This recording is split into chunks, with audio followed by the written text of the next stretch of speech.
Okay, Chris has been waiting for this. I've been waiting so long.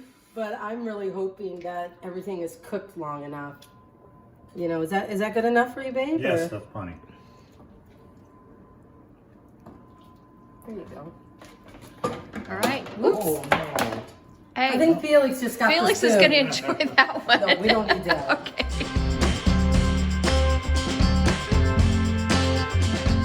Hey, Deb. Thanks for coming back. I'm back. She had so much fun with me that she had to come back and cook with me in my little kitchen. I love this. Because basically it is little. I mean, look at how, like, This is things. great. It's perfect. And you know what I try and tell people, though, too, about my kitchen? Even back at the farm, this is how it was. Because my arms only reach here, so it's like everything is crowded. But it's perfect. So, you know, but yeah. So it. yes, Deb is back with me cooking. We're going to really do something easy. I think it's easy. Okay.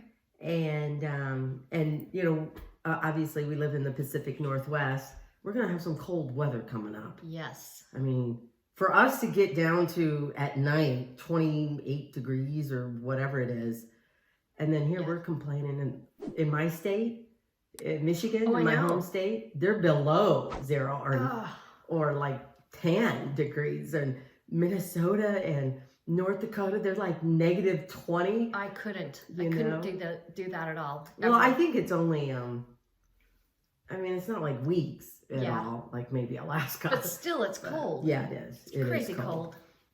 So I thought it'd be kind of cool to do what I am calling hamburger soup, or I could call it ground steak.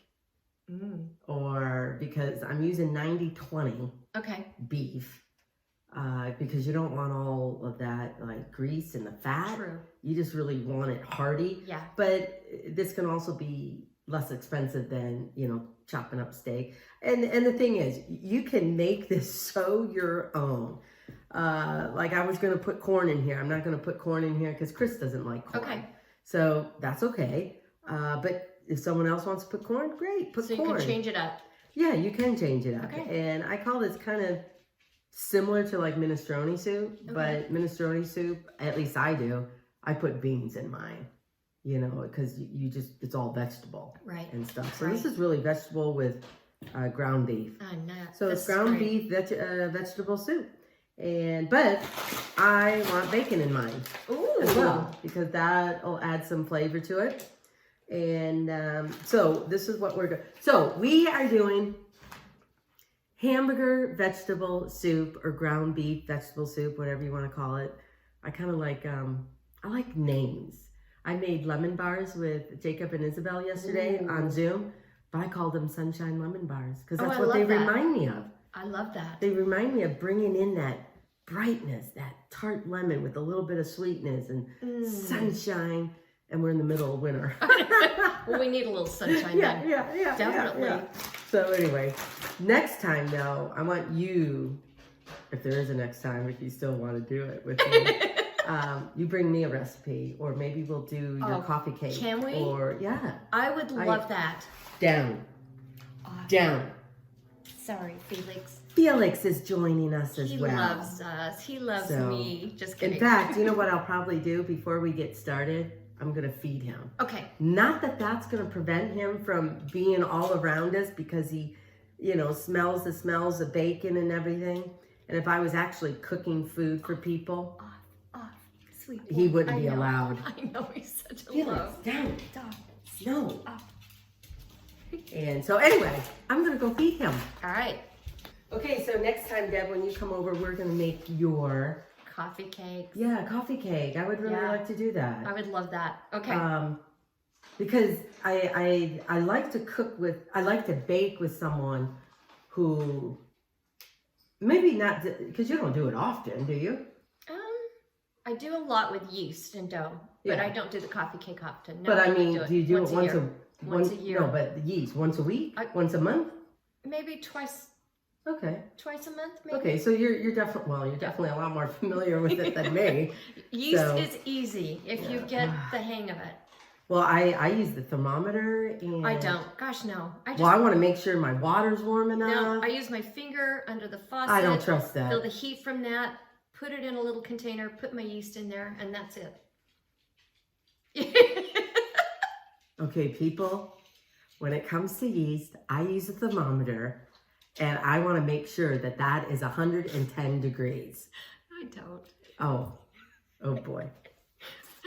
Okay, I'll we'll show do you. it. Listen, Okay. I want it deep in here, so I'm gonna slice up the bacon. Okay. If you could do these in not little tiny chunks, but Like cubes? yeah, like cubes. Okay. And I'm using like gold or Yukon potatoes because I think they hold up better Okay. than russet. Okay. And also, you don't have to necessarily peel the skin. Awesome. But if you want to like get this little I thing never out, peel the yeah. skin. Well, in a russet potato, I do because when you cook the potato, I think it shrinks. Like when you bake a potato, it shrinks and you can peel it. Is that better. okay, or do you want it more cubed? No, that's fine. But maybe sorry, but just bigger chunks Okay. You got because it. this way Take longer to cook. this is more heartier. Okay. Hearty it is, girlfriend. Sorry, that's my preference. We got the heartiness going on here. And this bacon will really add a flavor to it. And this is what we're going to cook the vegetables in and the ground beef. So that way it's not just bacon in the soup, but you're Nice. incorporating all of it. So Within this Chris is a potatoes man, right though? Oh my goodness, yes. Okay, that's good to know. I think Chris would have a baked potato at every meal. Right, babe? Absolutely. Why wouldn't you? We got, Deb and I have to be careful what we say because Chris is over there in the great room working. So, no, I don't have to be careful what I say. Chris is good. Oh, he gave me flowers. Oh, Yeah, they're on the table as you walk in here. Yeah, he gave me flowers. am I cutting up all these Yeah, potatoes? here, cut up this, Perfect. this, Perfect. and I want mushrooms. So why because did I'm he- not doing corn, I want mushrooms. Why did he give you flowers? Because, just because. Wow. Good job, Chris. And it's a week before Valentine's Day, so I might get another set of flowers too. What? Isn't that going to be wonderful? Now, the thing I look forward to on Valentine's Day or birthdays and stuff like that is a card. That's right. I'm a fan of cards. Cards are important. Words are important. But I tell him no, because I think he thought he would get off easy by just doing a card. I said, a card is great because you took the time to pick that card out, but I want you to write something in it. Whether it be a sentence or two, not just love Chris or whatever. He's like, man, Write now something. you're asking for a lot. I'm making him work. But it's just, it's just having that handwritten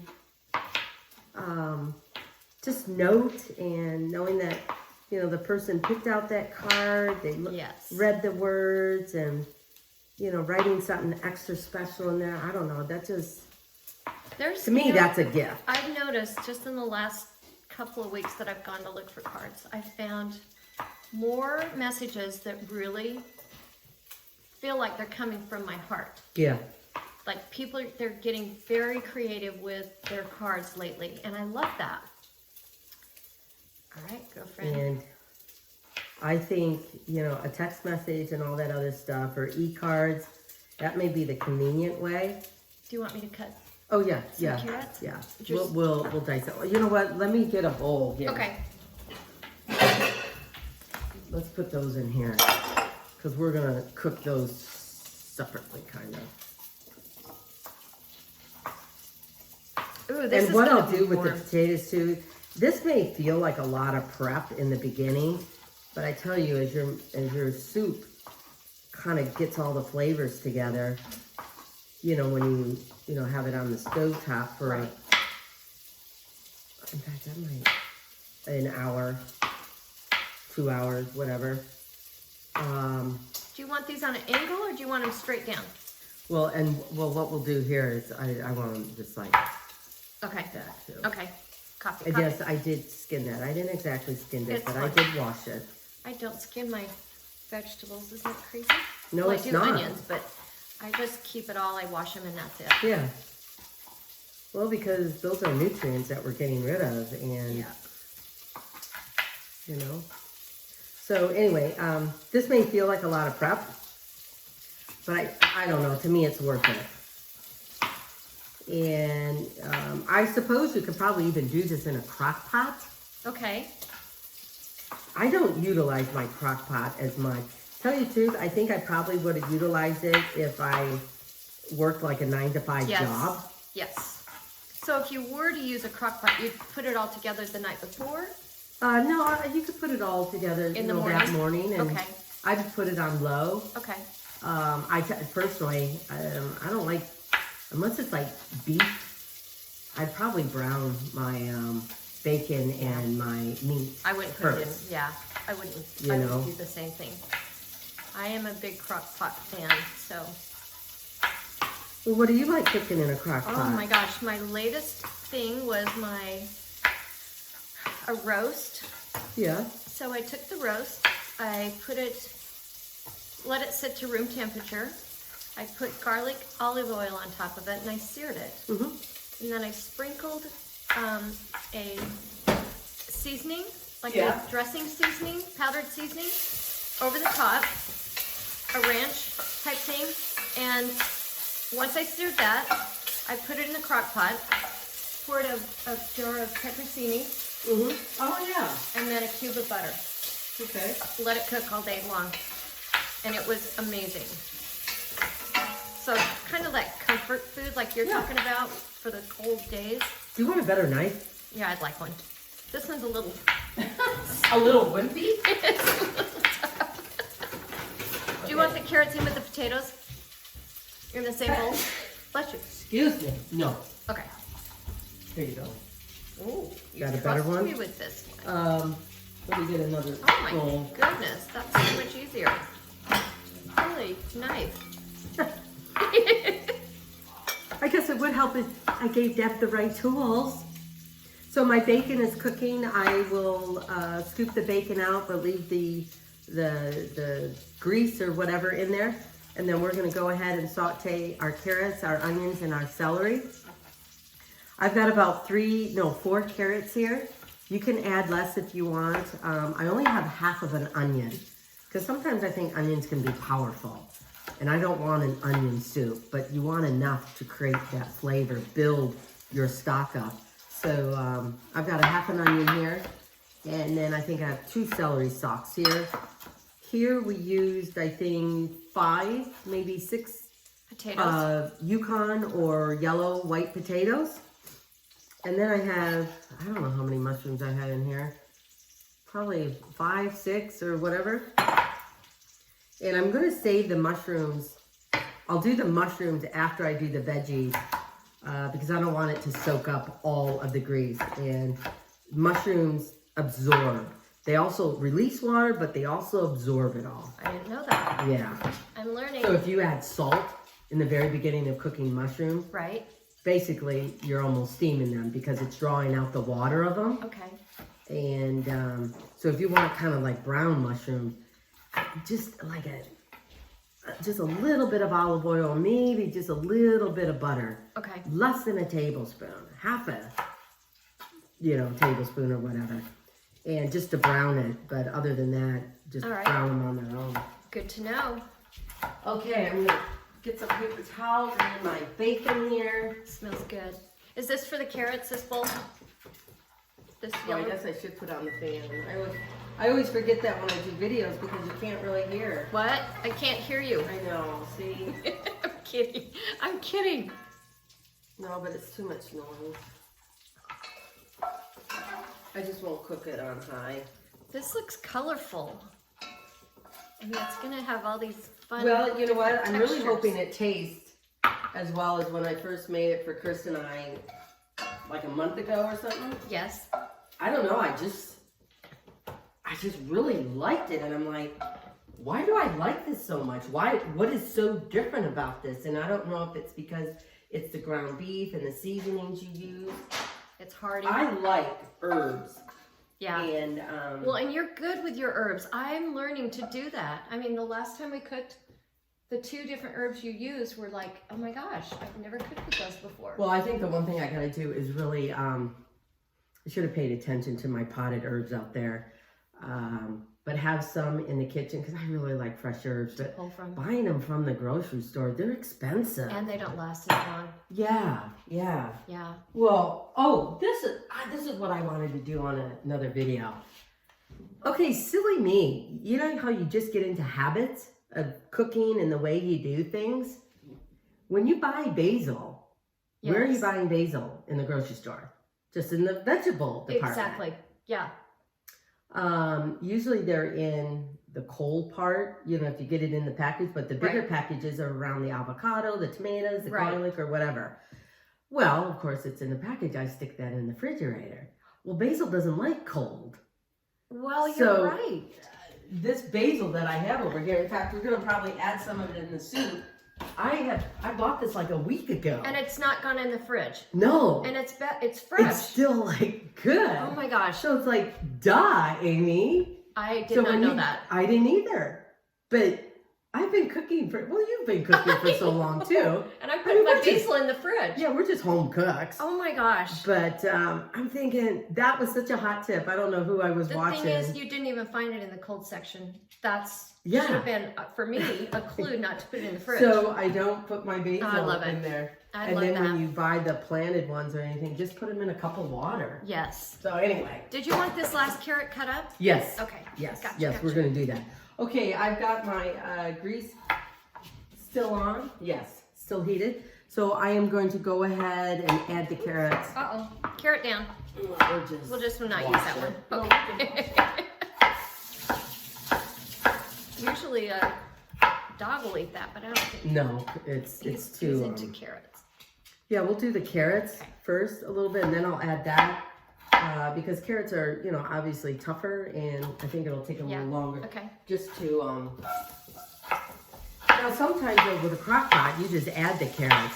I like sautéing them because you can bring out some of their flavor when you do that instead of still having the rawness. Yep. You know of them? I love that. So you're just using your bacon grease. Yeah, I'm just using my bacon Okay. grease.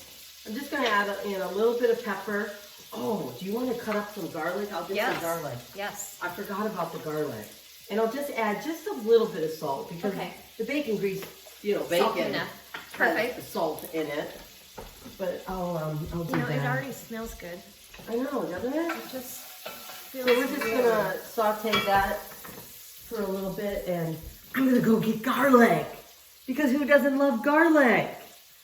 Deb and I are going to be cooking at the stove here. I know you really can't see us, but I just want to show you.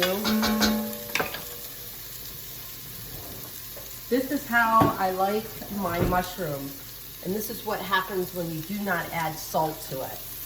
But see how brown and they're kind of brown, so much more of the flavor of the mushrooms that come out.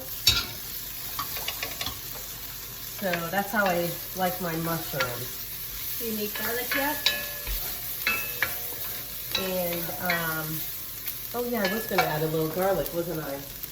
I'll add just a little bit of garlic in here because I forgot to add it to the vegetables. But that's okay. Because the mushrooms are pretty much done. And you definitely don't want to burn garlic. So I'll be ready to get these out. And I think this is on high, yeah. I'm just going to set that in a little bit. Where's my bowl? Here's one. And it's amazing how quickly the mushrooms cook down. So now I'm going to add in my beef. Because I've got 90-10 beef, I do want to add a little bit of oil to it. And you want to make sure you don't cook it too long because it's 90-10 beef. Doesn't have a lot of fat. And it will continue to cook in the soup.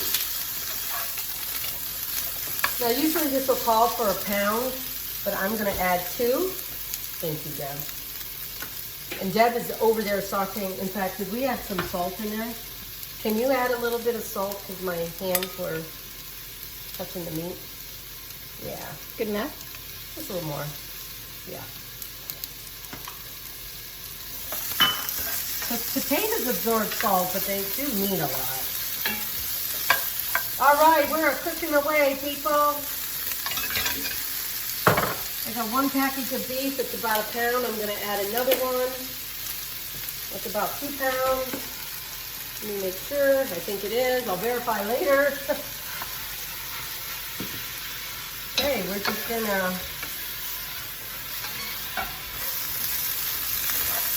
get a spoon and add a little bit of salt.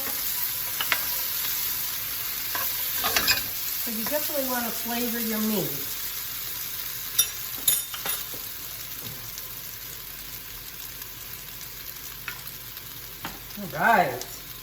All right, we'll be back. We're gonna cook up the meat and finish up the potatoes, and then we're gonna kind of combine all this together. Here, get down lower so they can And see make you. it friends. Okay, so my meat is done. I put in the garlic, kind of give the meat that little extra flavor. I'm gonna add some Worcestershire sauce a little bit here. I don't know, maybe a tablespoon or something. And then I'm going to go ahead and add in my bacon. Make sure all of these get stirred in. I'm going to add in my mushrooms, my carrots, onions, and celery.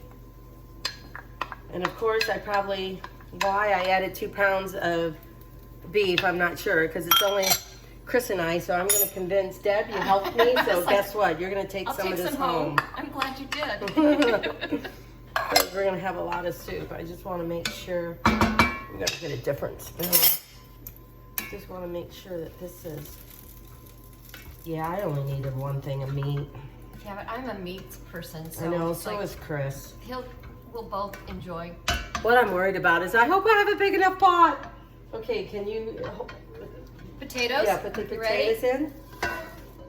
Now this is a step you necessarily don't need, but I like, doing this because I think it gives this whole soup that extra flavor by just sauteing your potatoes a little bit. They don't have to be all the way done, but just a little bit. Oh, it looks so good. Oh, I definitely made a lot. It's gonna be perfect. I might have to tell you to adjust some of the proportions.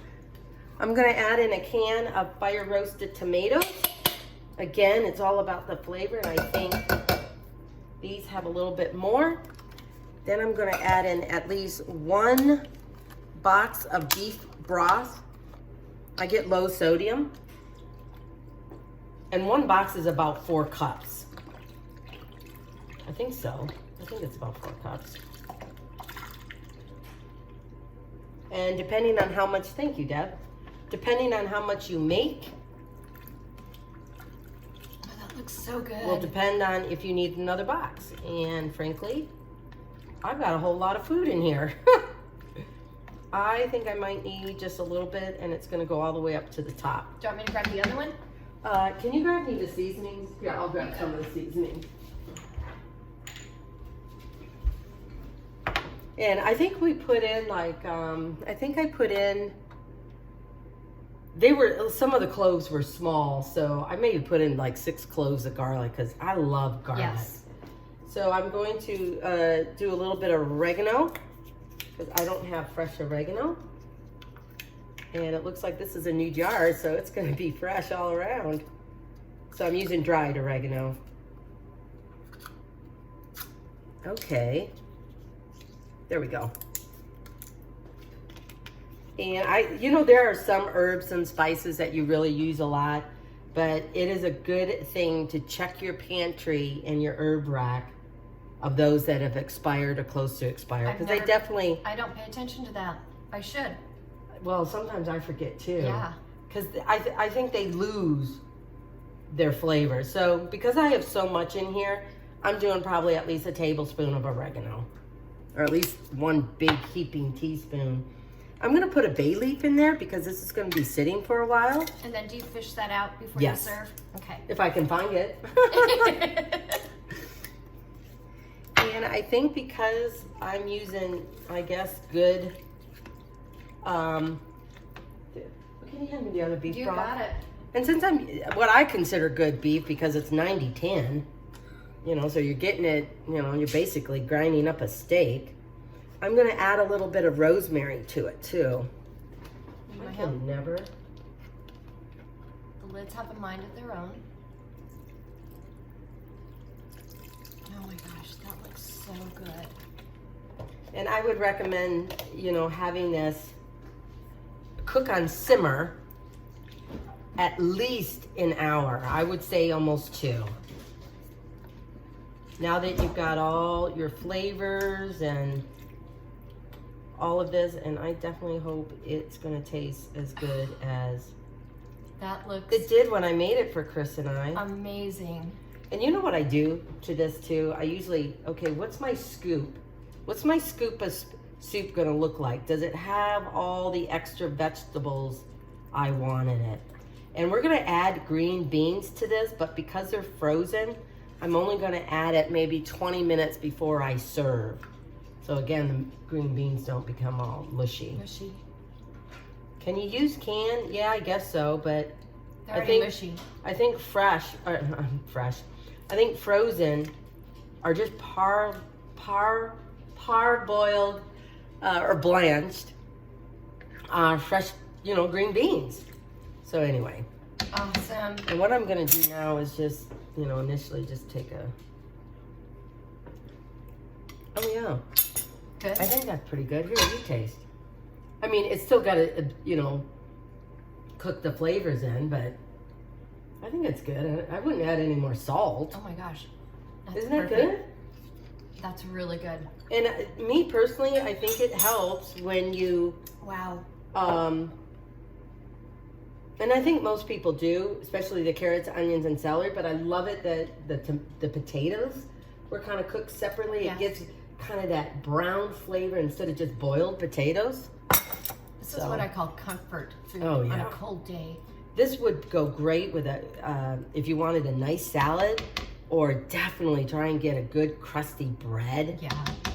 And that's why I think 90-10 ground beef is good, because that has a different flavor than your 80-20 or something like that. So anyway, where's my lid?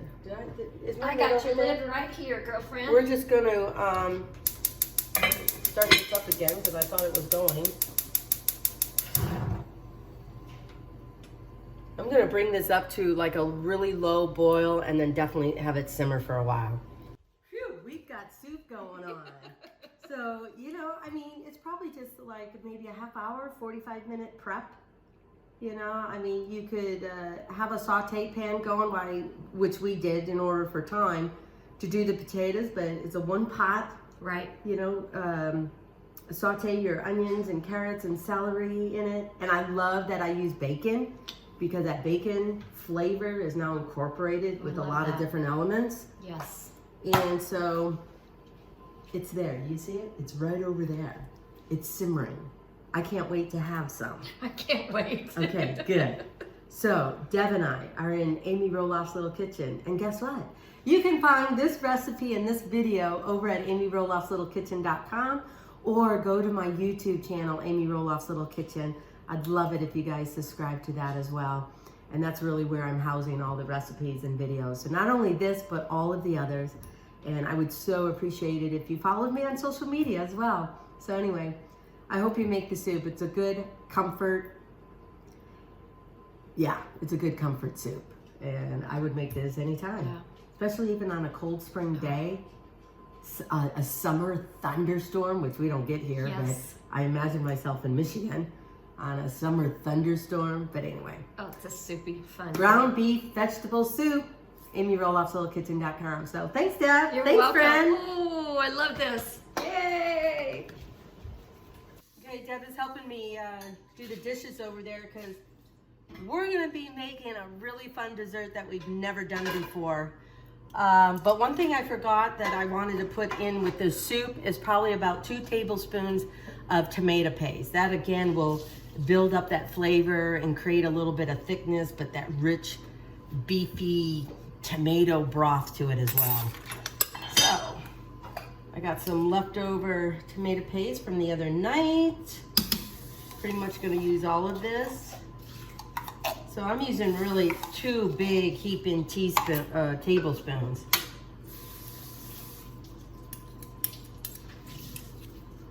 And again, I think that'll add a lot of broth. So yes, sometimes I forget what I'm doing, or I'm trying to think of all the recipe or all the ingredients by heart.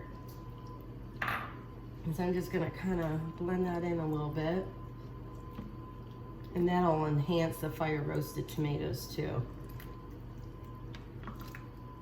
I love the colors. Yeah, because when I was looking at the soup, I'm like, wait a minute, I remember it differently. So, tomato paste, it does wonders. And because I use tomato paste often in some of my stuff, I know they've got the tube tomato paste, but I just go ahead and buy that little can. There we go. Used it all. Thanks, Deb. Good job. Here we go. Thank you. So we're back to having this cook a little bit. And by the time we're ready to eat it, I think it'll be all set to go. Hey, well, hi Deb. Hi. We're not really back. She hasn't left, but we're on to the next recipe because I have not made chocolate lava cake, I don't think ever. Did you? Never.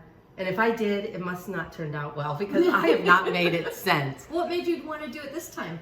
You know, I was watching like the Food Network and some other people, and you know, it's Valentine's Day coming up, and though I'm making something that Chris isn't even gonna want because he doesn't like chocolate in this way. Really? He'll eat like a chocolate brownie or dark chocolate candy, but for some reason, something about the cake thing. So it might be a texture thing. So guess what? Am I going to be eating 4 chocolate lava? No, you are taking one. I'll take one. So as I mentioned in a ground beef vegetable soup, I went online and looked at a lot of different recipes just to see, is this something that you really got to be like, these are the main things and this is the quantity. And it was slightly all over the place. Some of them use more flour, less eggs, more eggs, less flour, less sugar, more sugar. Okay. Anywhere from 2 ounces of chocolate, and that's probably just for a couple of people, to 6 to 8 ounces of chocolate. So I'm like, okay, I'm taking a little bit from all those recipes. Go in the middle. And we're gonna see how this turns out. So in here, what I'd like you to do, and here's another bowl to put the egg whites in. Okay. But I need 3 whole eggs and 3 egg yolks. Okay. Okay. 3 whole eggs. So I'm putting 3 whole eggs in 3 here. whole eggs in here. Then you're gonna crack an egg like this. You know And how to do do my this. egg white. Yeah. But where am I going to put the yolk? What do you mean? Where are you gonna put the yolk? Well, you're just doing the egg whites. No, I need the yolk. Oh, you need the yolk here. Yeah. See? That's not, you're not yoking with me, are you? And in the meantime, I am going to chop up this chocolate. I've got 4 ounces of bittersweet chocolate. Just use a good brand, whatever brand you prefer. Tell you the truth, it depends on what grocery store you're at, what kind of brand they have. I have found that some of these grocery stores are changing.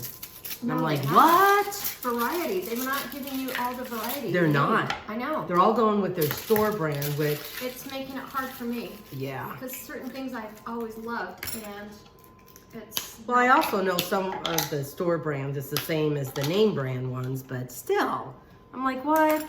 All right, so I have 3 yolks, Yep. 3 yolks, okay. 3 whites. We've got 3 eggs left. So those... Wait a minute, this is only 2 yolks. You need 3. Oh, I did Wait a 3. minute. One's cracked. That's why it looks like... Okay, yes, and then 3 regular yolks. Yes, correct. Oh my gosh, you scared me. 3 regular yolks or... 3 regular, 3 yolks, 3 eggs. Okay. So you need the The complete egg. whole egg goes in there. Yes. Okay. Sorry, I'm learning. I'm listening. I got this. I might not explain it well. No, you did. So I'm going to use 4 ounces of bittersweet, and then I'm going to use 2 ounces of semi-sweet chocolate. And I'm going to melt the chocolate in a double boiler. Now, are these eggs room temperature? Yes, they're room temperature. And the reason you want them room temperature, because anything else you mix with them impacts that. Okay. So if you got warm butter, but you got a cold egg, then your butter becomes chunky. Good to know. Because the cold egg now made it, what is it? Kind of helped it made it solid. I know there's a word for it, but it didn't come to my mind. My coffee cakes too. Okay, so now that I've got that done, do you need me to do anything? Well, the other thing for this recipe too is that we're melting chocolate. Okay. So this is going to be a little warm and hot. All right. So we're going to slowly add the chocolate. So what you're doing is tempering Perfect. the eggs before you dump the whole thing in there. Whoops. I got it. Get that up. See, sometimes the cutting board is so close to the edge because my arms aren't long enough to reach for it. So we'll just add a little piece of semi-sweet, the same size of the one that fell to the ground.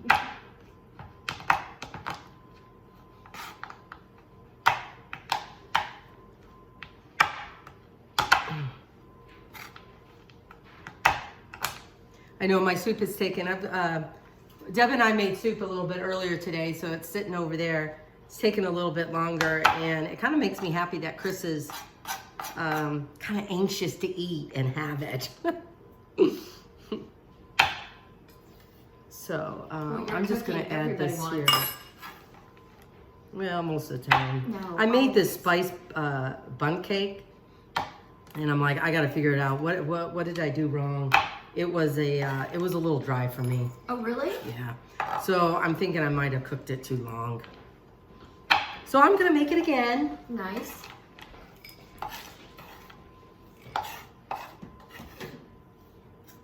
Okay, just 2 ounces of this. I'm gonna get this in my double boiler. Be patient with the double boiler when you're melting chocolate. Don't rush it, because you want the chocolate to really be that smooth consistency and not grainy from the cocoa solids. Now, is it if you overcook it, it goes grainy? Possibly? It may not go grainy, but then it loses its structure and everything. And then it kind of dries out because you've evaporated it. Never used a double boiler, so. Well, I like this better than a microwave, to tell you the truth. I have more control over a double boiler. Yeah. Okay, double boiler time. I'm gonna melt the butter and the chocolate all at the same time. And I sliced up how many tablespoons? I think half a cup, 8 ounces. So 8 tablespoons. We're gonna get that in here.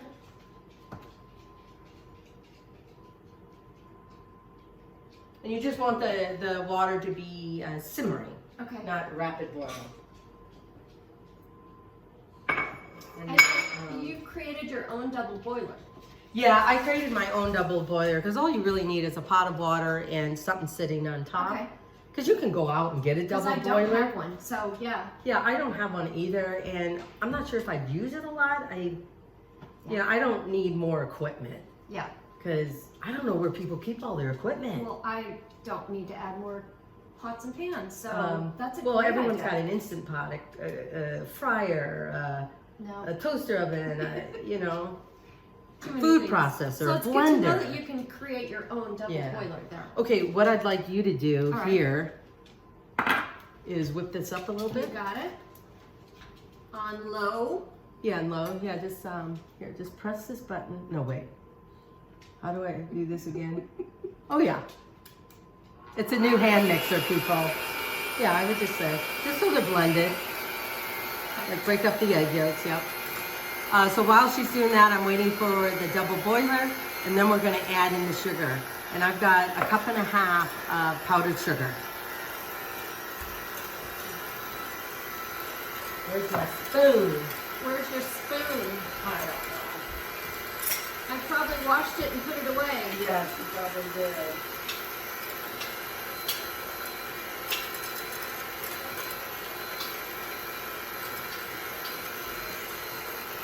Is that good? Okay, Chris has been waiting for this. I've been waiting so long. But I'm really hoping that everything is cooked long enough. You know, is that good enough for you, babe? Yes, Or- that's plenty. There you go. All right. Whoops. Oh, no. Hey, I think Felix just got Felix the is soup. going to enjoy that one. No, we don't need that. Okay. Okay, Deb, sorry, but we're last on the soup because I Chris had to. already got Yeah, his. Chris already got his bowl. He was hungry. Well, then again, that makes me happy. Yes. You know, yes. that he likes most of the food, if not all of the food that I make. And, you know, and Chris is not shy about giving me critiquing or giving me ideas or something I change, which I really appreciate that. Because, you know, I wing it so much, but when I'm doing a recipe, Right. it's like, okay, is this really how much I add? Yeah. You know, certain things, or is it a teaspoon of salt? Is it a half a teaspoon? Because I'm just so used to, yeah, this is it. The salt, yep, Yep. that's it. Well, So and some anyway. people's taste buds are different Yeah, too, so it yeah. helps when So you know. I want to know what you think. Okay. So the soup is done. We're ready to eat, and I cannot wait. I can't wait. Okay, there you go, Dad. Can you hand me my bowl? Yes. There you go. And I think what I would do with the soup to garnish it is maybe, you know, cut up or chiffonade some basil. Chiffonade, yes. I don't even know if I'm pronouncing that right. But cut up some basil and sprinkle a little bit of that on. So yeah, look at the steam. Can you guys see the steam? Are we ready for If this? I do this or do that, I Let's don't see. know. It's hot, Let's see. so Okay. definitely hot. This is what I call good comfort food.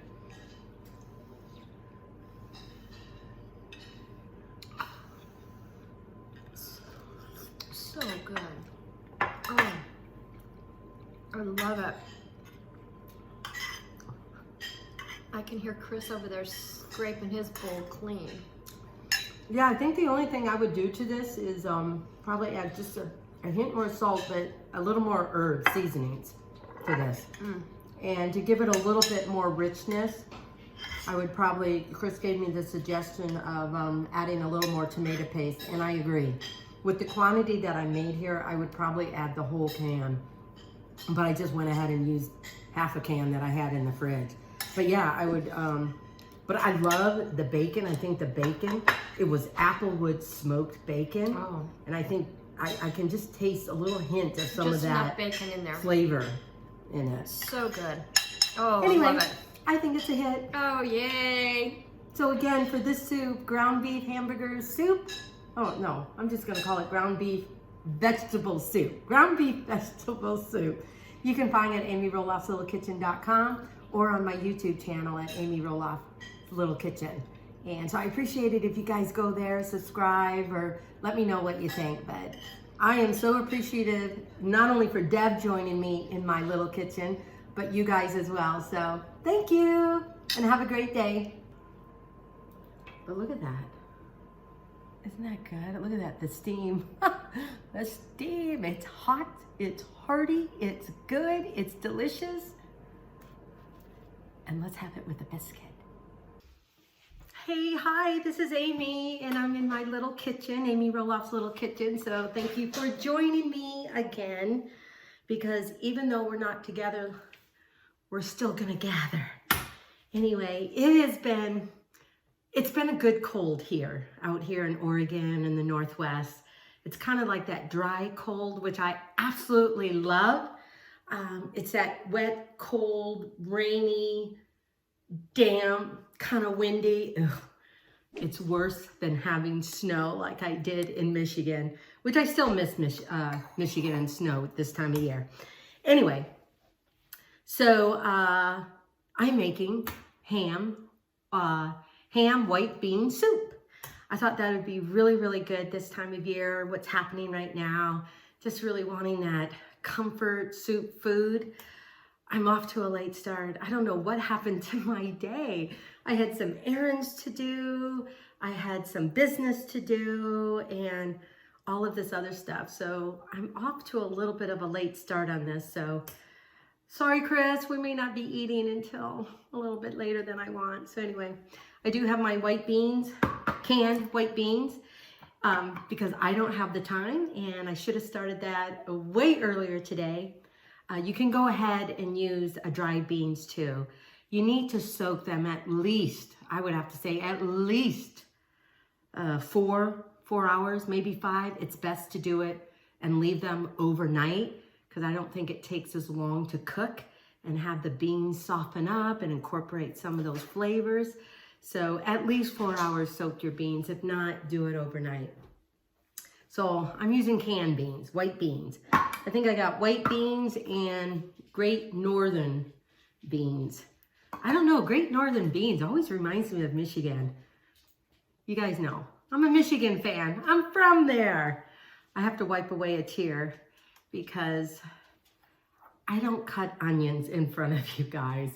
Not that I have a lot of makeup on to begin with, but my eyes get red and watery. It's like I'm crying, and what little mascara I do have on or eyeliner, it just dribbles down, and I'm a hot mess.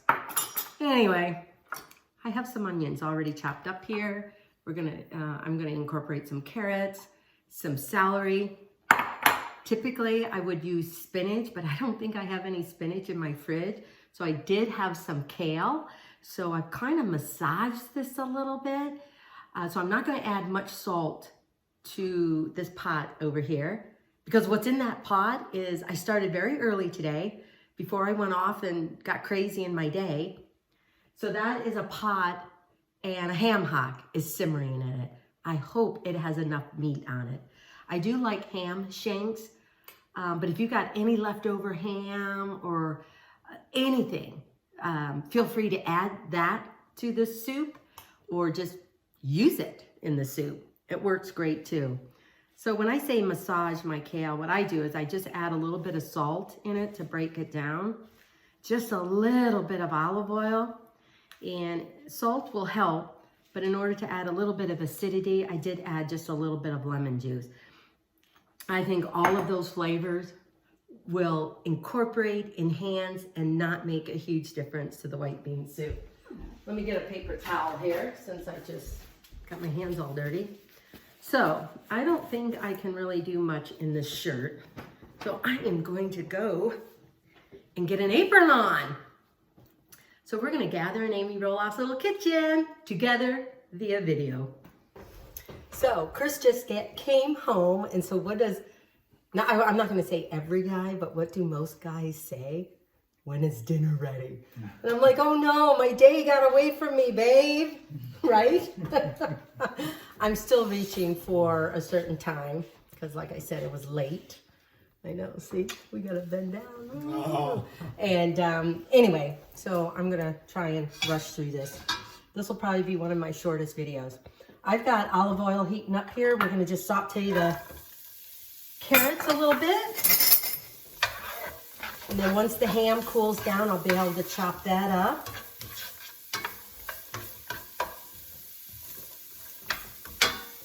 And like before, I'm just gonna start with the carrots first and then add the onions and the celery. Just add a little bit of salt. And I've got the pot of like ham bone broth over there. I'm not sure if I have to add other broth to it, but we'll wait and see how much ingredients I have and what do I need there.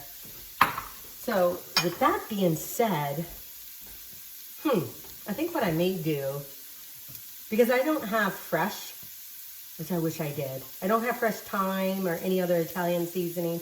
I'm using dried. But I'm gonna cut up my garlic that's right over here. But I may go ahead and add my dried seasonings to the broth so that can kind of begin to be incorporated in that. So when I add all of the ingredients, everybody, everything in that pot will become friends. So anyway, just maybe a little more olive oil. You know, sometimes on the recipes when you say 1 or 2 tablespoons of olive oil, especially in a dish like this, it may take 1, it may take 2, it may take less. So just kind of eye it. I didn't want the carrots to be dry sauteing, because part of sauteing, it needs something. It's got a little bit of there. And I do this, and I think like most other people, I do this because it takes a lot of the rawness out of it, and it brings out some more of the carrot flavor. But sometimes carrot can have just that little hint of sweetness without even trying. Okay, we're gonna let that go a little bit, and I'm gonna go over here and chop up my garlic, and hopefully none of it will land on the floor. I want all of this to be ready. So when I add my celery and onions in this, when they're almost done, I'll add in the garlic so the garlic can be all incorporated in that without burning. And I just want to mince up the garlic as best I can.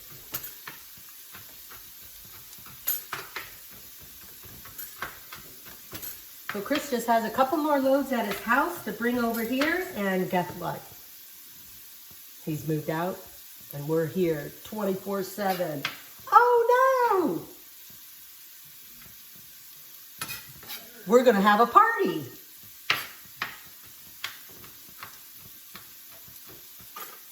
That's what that'll mean.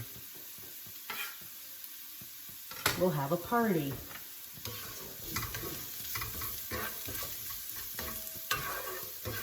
All right, so how many carrots do I have in here? I tell you the truth, I have about 4 carrots. They weren't like huge or really big. I'd have to say maybe like 4 medium carrots. So I have about 4 carrots here. About 3 small little celery stalks. I'm gonna go ahead and add that.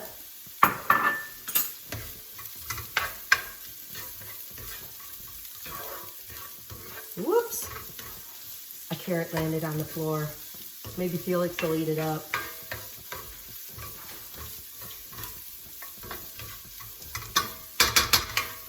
As you can tell, well, you may not have.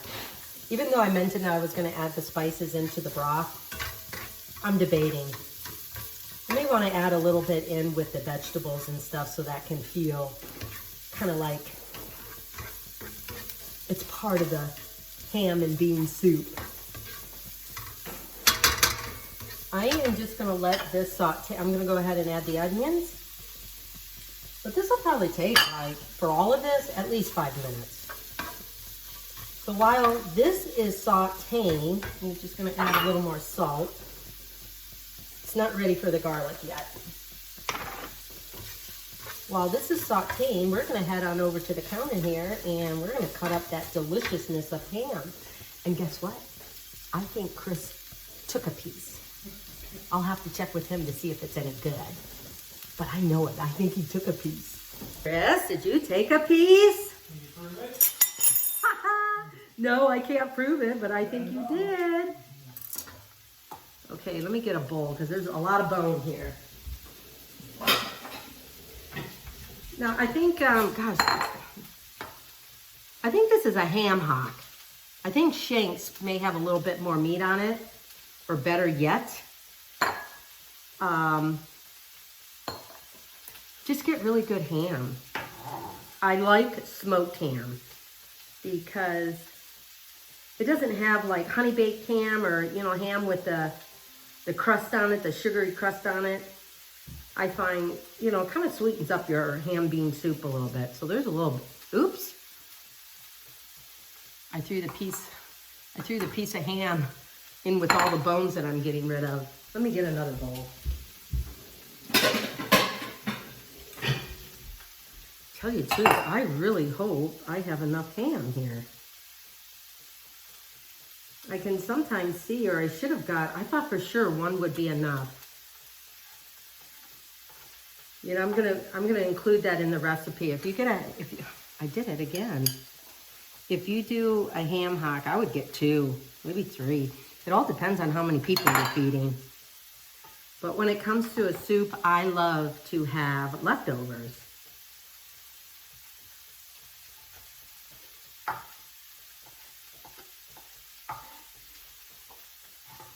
Hey, I'm finding little bits and pieces. Kind of like a treasure hunt, to tell the truth.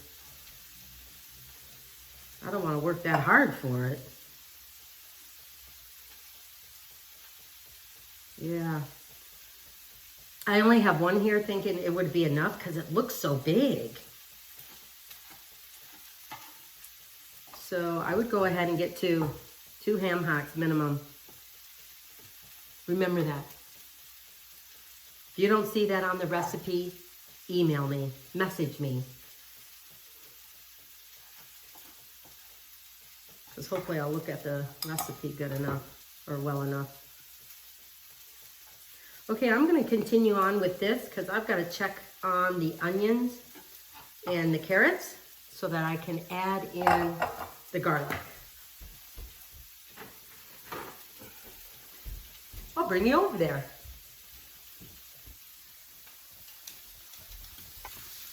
Let's see here. Can you see this? Yeah. Whoops. More flew out. I'm going to turn the heat down a little bit because I don't want it to brown. I just want the vegetables to get soft. Oops. There we go. Here's my garlic. Because people, basically what I'm doing here is holding the camera in one hand and adding garlic in the other. Okay. There we go. Oh, who does not like garlic?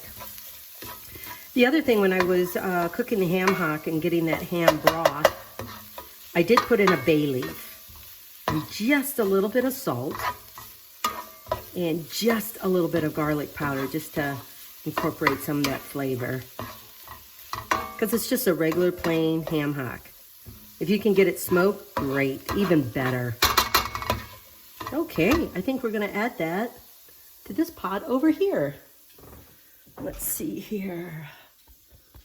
Here we go. And we're gonna switch burners so that y'all can see it because I don't have a camera up here. So I'm gonna move this. It's a little bit hot, people. There we go. Turn that up just a little bit.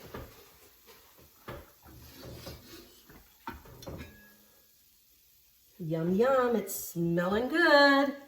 I just want a little bit taste of the broth. I know it's...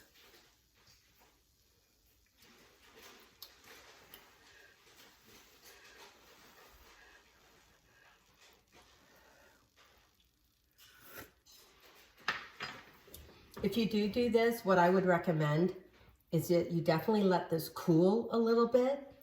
And once it really cools down to, like, you can stick your finger in it and it's not going to burn or anything like that.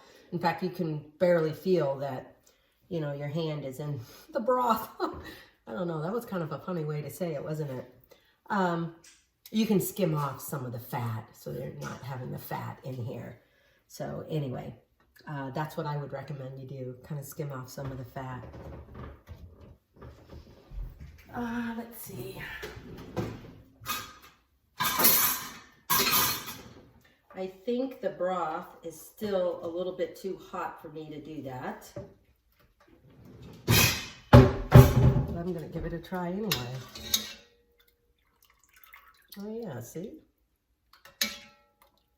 Just a little bit. Oh yeah, the other thing I put in here too was peppercorns.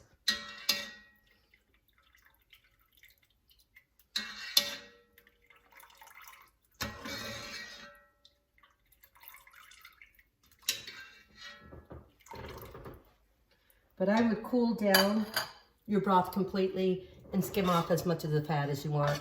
And that'll help you determine whether you need more broth in it. And just use a very good chicken broth or chicken stock. So I'm just adding my celery, my carrots, my onions, and a little bit of garlic that I put in here. There we go. I'm going to stir that around.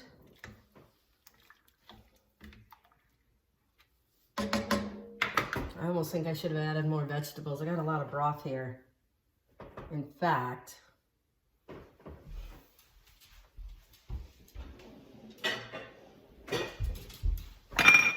I'm just going to pour out a little bit of this broth.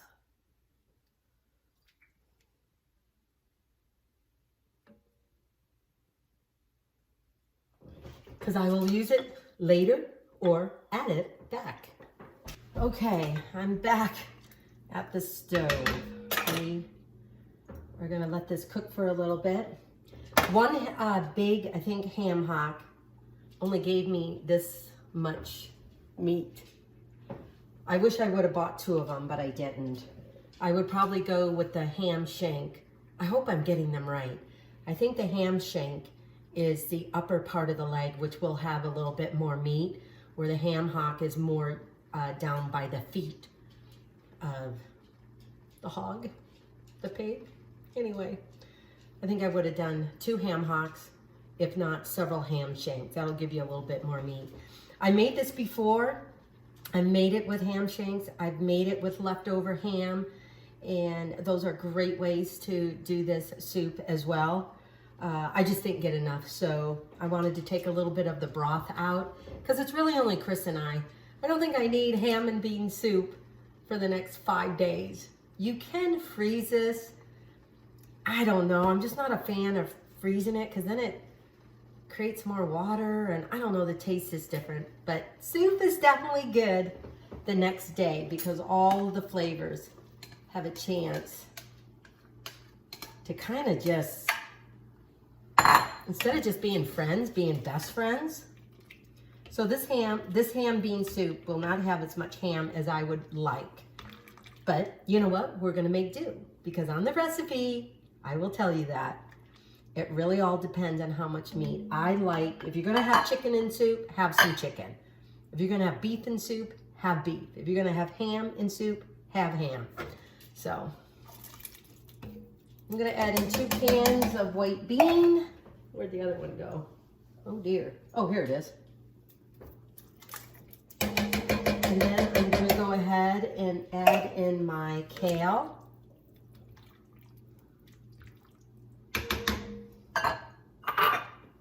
And I'm gonna go ahead and add in all my seasonings as well. There's not a lot. And then after this has a chance to cook for a minute, I shouldn't say a minute, I should say at least like 10 minutes or something, because you should really let this soup cook for, or on very low, a low simmer, probably at least for about an hour or more, just so the beans have a chance to soften up, the carrots and onions have a chance to finish up cooking along with the celery, the kale kind of gets soft. Everybody gets to be friends over here. But I did hold back a little bit of the white bean because I just want to mash them up a little bit. And you don't have to do this, but I think it also creates a little bit of creaminess without having to go with flour. So I'm just gonna kind of mash up these beans a little bit. And of course they're canned beans, so it's a little bit easier, because a little bit of the starch from the beans will help thicken up your soup as well. But this will make it just a little bit more creamier, like I said, without having to add flour. And then I think along with this bean soup, ham bean soup, I'm gonna make some biscuits, or just have a really good crusty bread. That'll go great too. Or let's see what else. Or if you want a little bit of salad, you can do that too. But I think with the carrots, and depending on spinach or kale or whatever you want to put in here, I think that'll be part of your vegetable too. Okay, I can, look at that. It's already getting a little creamy there, don't you think? It's hard to do this on the stove.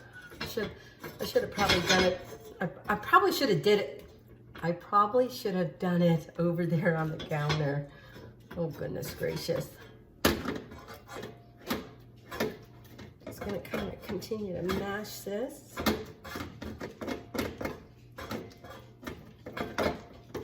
Okay. I think we're almost there. We don't need to pulverize it, but yeah. So I'm gonna add this. The rest of the beans mashed up. And what, maybe half a cup? Maybe a cup? If you want, add another can of beans to this. Oh yeah, it's already helping.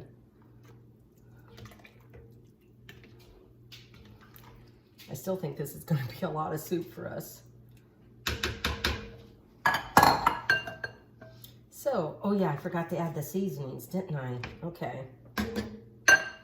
Let me go get that.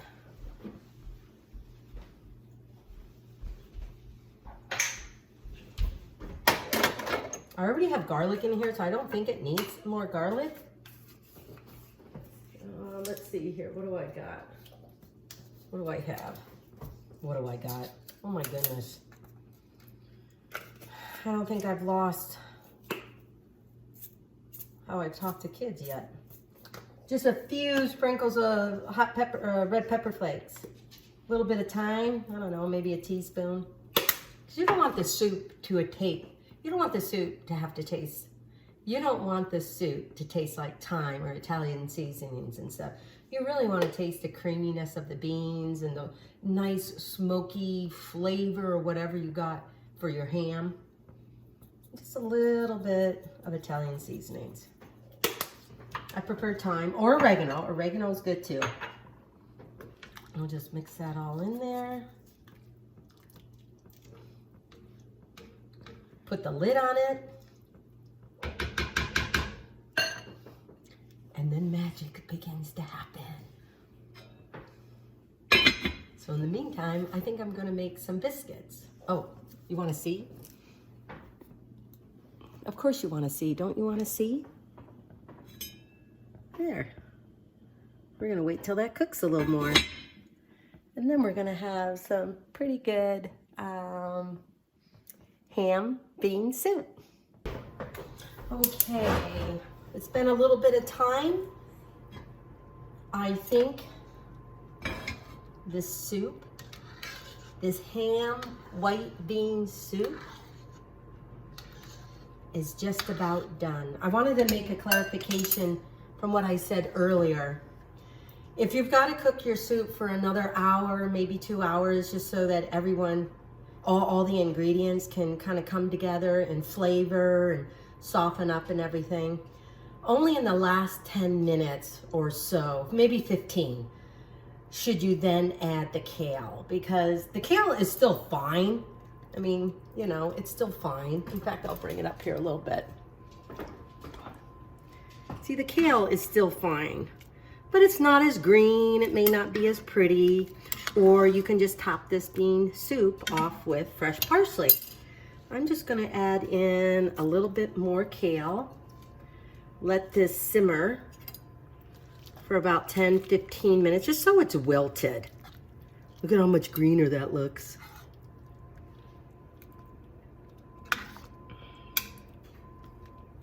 Okay, so we're about done. I'm hoping Chris will be happy about that, because this definitely took a little bit, because I started so late. My day got away from me, and if I put this on a crock pot, it would have been fine, but I didn't, because I like to do it this way. So anyway, we're almost ready to go. Okay, I think this soup is done. Oh, I tell you what a day. I'm so ready for this soup. Kind of went crazy. Look at that. Here, let me bring it over to you. Or bring you guys to it. But look at that. Chunks of ham, beans, carrots, a little bit of kale. A little bit of kale. And over here, I just pulled these out of the oven. Nice little biscuits. Do you see that? Yep. So, biscuits and ham bean soup. Let's eat. Okay, I think I'm ready to eat. Let's gather around the kitchen table.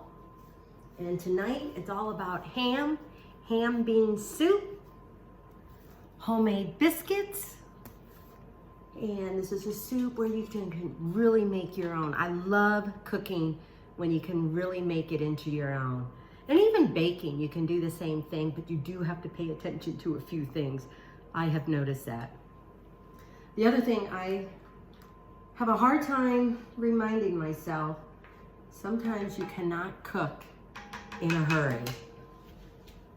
Next time, it's 2 ham hocks, so I have more ham in here. But just follow the recipe that I'll have at amyroloffslittlekitchen.com or on my YouTube channel, Amy Roloff's Little Kitchen, because it doesn't always turn out perfect, but when I write up the recipe, that's pretty much how I do it each and every time. So though the video may be a little squirrely, I hope you get the drift. I'm gonna try and get as much ham in here for Chris. But look at that. Isn't that good? Look at that, the steam. The steam, it's hot, it's hearty, it's good, it's delicious. And let's have it with a biscuit. Put it on the plate over here. So like I said, you can find this recipe and all the other recipes at amyroloffslittlekitchen.com. Thank you for joining me in my little kitchen. It was ham white bean soup tonight. So I hope you enjoy it. I hope you make it and let me know what you think. So have a great rest of the day, evening. Until next time, from me and my kitchen to yours. Oh, here's one. Here's a piece of meat.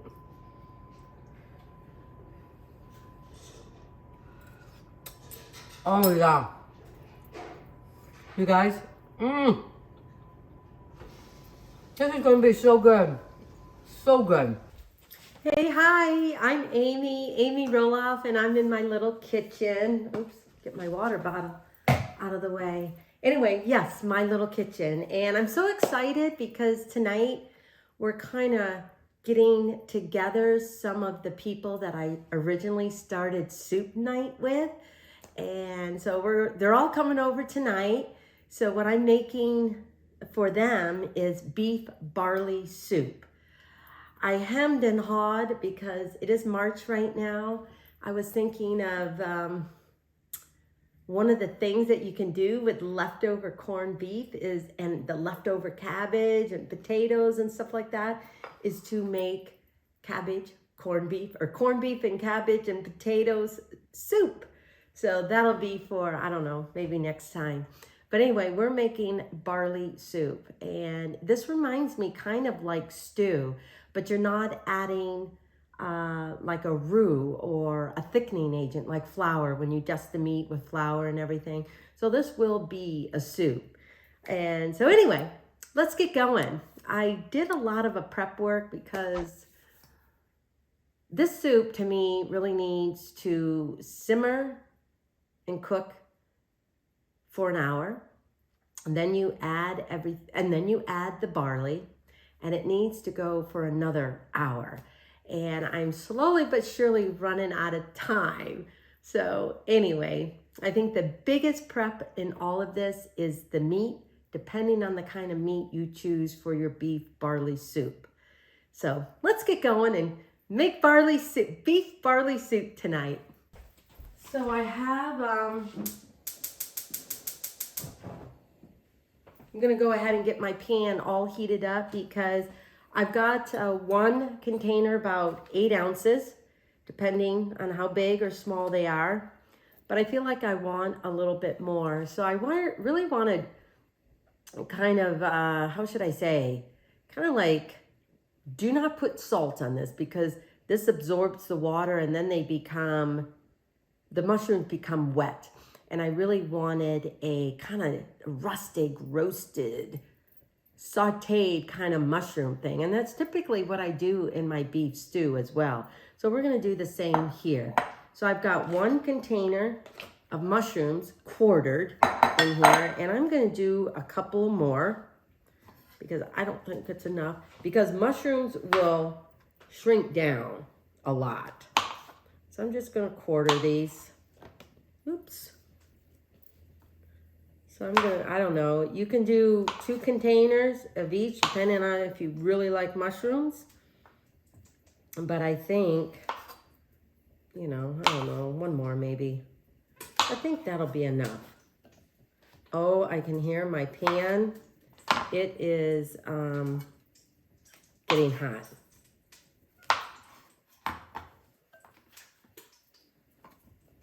Okay, I think that's about enough. We'll see how far they cook down. But then I have about 3 carrots in here because I'm cooking a lot. I think a 2-pound chuck roast will be enough for 4 to 6 people, maybe. But I've got a lot of guys here. So I really have like 3.5 pounds. And I chose chuck roast, beef chuck roast. And so what I did with that was that I really trimmed out as much fat as I could because I did not want, kind of like, how should I say, like a greasy beef barley soup. So I tried and cut off as much fat as I could. And so this is about 3 to 4 pounds of chuck roast because Chris likes meat. So I'm having a little bit more meat in this. I'm going to turn off my pan there.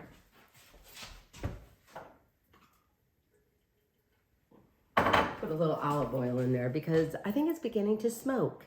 We don't want that. In fact, if you can't see, I don't think you can, but I have no microwave and no hood fan for over my stovetop here because I got a new hood. So that Chris is going to put that in there, and then we picked out some tile to go on the back of that, and I'm going to pick out a new stovetop because I need it. This one has got some issues. Anyway, let's get back to that.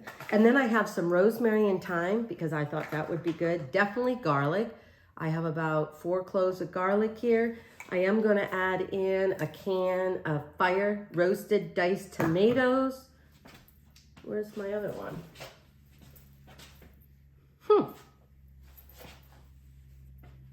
Well, oh, here it is.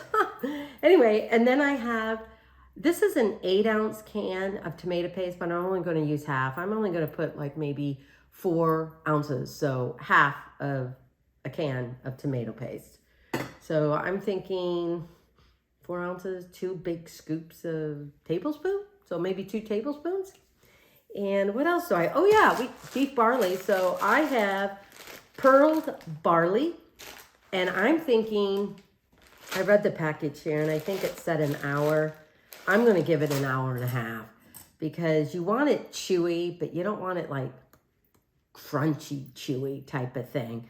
So I'm going to cook this at least an hour and a half. So beef barley soup, give yourself, you know, at least half hour or more to prep your food, cutting up the carrots, onions, your mushrooms, definitely your meat. And typically what I do with beef stew, I cut the big chuck roast or whatever I'm using in steak form and just sear it on both sides, and then I chunk it up. This one, I tried to sear it really, really quick. You don't want to cook the meat to death. You want the time, because chuck roast needs that moisture, that simmering, that time to kind of absorb the flavors, but also to get tender. So anyway, let's get going because if not, I'm going to run out of time here. Let me cut up the rest of this carrot. I'm cutting them up in kind of big chunks, but I'm also, depending on what end of the carrot you're at, I'm going to quarter these as well because, you know, look at how small this little bite is. You know, I don't want like a small piece of meat and you got this big chunky carrot because it's not beef stew. It's beef barley soup. Oh yeah. It's going to need some time. Good flavor, but it will need a little time in the pot, I hope. I hope I can tenderize it because I'm still chewing it. And then I'm going to use beef broth to go with this, and I'm undecided. I might even give it a little splash of red wine. So I got 4 carrots in here. Yeah, let's cut up our garlic. And then we're gonna go over to the stove and cook up our mushrooms. I'm gonna do that first, and then I can cook up the veggies.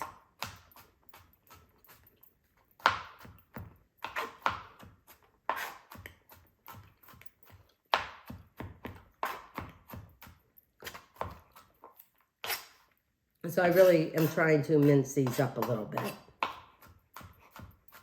think I should have got a bigger, this knife here. And I do have one. Oh yeah, because we're in March. In fact, I'm doing a live thing here.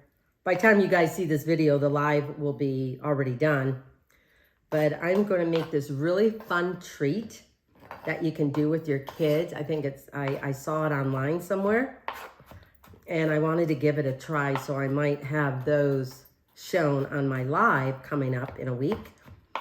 And then I'm going to make Guinness chocolate cupcakes.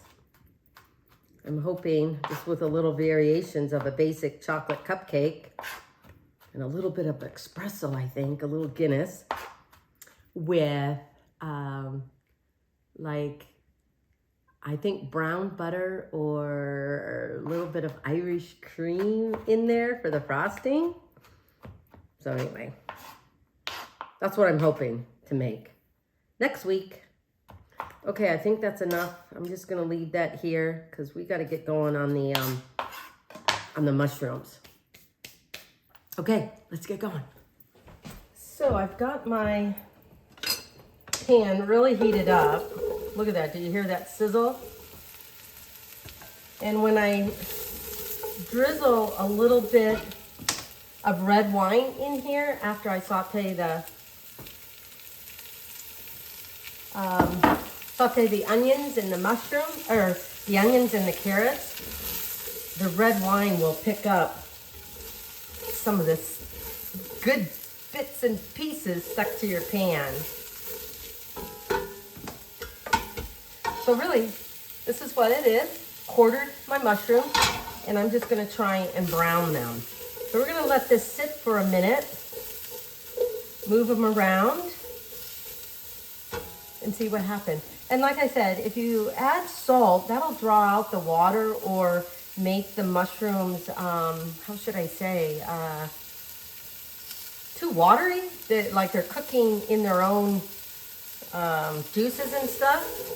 Where this, I wanted them more sauteed and browned and not just cooked.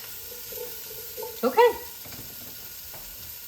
Hi, thank you so much for watching this video. I hope you are enjoying it, and I would really appreciate it if you liked it and subscribed to it. And oh, don't forget to click that little bell up there, and you'll be notified of future videos that are new and coming on my YouTube channel. So thank you so much for that. And I would really appreciate it if you shared the video and let other people know and encourage them to subscribe and like the videos as well. So anyway, thank you, and back to the video. Okay, I think you can hear my mushrooms. I'm gonna bring you over here a little bit. You see how brown they're turning? This is what I want. And with a little splash of red wine, that will kind of pick up all this little bits here. So I think the mushrooms are done, and we're going to get ready for the onions and carrots. Okay, we are going to, carrots and onions going in the pot.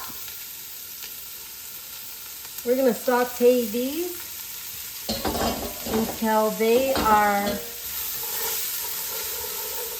I don't know, just soft, maybe a little bit al dente, because these will be cooked in with the meat. I just want to get some flavor on that, and I do not want to add too much salt here because I already added, I salted the meat and salt and peppered the meat. And I want to make sure I don't have too much salt because we got those fire roasted tomatoes going in here. We've got beef broth, even though it is low sodium, going in here. And then we have a little bit of tomato paste going in here. So we are just going to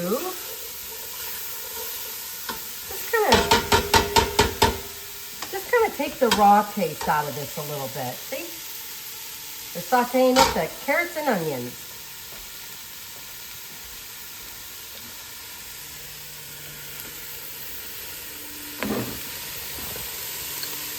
There we go.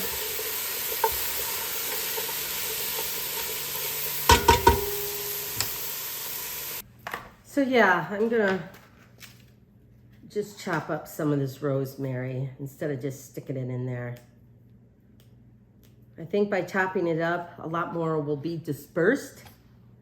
And I do not want a lot, so I don't know, this might be a teaspoon of fresh, maybe a little bit more.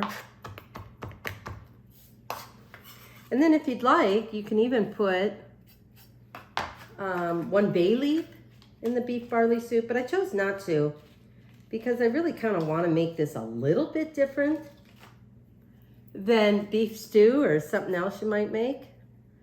So we're just going to do a little rosemary and a little bit of thyme. And I tell you, if you can ever grow your own herbs or buy them fresh, because I know they're expensive in the store, and that's why I don't have enough room in my backyard to do a full-fledged garden without it taking up half my yard. But, and that's why I planted herbs, because those are the things I love the most to put in food is fresh herbs. Now my thyme here has dried up, but that's okay. I don't think I need to chop this up because it's pretty dry. And that's okay. These were fresh and then they just kind of dried out.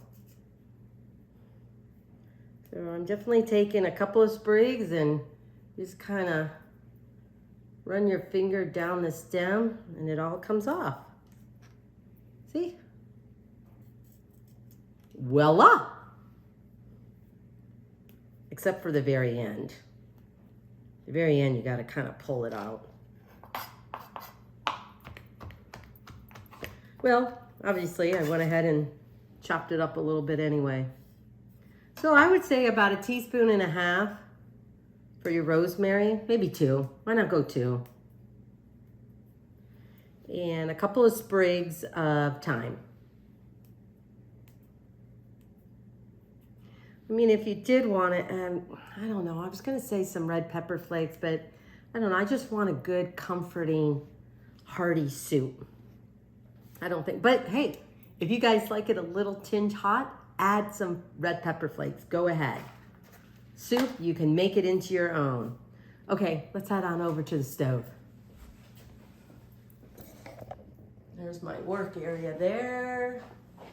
My little stool that I always have to get up on, and that is my carrots and onions. I'm gonna turn you off because it gets a little crazy when I reset this. Okay, we're gonna turn this back on. There we go. Oh yeah, this is good. Forgot to get my red wine. But we're gonna just dump in the herbs. Get them intermingled in here. And hopefully have enough. I tell you, sometimes to me you can overdo it on the herbs, and other times I underdo it. And I'm hoping this is one of those times that I did not put in not enough. Okay, we're gonna pour in our mushrooms. Get that intermingled with all of this. Oh yeah, this is looking so good, you guys. And then we're gonna pour in our fire roasted tomatoes. Oh, look at all that. See, there's some bits and pieces in here. I don't know, I grew up my mom, she always scraped out the cans, making sure she got every little last bit. And so I just grew up with that, and that's what I do. Okay, we are going, and I think after an hour when you simmer your meat and cook your meat, taste the broth and see if you do need any more seasoning, salt, pepper, rosemary, thyme, or whatever it may be, and then that'll be the time to do it before the barley gets in there. I'm gonna do a couple of squigs of Worcestershire sauce. Oh yeah, oh you guys. This is looking so good. I think I'm gonna bring you over here. I mean, it smells delicious. It looks so good. So I'm gonna bring over the beef and we're gonna add in the broth. Okay, I brought over all the beef, but I'm gonna go ahead and, if I can, put in 4 cups of beef broth. Because one of these boxes, and I get low sodium beef broth. I mean, I'm trying to do all that I can so that I can manage the salt and not what I put in. Okay, well, that is about 4 cups. As I was gonna say, each of those cartons has about 4 cups in it. But you also gotta remember that when you put in your barley, that'll expand a little bit and soak up some of this broth too. So make sure you have more on hand. So we're just gonna kinda, well, I don't want it to splash all over the place. So I guess I should have put in the beef first, huh? Silly me. Okay, there we go. And normally I use a different pot for my soup, but I knew I was making a lot. Boy, this is gonna have a lot of meat in it. So I hope Chris is happy. In fact, I'm gonna show you it here in a minute.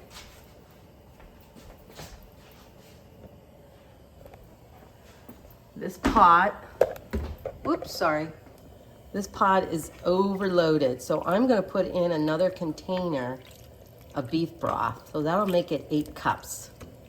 But this beef barley soup will all depend on how many people you are making it for.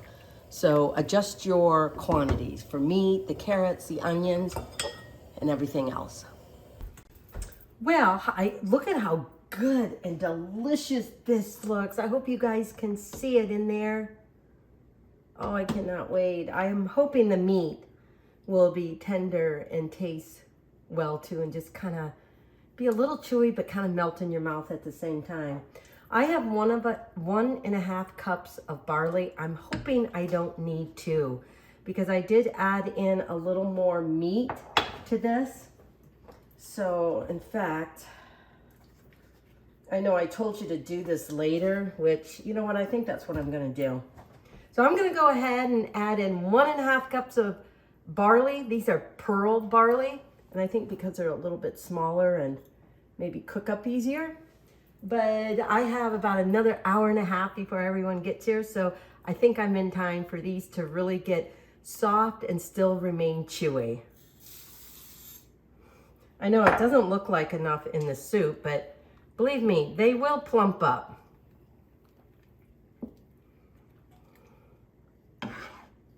Okay, you know what? I'm gonna add another 1/2 cup because I can't stand it. We'll see if I regret this or not.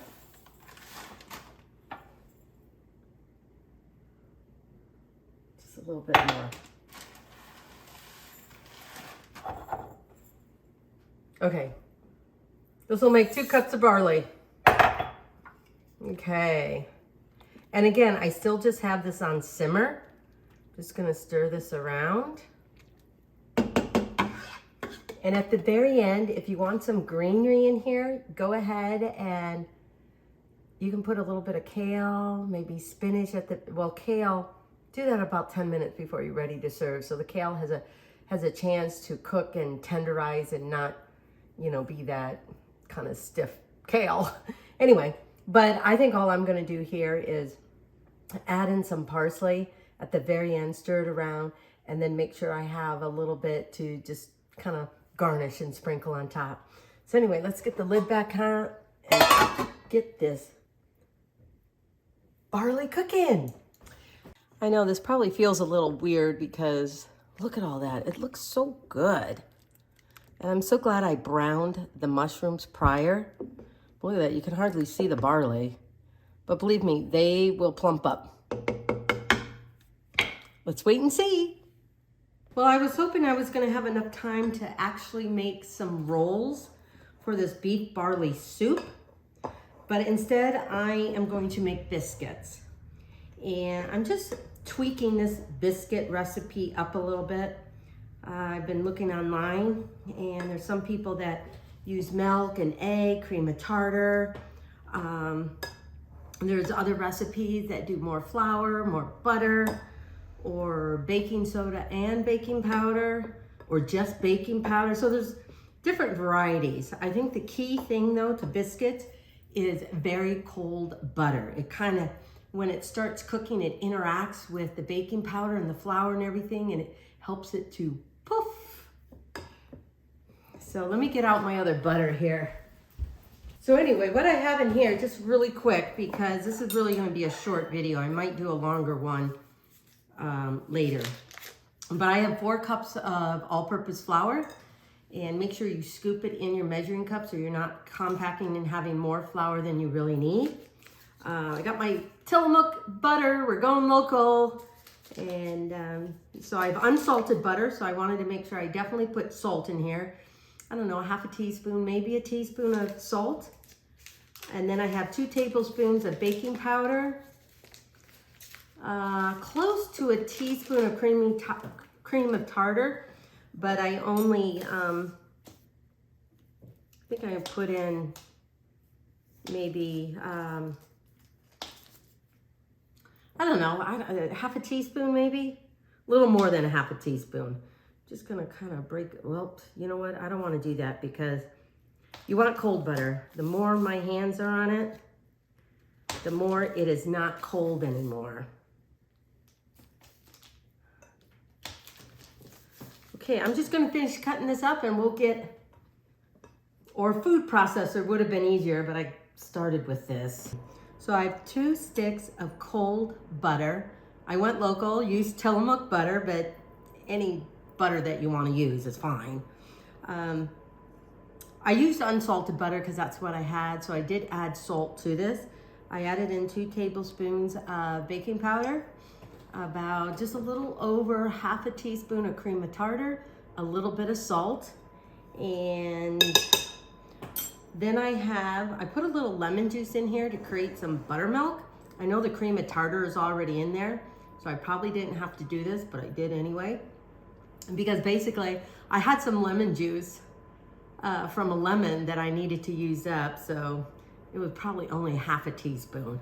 Anyway, so I'm gonna crack the egg in the milk, kind of blend that up a little bit so that when I incorporate it in the dough, I won't have pieces of egg kind of by itself, but hopefully it'll be nicely blended in with the milk. And how much milk did I have? I think I had a cup and a half. So let's see if this works. I'm gonna make a little well in here. There we go. Like I said, this is a new recipe, and I'm standing on my stool right now because this bowl is high, and I didn't want like my arm higher than my shoulder. So I'm standing on a little stool. Okay, I plopped all the dough on this counter. I'm just gonna kind of knead it for a minute.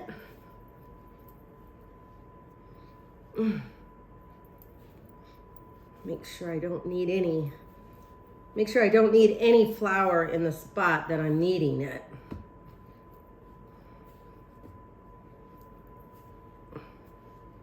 Okay, I think that should be enough. You don't want to over knead it, so hopefully I didn't do that.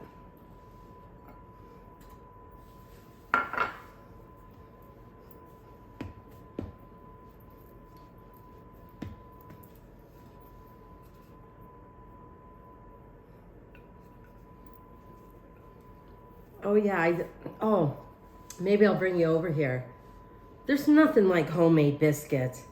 And I always think of the kind, oops, let me get a little more flour here.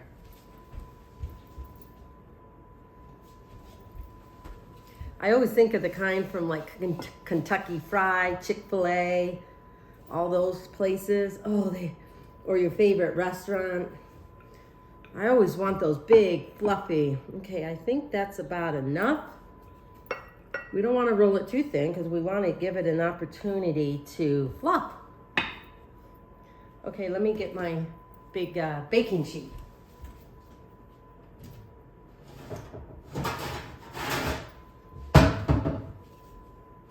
Okay. Boy, where do I put this? Okay, we're just going to put that right there. I know you guys probably can't see it.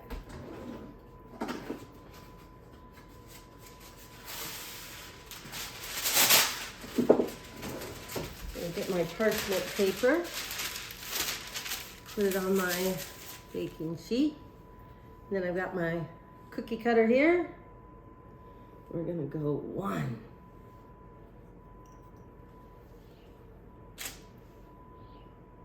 2.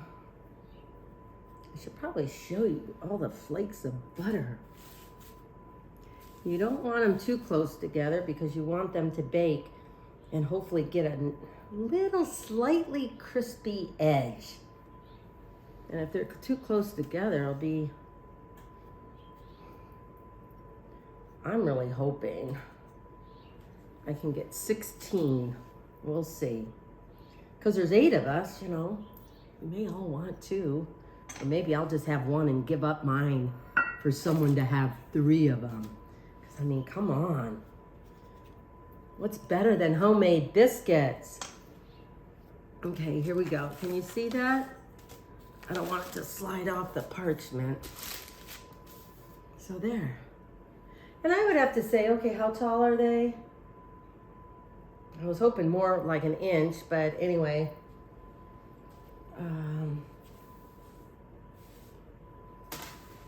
They're probably half an inch. We'll see how big they get.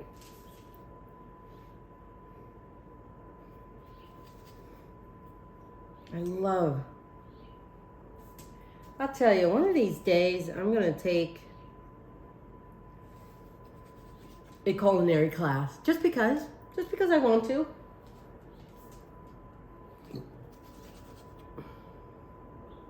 I want to see what I know, if it's really what I know, or see how much I do not know, but manage to get by. Okay, we're just gonna kind of put this together. Still want that butter going on here. Wipe off my rolling pin a little bit. Get a little flour on there.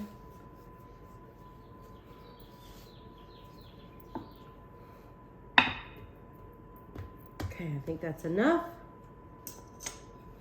Here, let me bring you over and see I don't know if you can see the specks of butter. Try not to get the shadow in there, but see all that?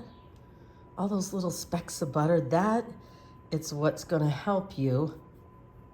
Just gonna kind of pinch these together. But this is what's gonna help you create the steam and the rise, along with the flour and the baking powder. So hopefully, oh yeah, you guys didn't even see me rolling this. There we go. Sorry about that.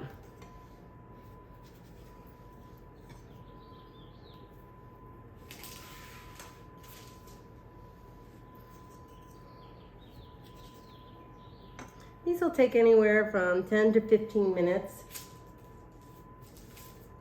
till they're lightly brown.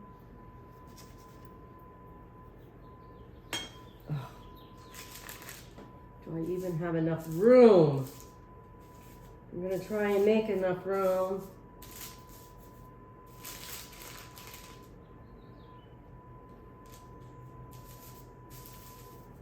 Maybe I can get 2 more out of this. You think?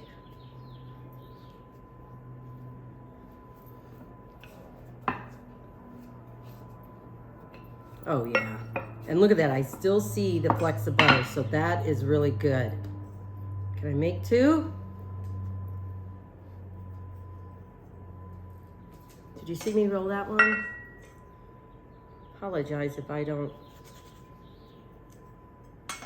always have that thing on right. Okay, there we go.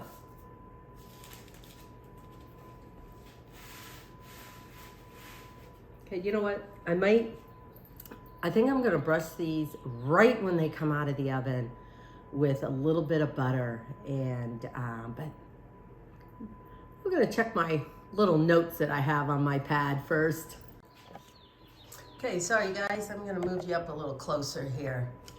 You may not be able to see me, but I'm gonna lightly brush the tops of the biscuits, and I'm hoping it'll give that nice brown color when they bake. I've got the oven going on at 450 degrees. And I do have a recipe for biscuits at amyroloffslittlekitchen.com. So go and check this one out. This is just a slight variation because I wanted to see, you know, what does egg do? Visually see it. And cream of tartar. I think I should have rolled out the dough to about a little more than a 1/2 inch. So these might not rise as much as I hope, but I think they're gonna do enough. Okay, there we go.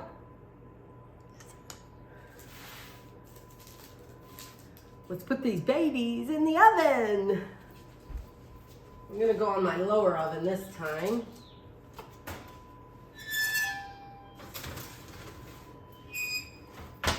There we go, woo!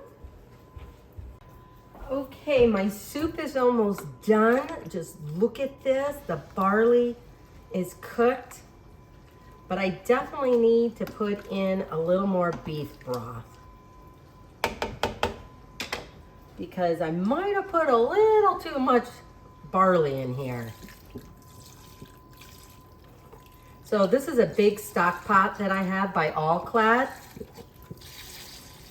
and this will make 12 cups of beef broth that are in here because I added in a little bit more meat. I have about 8 people coming here, and I just wanted, and since I did add a little more meat, I wanted definitely more barley. So hopefully this will be good. Let's see.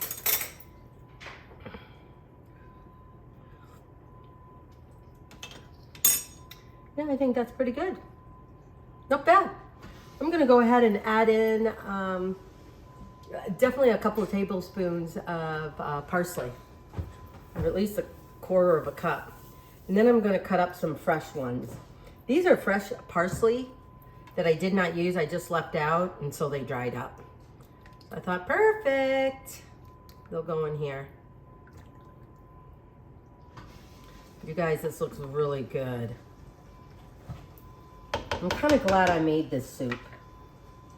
Let me get I want to try and get a meat.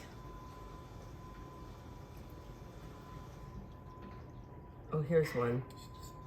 Here's a piece of meat.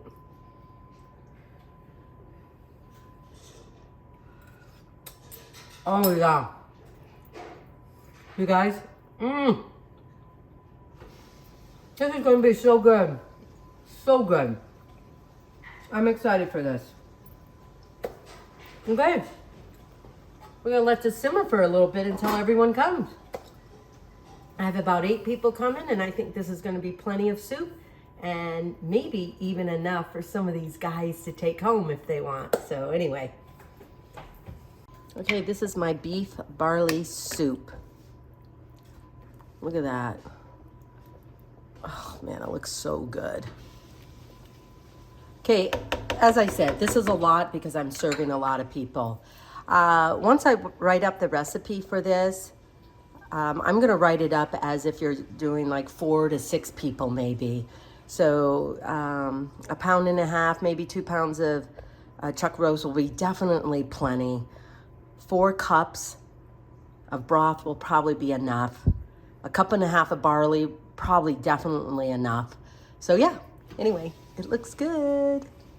Well, hi, I'm back in my little kitchen because even though I made the beef barley soup for soup night and with a few people that Chris and I had over, I forgot to put an ending to the recipe. So I have some beef barley soup left over and I want to let you know I love it. It is rich. It's different than stew or other beef. That nice chewy barley. The soup was fantastic and I'm so happy that everyone enjoyed it. So anyway, here it is.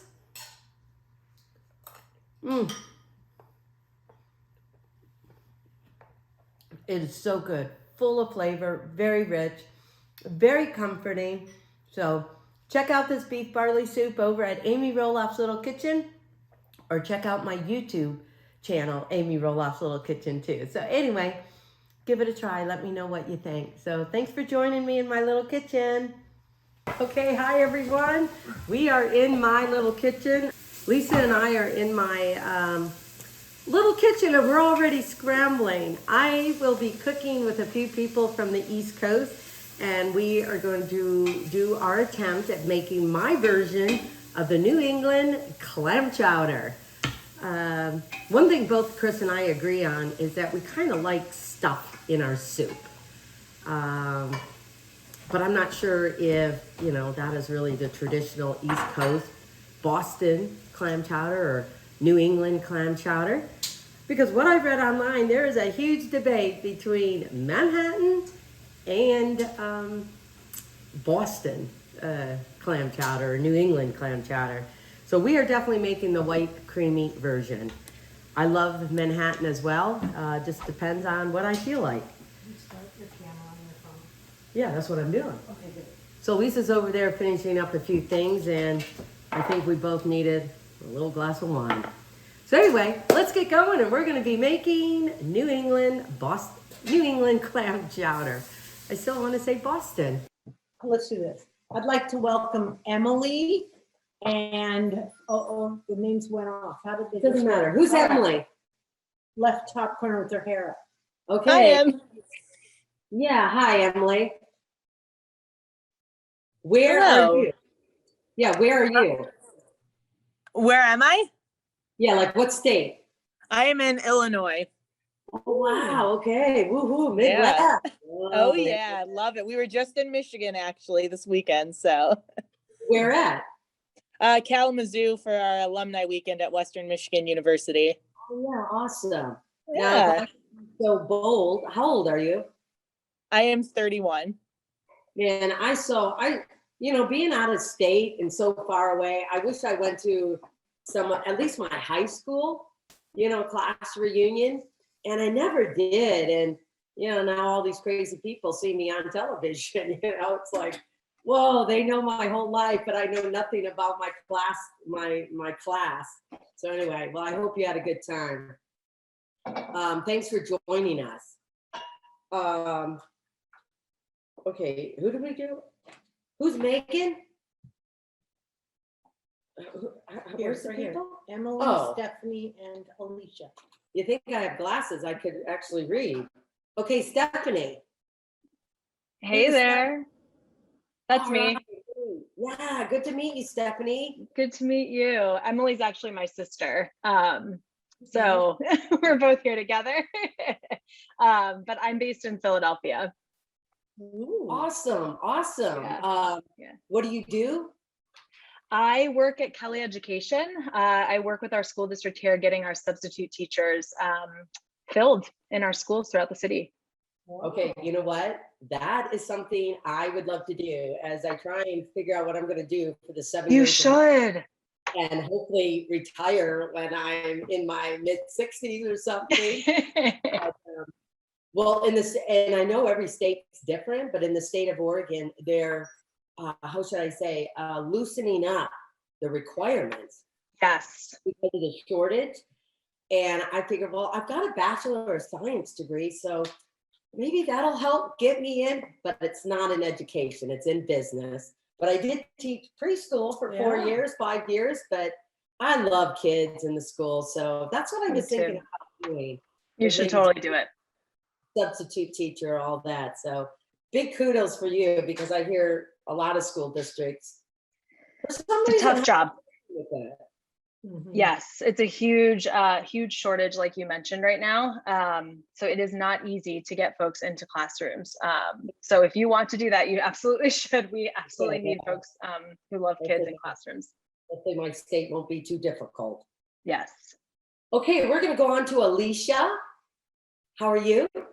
Hello, good morning, or afternoon, Good actually, right? Afternoon. Well, yeah, that is true. That is true. Well, I had a production call with my TV people today. I had to do a, COVID test because that's what's required of us, to film and everything.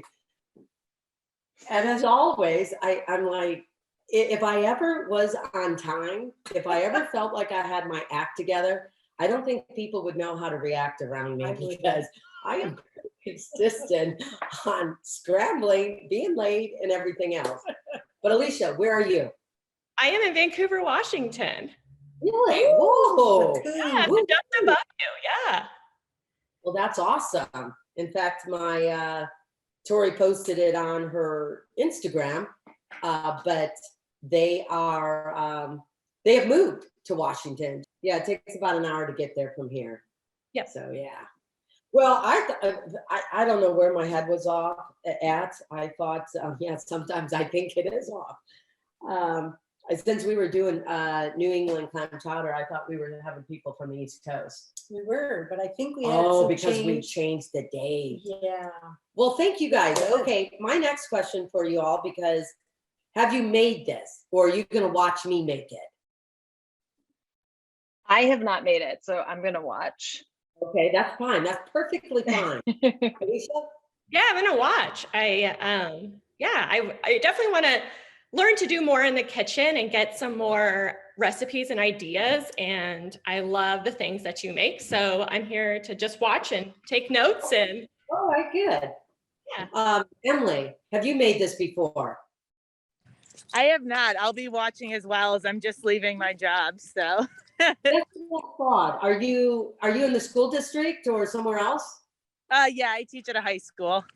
Okay, that's what I thought. That's fun. what I thought. Man, we got a bunch Yep. of teachers. That's awesome. Yeah. Well, I have made New England clam chowder soup before.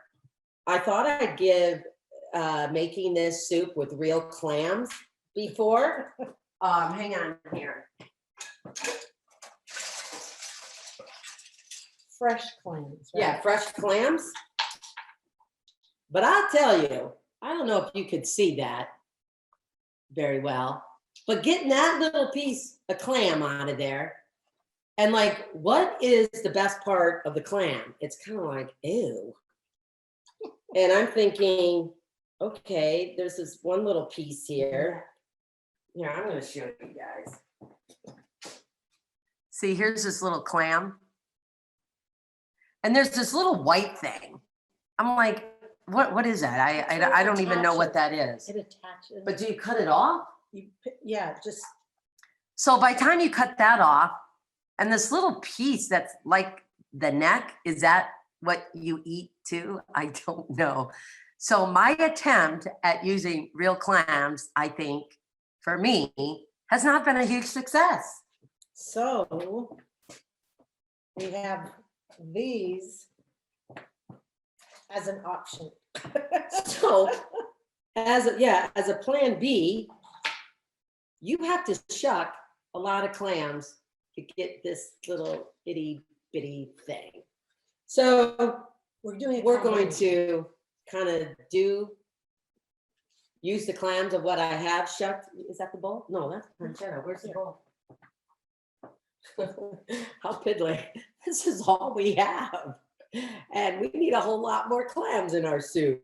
So I'm just gonna plop that in here. Ooh, yeah, see, ooh. Do we have Yes, this? all of Ooh. them have that. Oh, I know, but I cut it off. Like, look at That's that. part of the clam. When you Is eat it the really? clams, steamer clams, you eat that. Yes. Really? I don't know. It looks like I think this is more of a Gross. disaster day than. no, but you know what? The Eat thing, that. the reason I'm doing this is because sometimes people don't like to cook because they don't know how. See, that's this little piece. And of the then clam. other times, in general, I know how to do a lot of stuff because I've done it since I've been like 14 years old. But as the years have gone on, I've learned a lot more. Oh, that's how I did it? Oh, that's not the way you should do it. And for the life of me, I can't come up with an example right now. But yeah, this stuff's like, it's like hard. It's where it attaches. See, like here's the white piece here. Yeah, That's where it attaches. but I don't want that. Okay, I'll cut those while you. Yeah, keep can going. you do that, please? Yes. Because I just don't like it. So anyway, and what I don't like, I use what I like or familiar with, and these look a little better. Well, we're gonna save the juice. You know what? I'm gonna get another container. Hi, thank you so much for watching this video. I hope you are enjoying it, and I would really appreciate it if you liked it and subscribed to it. And oh, don't forget to click that little bell up there and you'll be notified of future videos that are new and coming on my YouTube channel.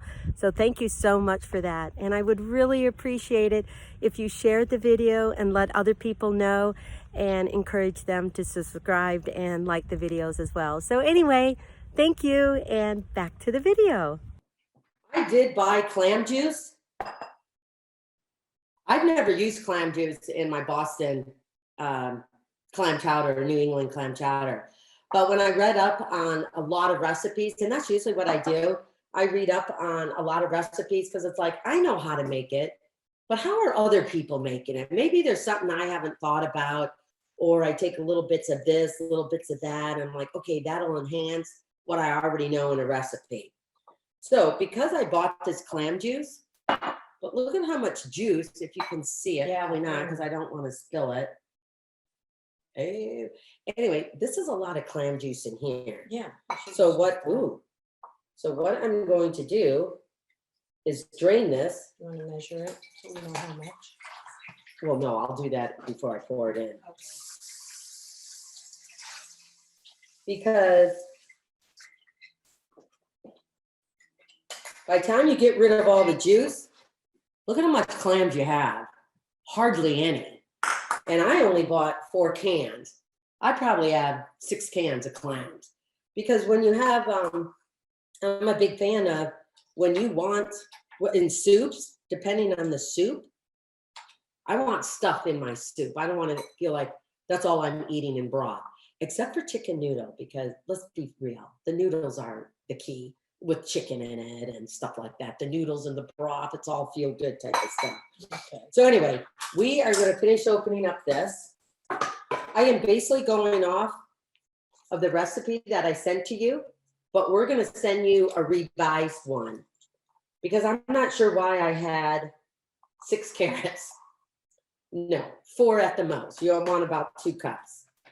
And celery. Celery was good. The small onion was good. 1 leek. If you guys don't know what a leek is, it looks like a great big huge green onion. If you have a really huge leek, I don't know, maybe you want to only use half of it, but I used one about this size and that's what's in our soup. So where are we at in all this?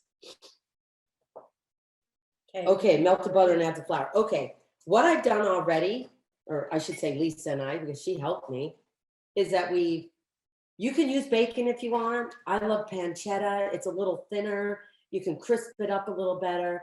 I'm gonna save a little bit and just sprinkle it on top of the soup, but I'll use the majority of it within the soup. And that is 2 packages.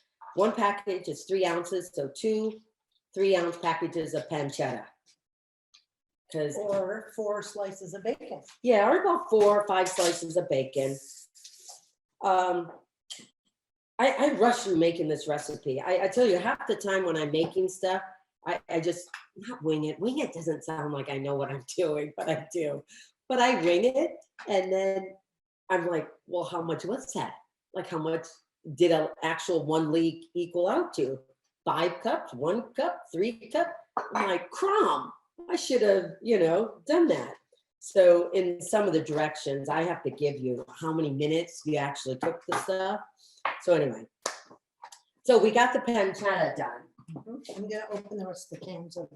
We have sauteed the carrots and the onions and the leeks because you want to soften them up before you just put them in the soup, because I don't like raw tasting vegetables, and you just cook them till they're just tender and they'll finish cooking in the soup. In a separate pan, we are going to make a roux. We're going to start with some butter. Do you guys all know how to make a roux? Roux is, thickening. Okay, good. At least someone does it. If you've got any ideas, Stephanie, pipe in, or Emily, pipe in. But we're going to take a 1/2 cup. We're going to have a lot of, this is Boston clam chowder. Basically a cream soup. So you got to make a lot of cream. A roux is basically a thickening agent. So you use butter and flour, and usually it's in equal parts. So if I'm using a 1/2 stick of butter, I'm going to use a half a cup of flour. And I'll probably just season a little bit with salt and pepper. So we're going to get that going. What kind of butter do you like using? You know what? You guys may have a brand of butter out there. I'm not sure if you have this brand, but I know it's sold nationally. But I'm a big fan of supporting local. So this is Tillamook butter. It's our local dairy, maybe about an hour and a half from where I live on the coast. And it's great. I use their cheese, their butter, their sour cream, all of that stuff. So whatever butter you want to use, but Tillamook is kind of my fave. So we're just going to slice this up. I'm hoping to get this soup done in time so y'all aren't hanging out here doing nothing. And we're just gonna do that butter a little bit. Oh, the other thing too, which I have a tendency to do because I'm multitasking, is I leave my butter on too long and it turns brown. So you don't want brown butter. You just want the butter to melt. So be sure to do that. Okay, I got my little whisk here. Normally I would just do this, but since I'm with you guys, I'm gonna actually read my recipe. Okay, melt the butter, add the flour. We gotta wait for the butter, we'll add the flour. And you don't cook it on too high. Sometimes when I'm in too much a rush, I have realized that I did not cook the flour well enough, because you don't want that raw tasting flour. You kind of want this deep, rich, rustic flour. And obviously you don't want it to brown, but you at least want to get some of that flour taste out. So really mix it in with the butter. Cook it on maybe medium low, just to get, it all combined. Oh yeah, we're gonna add 1 cup of that broth. Oh, I don't even think I needed this because the juice from the clams, That's the best. is gonna be perfect. Okay. Oh, we did have a glass of wine because for some reason I'm nervous. If you guys want, take a glass and have a glass of wine with us. Well, I think they're all at work. Oh, yeah. I Probably need not. some of this. You need some of this? Oh, mine's too warm. Okay. So while my butter is melting. Oh yeah, it's starting to- Almost browned it. yeah, it's, Slow it down. do you guys have any questions for me? I thought we had questions. It could be about the show. It could be about my life, my family, life in general. How are you all surviving this whole COVID thing? It's crazy. I mean, I live right up the way from you, so you know how it is. And Oh, I yeah. live in Portland, so I work at the Air National Guard. So just happened to have today off because we just worked this past weekend. So, Okay, got it. so as you've heard and probably on the news, it's crazy, right? Yeah. We're augmenting the hospitals and we were helping with fire support and amongst all the Now, COVID are you actually in the National Guard? Like, active. Yeah. National Guard is kind of like Army, right? So I'm in the Air National Guard, so I'm technically Air Force. Okay. So I spent 16 years active duty Air Force. Really? Around. Well, And, kudos. Thank you for that. yeah. And then I wanted to provide stability for my boys, so I joined an active Air National Guard position in Portland, and I grew up here. So it's funny you say Tillamook because I thought they had Tillamook everywhere because I grew up here. So I don't know the difference. They do. I'm not We sure. do but- have it in the Midwest. Yeah, we have it out east too. And Yeah. I've seen support my local. Oops. There we go. Yeah. Support my local. Tillamook. Well, that's great. Well, yeah, and the one thing I've known, Stephanie, Ashley, and me. The one thing, Ashley, that I've got, I think we all realize that each state is different on how they're handling this whole COVID, what's required. I mean, now the big thing is, we're not getting into the whole political thing because I'm sure we all have different thoughts on it. But, you may be required to get a vaccine in order to keep your job, which frankly, I think it's crazy, but people gotta feel like they gotta do what they gotta do. But anyway, okay, so you're really involved in it, helping other people. And then Stephanie, you're in the educational. So how's it going for you? Yeah, so in Philly, our school district board of education voted for a vaccine mandate actually this past August. So it has been very challenging to make sure all of our subs have vaccines. If they don't, they have to test twice a week actually, which is very cumbersome. Philadelphia was hit, we were hit pretty hard. The East Coast cities initially were hit really hard before there were vaccines. But we're doing better. It's stabling out a little bit, so that's good. Wow, yeah, that's tough. Because I know Michigan was hit hard a little bit too. Emily, how about you? You're in the educational system. How are you handling this whole COVID thing? Yep. So similar to Philadelphia, we do have a mandate that teachers have to be vaccinated or they can get tested weekly. So it's been interesting to say the least. Our kids, we have all mask policy at school and the kids are really good about it because they don't really know any different from the last few years. So it's just a normal school year. So the kids are there all day. We're there 5 days a week. So it's just kind of back to normal with masks by us. That's great. Because I was thinking, because you're in the high school, like, are some of the kids saying, like, what in the world? They were in the beginning, but like I said, most of them were used to it or had a hybrid kind of model. The school districts that feed us, so they were still in person last year even. So they're just kind of used to all of the things that have been going on. And luckily we haven't had to do any closing of schools or anything. So it's been good. That's good. That's good. That's good. See, it seems like we're all kind of, whatever our thoughts and opinions may be on it, we're all doing what we have to do, or whether we disagree or not, it's what we need to do. So no, good. I'm glad y'all are doing well. Let me ask you another question. Alicia, right? Alicia? Correct. Yep, Alicia. Okay. What's your favorite thing to cook? What do you like to eat? Oh gosh. I'm trying to think. I had a feeling you were gonna ask me that. And I actually just made a what I call like a Mexican quinoa. So just Mexican quinoa. That sounds good. Oh, like quinoa? Mexican quinoa? Yeah. How do you put black beans in it? What's some of the stuff in it? I'm not a big corn fan, but black beans, fire rested tomatoes, green chilies. I just cooked it.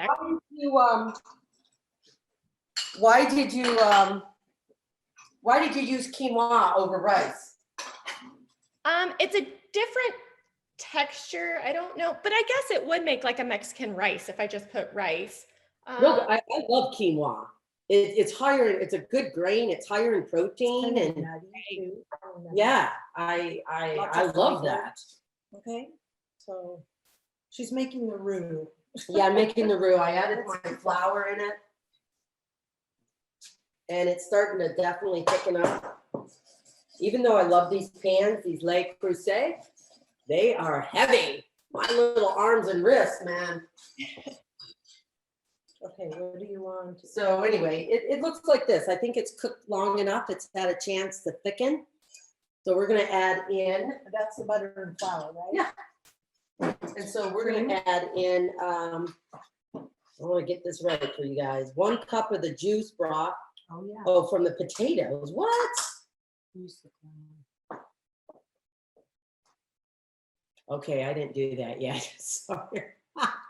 That's okay. Okay, we got to add the potatoes and stuff. Okay, hang on, people. Add the potatoes and the clam juice. Okay, we're gonna add 2 of these to the vegetables. Don't we Lisa, want this clam? I'm juice? going to use that in the roux. Oh, So add that to the vegetables. Add that one. how much? The whole thing. Okay. This is 8 ounces. So I'm adding 2 of them to the pot of the vegetables. Like I said, I'm going to redo this recipe because I don't like some of the amounts I did. And you know what? For the sake of time, time.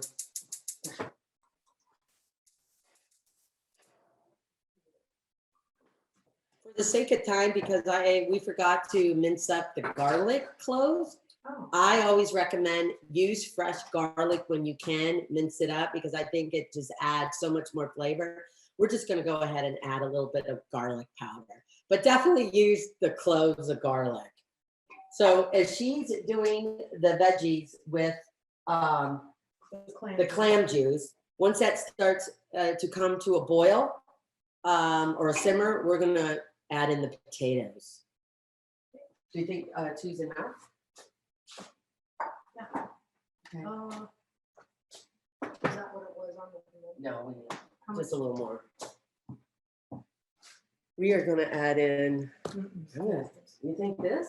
All right, add in the potatoes right now. We're gonna go ahead and add in the potatoes. So sorry, this is not a professional cooking show. We're just Amy in my little kitchen. So Stephanie, let me go to you. What is one of your favorite meals you like to cook or have or something like that? Yeah, I love spaghetti and meatballs. So we make the meatballs, we sear them first and then put them in the oven, which just like makes them perfect. And we like to add some cheese and parsley and just like good fresh. I just love big meatballs and spaghetti and all that good stuff. So meatballs? oh yeah, yes. Okay. Yeah, so we sear them, we bake them. I've got an Italian friend here. What do you put in your meatballs? So we do the meat, we do Parmesan, egg, a little bit of almond flour because I actually have celiac, so I have to eat gluten-free. And then fresh parsley, we sear them in the iron pan and then we put them in the oven just so that they become like juicy and not dried out. But it's delicious. Yeah. That sounds just about like our family recipe, but we mix beef and pork. And Oh so yeah, that's good. really good. And I just sear them in some olive oil and then we throw them in the pot of sauce. We And don't you have- have- Oh, okay. and Yeah. they finish cooking in the sauce. So then it just like, Yeah. everybody does it a little bit. different. Well, I really like both versions of that because if you, just because if you've made other meatballs for other dishes before, I have learned over the years, because I used to always pan sear them. And you're right, they would have a tendency to dry out because you've seared the outside, but it takes a little longer to cook inside, but the outside is like already done.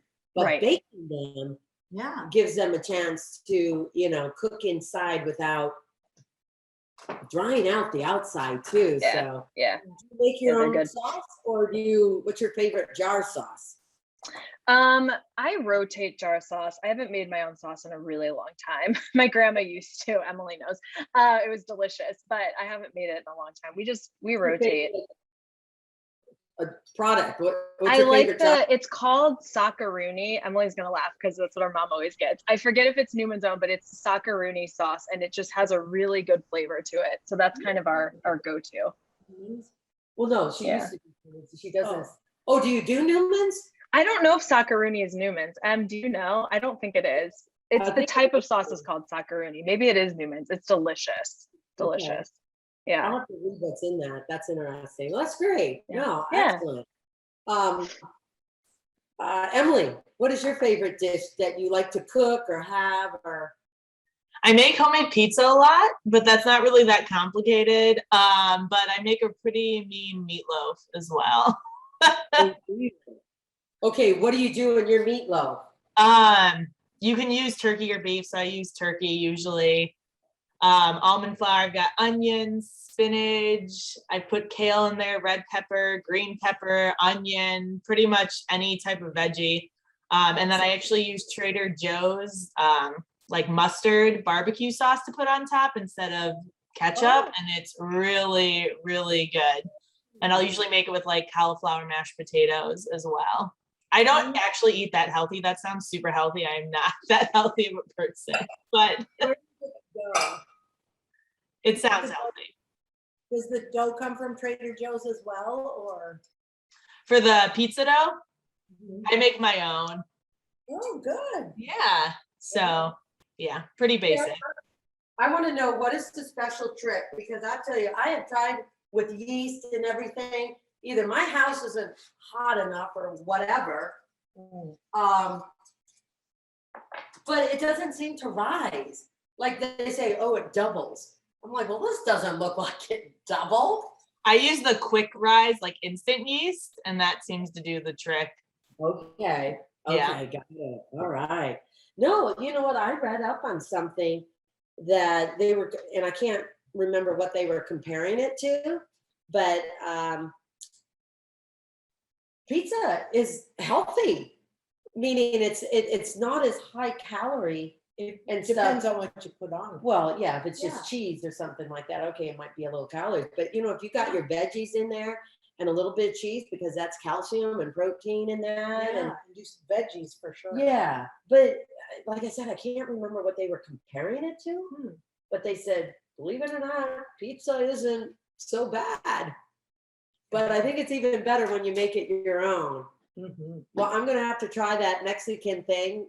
I love spaghetti and meatball because my youngest son, Zachary, always wanted that.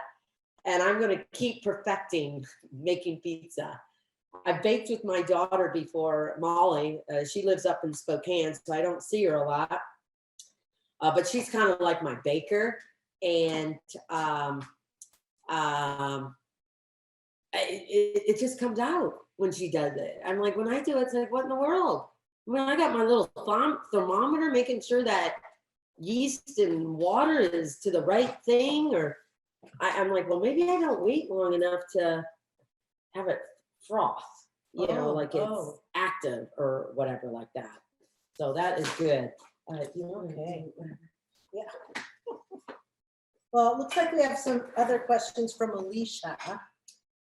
What is your favorite part of living in the Pacific Northwest? Okay. Hang on, sorry. We're gonna put a lid on these potatoes so they cook a little quicker. What's your favorite part of living? Well, I'll tell you, Illinois, Pennsylvania, you're in my Midwest. I'll always love you. Love my home state of Michigan. And I say that all the time.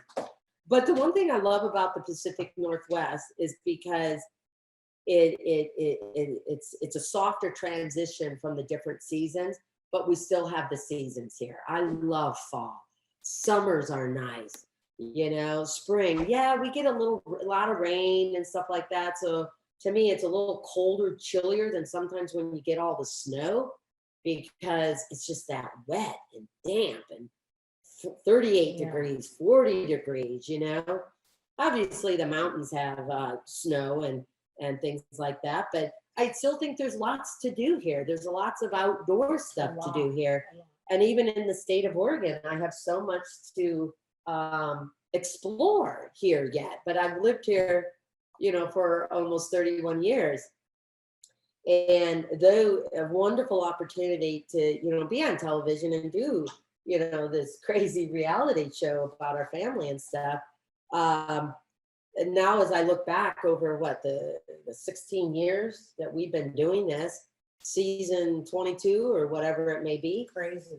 It did take up a lot of time where we didn't get a chance as a family to kind of do those exploring and, you know, plan that 2-week vacation or something, because, you know, this took up a lot of time, and it is about our life. And we had the opportunity to do wonderful vacations through the show and in the early years and stuff like that. But now that I've remarried in my empty nester years, Woo-hoo. being a grandmother, I'm looking forward to exploring a lot more of the Northwest, because I'd move back to Michigan in a minute.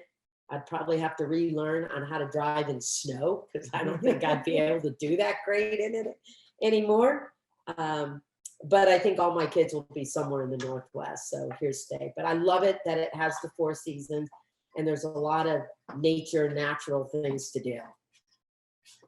Molly could teach you how to drive in the snow. Okay. Because she lives in Spokane. They get tons of snow. I live there as well for 6 years. Yeah, they really do. But like in Michigan, and I don't know about Pennsylvania and Illinois if you guys do this, but from my memory, you know, we use salt, you know, to de-ice and, you know, make that go away. I don't really know of people using chains in Michigan or even studded tires. And it might be because it's a little more flat that you don't need that. But here it's like putting chains on tires. I mean, how do you do that? Like, what do you do? Yeah, plus that ruins the, What does? the chains and the studded. But that's what you used here, though. Right. Where back there you They don't. don't. But what ruins the roads out like Pennsylvania and Illinois is the freezing and the unfreezing of the roads, Yeah. where that can wear that out too. But yeah, thank you for that. Okay, Yeah. another question. How did Little People Big World Who is that start? from? That's also from Alicia. Okay, so how did Little People Big World start? Well, when we started doing the show, what was that one show, Big World? I think Big World or some show way back. Yeah, or at this pretty much the same time. It was on like a year or two before us or whatever.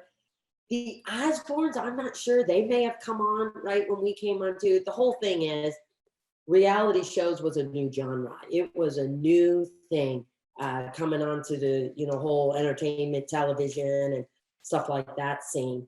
So producers, I think, really reached out to other people that they thought would be, I don't know, good on TV, I suppose.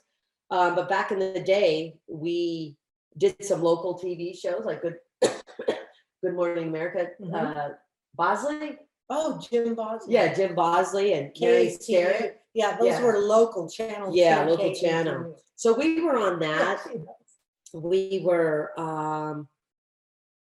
believe it or not, but I would never be probably on the show again, but Maury Povich, you know, we were on the Maury Povich show back in the day. Oprah, you were on Oprah? Well, that came through the show though. Oh, so I'm talking about things prior. Oh. And we were in the New York Times.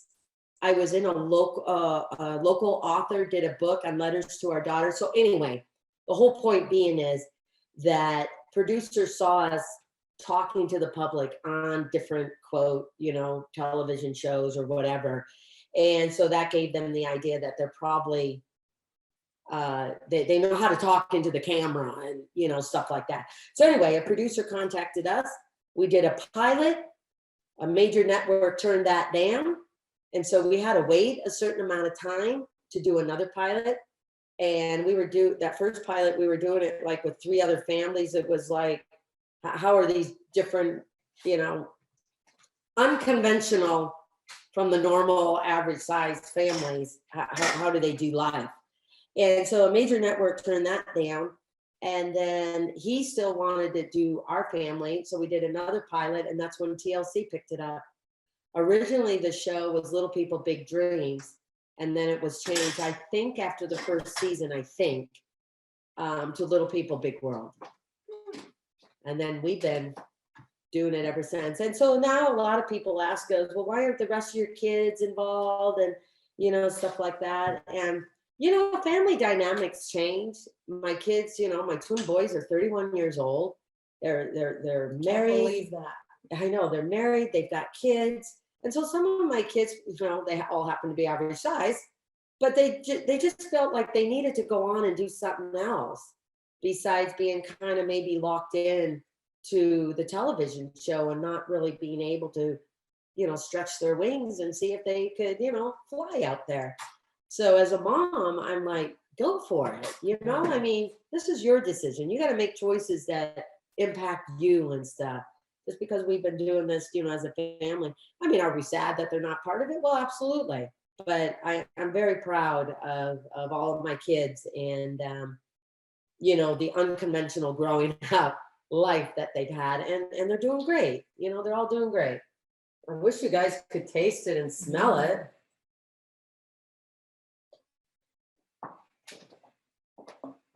Okay, this is the soup. Can you see that there? I hope it looks good. But see, I like it really good. Yeah, very good. So Stephanie and Emily, drink yours. what is your go-to breakfast? And then we're gonna have to check the potatoes in a few yeah. minutes. Okay. We still have a little. Yep. What's your go-to breakfast? Oh, my go-to. You know, I used to eat breakfast a lot. I don't know why I don't. Maybe it's because I'm getting older and I don't have that locked in 9 to 5 job. But tell you the truth, my go-to breakfast would be either a poached egg or like one egg that is scrambled and a piece of whole wheat or one of your favorite toast, one that's toast to go with the egg. And instead of a donut or something like that, I love homemade jam. I used to make jam. So that other piece of toast would be, you know, a little butter and little jam. That's really my go-to. But I would say my more luxury breakfast would be French toast, pancakes, waffles. But you also make a mean frittata. Oh yeah, and if I'm Very definitely serving for my family or a big group of people, I usually make a frittata over a strata. Now, what's the difference between the two? One has bread, one doesn't. But I like them because, you know, like a pizza. You can, you know, you can add the vegetables to it. You can do whatever you want. You just have to make sure that the egg doesn't get too watered down or adheres to it. The one thing I've learned over time on doing like scrambled eggs or frittata or anything is that if you put spinach in it, I lightly dust it with flour. I don't know if you guys do that, because that way the egg has something to adhere to instead of just sliding off of the spinach. So when you have like, I don't know, a slippery vegetable or something like that, or a smooth one, or a wet one, I usually just dust it with flour because you don't want it to be too floury to cake it.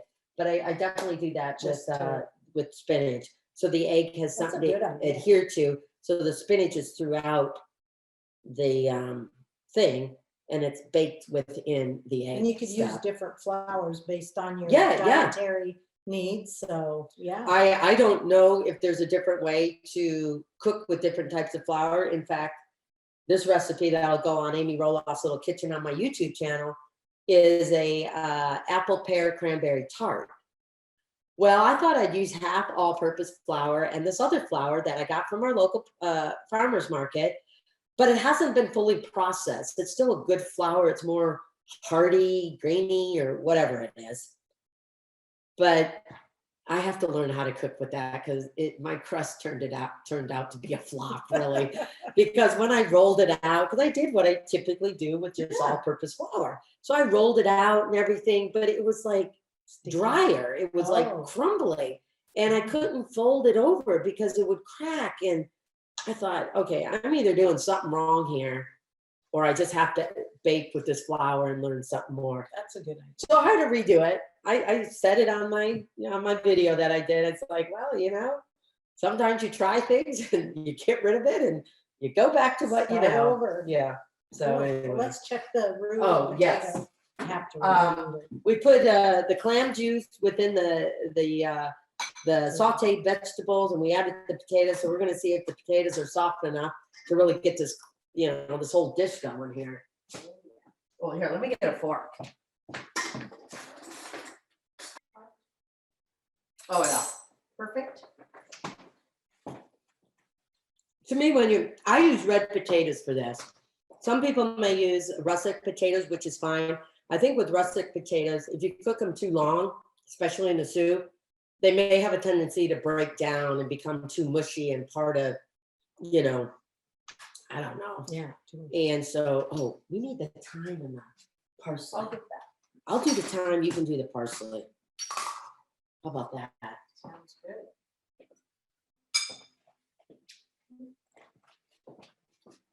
I just tasted my potato and I think I have to add a little more salt. But that's the one thing I think when you do soup, because I used the clam juice.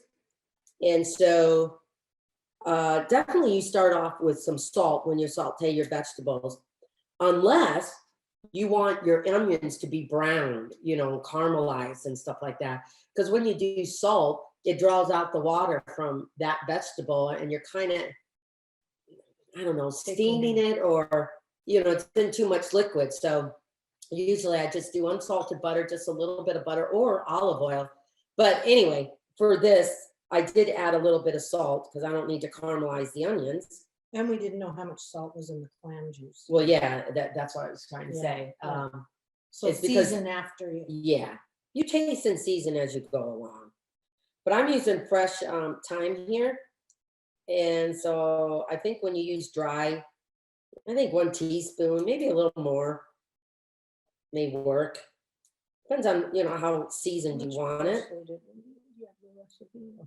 Oh, I don't know. 2 tablespoons of parsley. Well, what I was Chopped. thinking about, Remove these things. okay, what other question? How about, do you guys have any other questions on the fly besides the ones you sent? No? What was your costume this past weekend? Oh, yeah. You know, that's a lot of people have asked me, you know, now that I'm off the farm, you know, why do I still do this and stuff? And, you know, I tell people, I said, you know, I've lived on this farm for 30 years. I've been a major part of pumpkin season too. You know, it's just like any job. There's some people that are in the forefront. There's some people that do a lot behind the scenes. I would say Matt does a lot behind the scenes, you know, helping get all that done. And I'm out there, you know, y'all come to my, you know, farm, my home and stuff. You might have seen it on TV, but this is not a set. This is my home. And so I really enjoy, I always answer a question in a roundabout way. I'm so sorry about that. So I really like, even though I'm off the farm, I love meeting people. People have come from all over bucket list. Yeah, to all over come, the world, to come to our farm. And I'm like, how can someone not be here? So I'm out there, you know, greeting everyone. I used to only wear a costume like the last weekend or the last day of pumpkin season in the early years. But lately, in the last several years, I'm like, you know what? I want to change it up because it's kind of fun for me. And then some of the kids get a kick out of it. I'm not like a witch or any of that, you know, gory stuff. It's pretty tame. And so this past weekend, my daughter-in-law, Isabel, Jacob's wife, wanted to do the 70s. So I dressed up in a 70s outfit. Then I was a pirate on Saturday, because a lot of it has to do with what kind of weather are we having. And then yesterday, it was supposed to rain, but it didn't. But I was Minnie Mouse. So a lot of kids got a kick out of that, you know, especially the girls and the boys. And because, you know, they've been to Disneyland and, you know, stuff like that. But I've been a scarecrow. I have been, what else was I? Sports figure you had on. Well, no, that was last year though. Oh, I was a cheerleader, butterfly. You haven't done your Oh, wait a minute. steampunk yet? What was I last weekend now? I don't know. I wasn't there. Oh my goodness, how can you forget so easily? Scarecrow, 70s, cheerleader, butterfly. That's it. You've only been open 2 weekends, right? No, but cheerleader? What were the other two that weekend?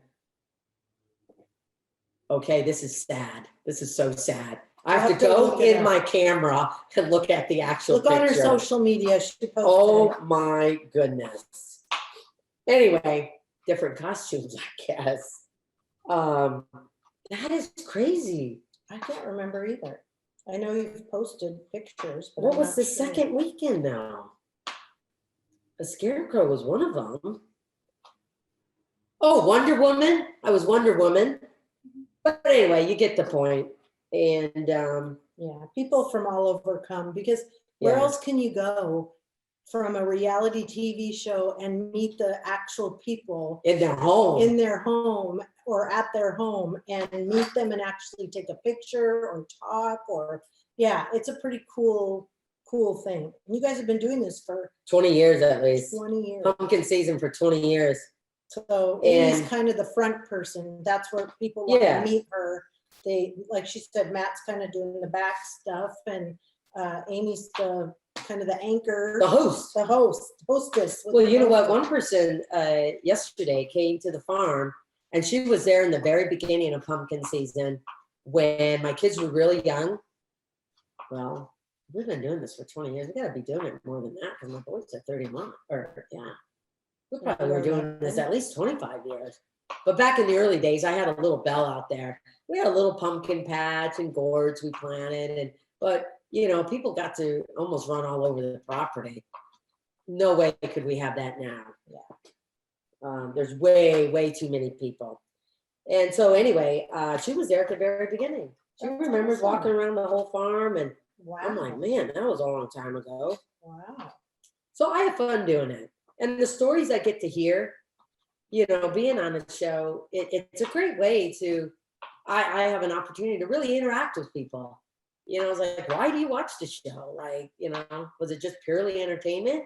Or so occasionally I get some really neat, I get to hear some really neat stories. And, you know, like anything else, I do speaking engagements and I just talk about my life, what are key elements that have, you know, got me from there to here and about the show and stuff like that. But anyway, I remember speaking at this one college and, you know, college kids, you never know the impact you'll have with them.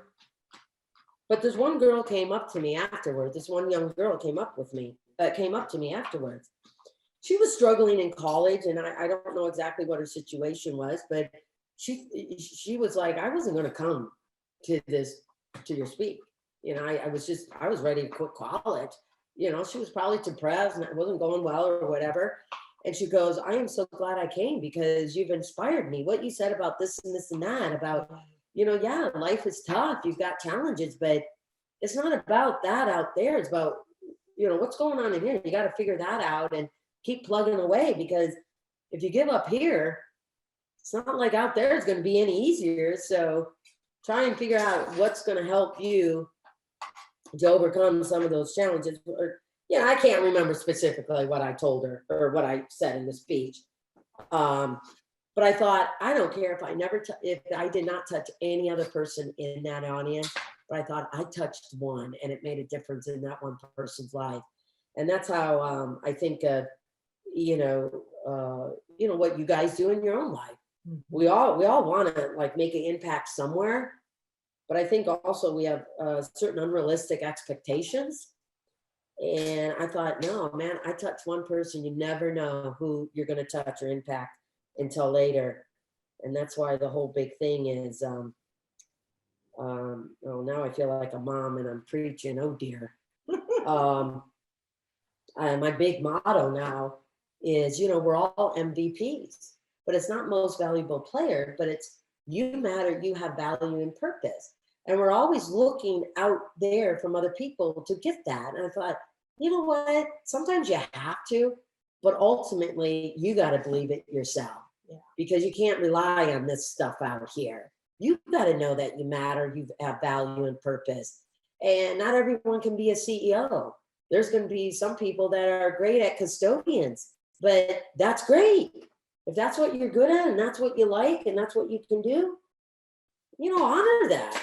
So anyway, Okay, back to cooking. let's yeah. back to cooking. Okay, so here, I'm doing this. Okay, we added that stuff to this, right? yeah, Okay, let's see what's happening. All right. it's ready to go. Yes, it is. And now we are going to add in. We're gonna add in the roux. It's very thick because that'll be helping our soup get thick. So we're just gonna pour this right on in here. You can use the roux for a lot of things. You can make yeah. it for macaroni and cheese, Yep. all different types of soups to thicken and give it that flavor, especially to butter. Hey, Lisa, can you read how much cream I need? I think it's 2 cups of cream, one of half and half, or what do I have? 2 cups, half and half, and 2 cups of cream. I tell you this can is so good. Okay, if you don't mind the big one.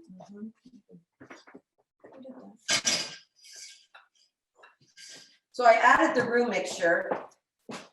Because sometimes I think it's hard to make a roux, not all the time, when you already got so much vegetable and do we have the pancetta? No, not yet. And then you're melting the butter, you're recooking the vegetables, and then you add the flour. So I made this in a separate pan. And I think the directions say that. Okay, so 2 cups, half and half. I'm gonna add a little more salt because it needs some salt. Sometimes I think, yeah. Sometimes I think when you have like a potato, very starchy thing, just like meat, it is good to season it. So we just added 2 cups of half and half. Now why half and half? Because I like it. Sometimes cream can be a little too thick. Cream is that big. Where'd you put it? Is it in the fridge? No, it was right here. What? It was right here. Big thing of cream. By the green water bottle. By the water bottle? Oh yeah. Oh my God. We didn't say we were professionals. I was that's like, good. did it just jump off the table? Oh dear. That's why you cook with friends, right? Yes. Oh yeah. Yeah. Well, the videos, if you've seen any of them on Amy Roloff's Little Kitchen, my YouTube channel, it's just me doing it. I'm learning as I go along, even though I've been doing it for a year. But during COVID time and everything, when you got to do your own photography, your own video, you stop and go. And in fact, hang on for a sec. Is your phone still on? Hi, thank you so much for watching this video. I hope you are enjoying it, and I would really appreciate it if you liked it and subscribe to it. And oh, don't forget to click that little bell up there and you'll be notified of future videos that are new and coming on my YouTube channel. So thank you so much for that. And I would really appreciate it if you shared the video and let other people know and encourage them to subscribe and like the videos as well. So anyway, thank you, and back to the video. Man, I hope that uploads. Yeah, I do a show and I know how many people and everything is involved in doing a show, but doing this by myself, it's like, well, I forget to take the picture at the different, like now, Yeah. I forgot to take the pictures at the different stages, but I thought, well, you guys aren't going to want to see all of that. It's boring, because I can't cut and bring you back, cut to commercial and bring you back. So anyway, one person, I follow a lot of people. I love the Rachel Ray show. I love the Food Network and, some of the people on the cooking channel, now you got to stream everything. You can't get them on cable, or you can, but they're repeats and, stuff like that. But the one thing I love about Rachel Ray, man, she's real.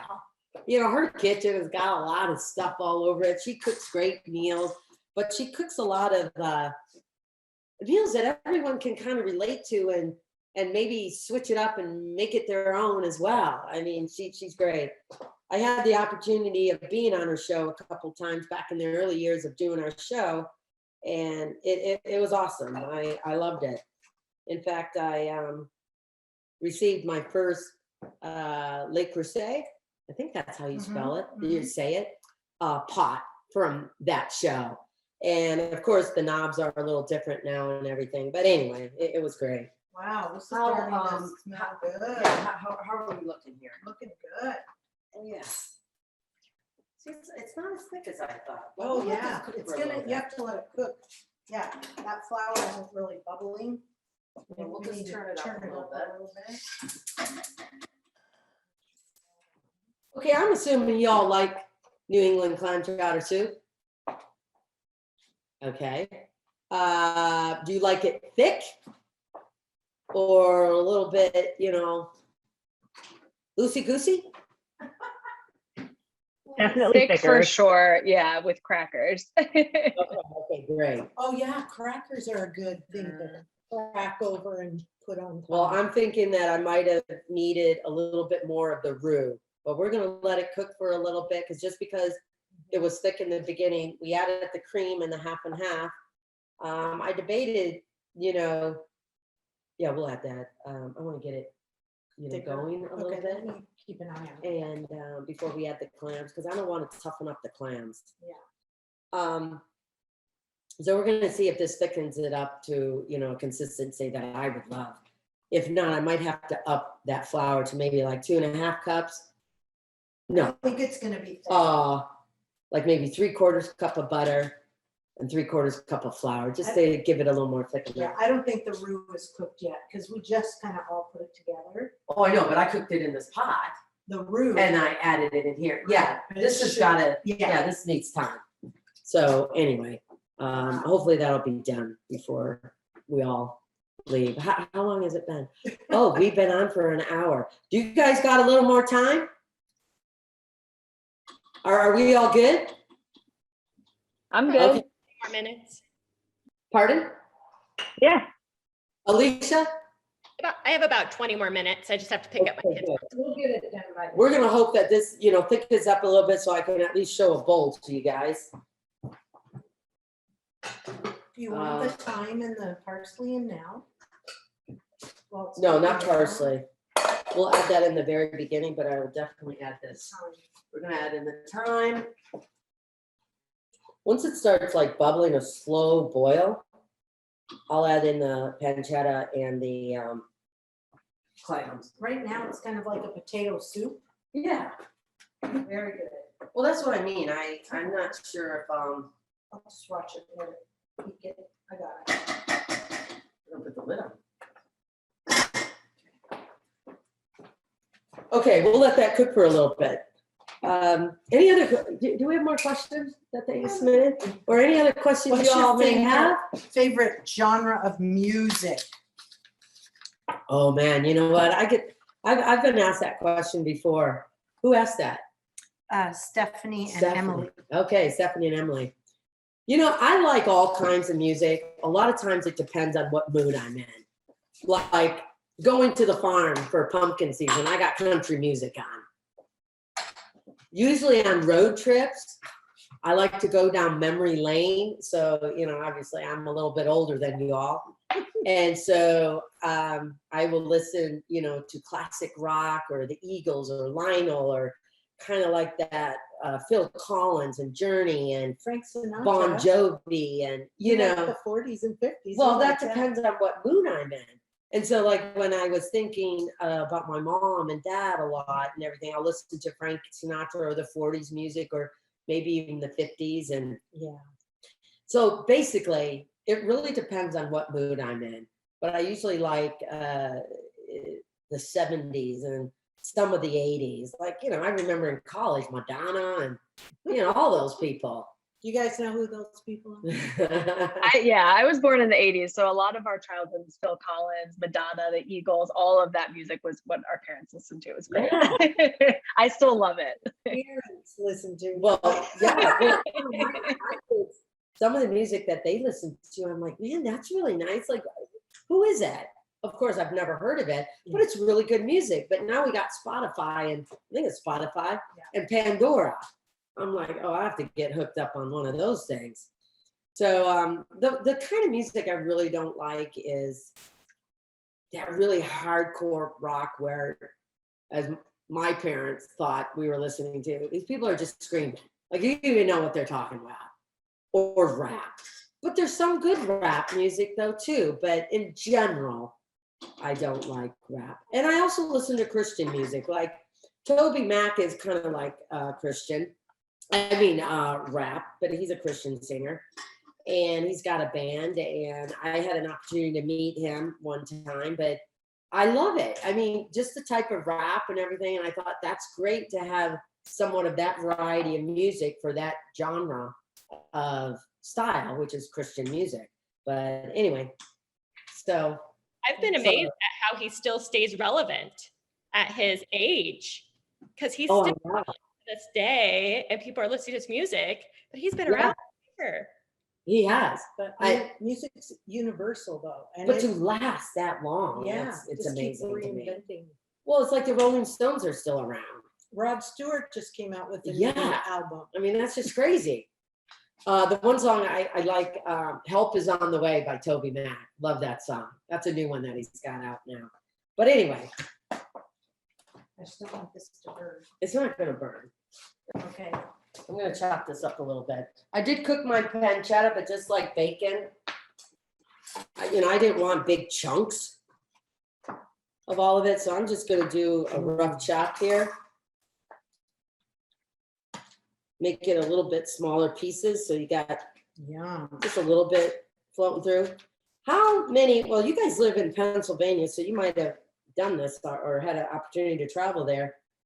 Has any of you traveled to Massachusetts, Boston, and any of that? Yeah, I actually went to college in Vermont. So I've spent a lot of time in New England. Yeah, so I've been to Boston, Massachusetts, all that good stuff. Lots of good seafood. You know where Stowe, Vermont is? I do. My gym class was snowboarding at Stowe, which was wild. My daughter lives in Boston, and they have a vacation home up in Stowe that we go and visit. Beautiful.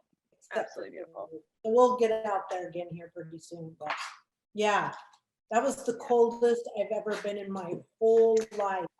We went really cold. I think it was like 10 below.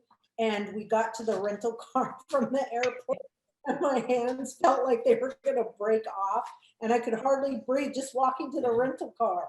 That was cold. Yeah. Have you ever had Boston or New England clam chowder out there? I have. Delicious. And what do they have in it that's different from what I'm doing? Because it's been a while since I've been actually out there, and I can't remember.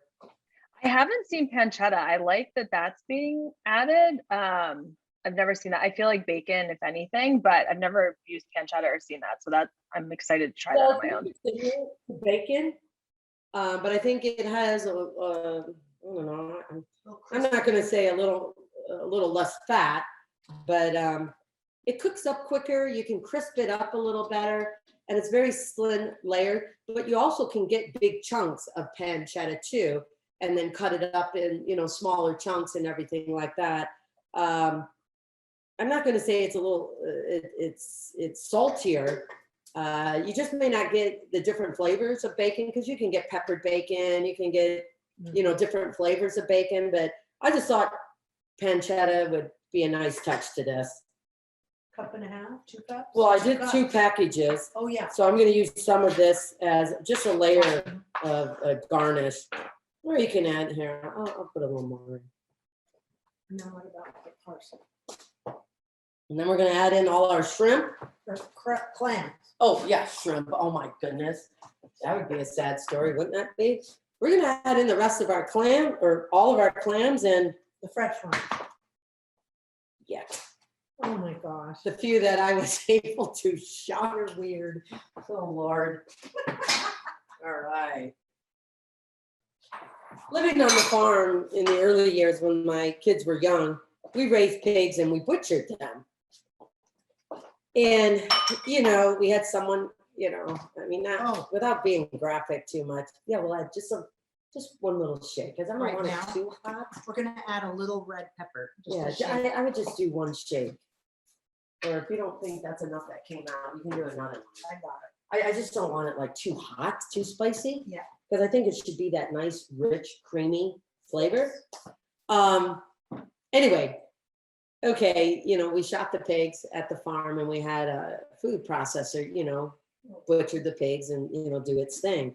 Well, the boys were young and Matt's like, oh yeah, let the kids come out. I'm like, no. Sometimes you don't need to, you kind of like need to understand the process. You don't always need to have a visual of the process. And so doing the clams is one of those things. I wanted to give it a try because, you know, I'm not having them in a restaurant where they're all doctored up and, you know, whatever. But I thought, you know, it's always nice sometimes to go through the process and just see. But I will probably not do real clams again because I don't think I know how to really clean them. Wait till we try it though and taste a canned clam versus a real clam. Oh, I think the real clam will be better. But it's like, what do you keep and not keep of this little itty bitty piece of meat? But anyway, chopped clams is good too. I think you may need more cans than you realize because half of it is just the juice. Mm-hmm. And if you have like a Sam's Club or a Costco, I know they have the larger canned clams and they're supposed to be delicious. So that might be an option too. And a little bit of Maryhill, which is local winery. Washington. Oh yeah. Rosé. Gotta have a little taste. I mean, if you don't know, I'm a big fan of local. I love my local farmers market. And during pumpkin season, I was bummed that I wasn't able to finish it out and go there because, you know, we're open on Saturdays and stuff. This weekend, it might be rainy, so I'm in a big debate as to, okay, what am I going to dress up as? Oh, Because I'm going to need an umbrella. Deb and I were going to come out this weekend. It's supposed to rain. Well, haven't you been listening to the weather? No, Why not, man? because it's been so nice. Well, when you're a farmer, you have to listen to the weather. So did I get some bowls? Oh yeah, here's some bowls. I think these might be a little big. These are a little big? No, then we can see what it looks Okay. like. We'll do You these. guys, it smells delicious and it's thick. So good job, Amy. Now, I know a lot of people will use those little oyster crackers, which are absolutely fabulous because I love them. Oh yeah, for the But passion. for a dinner meal or something like that, because Chris would definitely add it to them on top of having bread. I like having bread and heating that up or toasting it just a little bit, because when you got some of that broth, that cream, you know, you can just, you know, soak it up with that bread. I have some in the fridge. Oh, Okay. crusty French bread. Well, we're gonna heat this up a little bit. Wow. Warm it up, microwave. Okay, one of the things I'm really excited about in my kitchen. Oh yeah, you guys can see it. I'm gonna get rid of this microwave because I want this opened up. I never think a fan is strong enough on a microwave over the stove. Yeah, the exhaust. So we're gonna get rid of this because I have another microwave in my corner of my kitchen on a little stand that, you know, I mean, I only use a microwave to melt stuff, heat stuff up. I don't cook in it except maybe popcorn. And then a real fan, but I'm excited because, you know, this is my kitchen. I'm gonna get a new stove top here, and then the open part of the wall where the microwave is removed. If we need any sheetrock work, Chris has been a sheetrocker, so he'll know what to do. But get fancier tile so it would have a little decorative stuff. But I'm hoping for these little cooking things that I do, it just brightens up the kitchen and doesn't feel like you're going into something. Like a hood, an overhead hood. Yes, an overhead hood. I think this is done. Okay, I'm gonna turn it off. well, let's warm up this bread a little bit because I use this one and I'm gonna get rid of. You know, I'm gonna use this one over there. Okay. Hang on. Okay, I have a question for you guys. On your clam chowder, have you ever put cheese on it? Just as a garnish. No. I've had cheese on it. Yeah. As a So- what? Some, she's had cheese on it, but some are yes, some are no.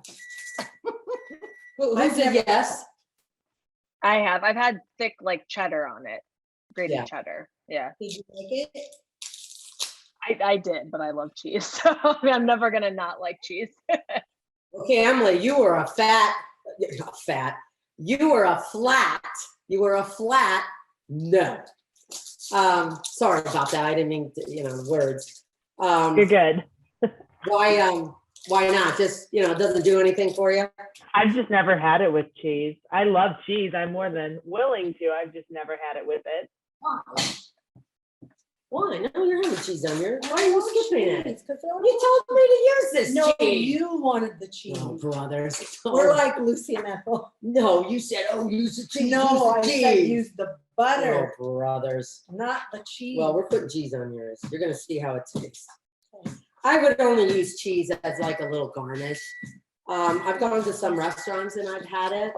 But I think one reason why people don't want the cheese, because you got potatoes in here. It's a cream-based soup. So you don't want to feel like you're also having like a potato clam soup. This is Boston. This is New England clam chowder. Do you want these toasted a little more? No, we don't have time for that. Okay. Add some butter. Butter dish. Okay. Let's dish this baby up. Woo-hoo. Lisa lives about 45 minutes away from me, so she has graciously come here, to be in my kitchen to help me with this. And so I said, well, you know what? It's not that far. If you come on out, guess what? You get a free meal. Yeah. So I live in Happy Valley, so downtown Portland is on one side, is in the middle. She's on the west side, I'm on the east side. yes, yeah, I like this. It's really thick. How can we show them? I don't know, but I wish I had better. Here. I think it's in the pantry, but I'll show it to him. Hang on.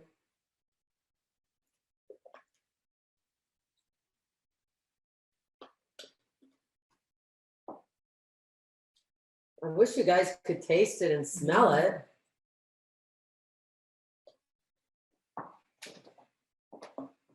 Okay, this is the soup. You see that there? I hope it looks good. But see, I like it. Really good. You get to see a lot of the, now why it's not so white.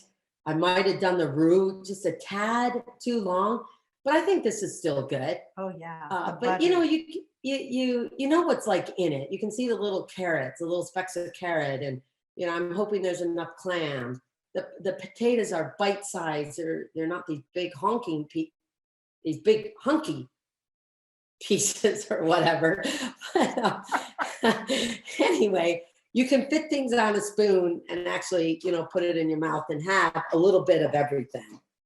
So I'm gonna just put just a little bit of parsley on here, and I'm just gonna use a little bit of cheese. Tell you the truth, I was gonna do a little pancetta for the garnish, but it's already in the soup. I don't think you need it on top. So yeah. So that's my version of New England clam chowder. So what's gonna happen, I'm gonna make some tweaks on this recipe. I will resend it to you guys. If by chance you have a chance to make it, I don't care if it's tomorrow or 3 months from now, and you wanna, email Amy Roloff's Little Kitchen, I'd love for you to give me your input on it, or maybe what you changed, because I don't know, I'm always interested in that. And We have to taste it. well, yeah. Do any of you guys watch my videos, my cooking videos, Amy Roloff's Little Kitchen? It's okay. I watch We them will on send them to Instagram. you. Yep. I do. I send them on Instagram to my sister. I've made your cheesecake and I love that recipe. Okay, So good. pumpkin cheesecake is coming your way. I absolutely love it. I shared it with, which I don't think is going to be too much. In fact, I'm going to look at my original cheesecake recipe and see, what's the change in it. I gave it to my son, Jeremy and Audrey, because Chris and I are like, man, we'd be blimps if we ate the entire thing. Chris is already like, yeah, I'm telling my friends that, Yeah, this is what married life does to me. I know you're cooking all the time. But they really loved it, and Audrey wants the recipe, so it's always nice. And I love her because she'd be frank. She'd be like, "Oh, well, it maybe needs this or this." So they loved it. So I was really happy about that. Okay, we have to try a bite. Okay, you ready?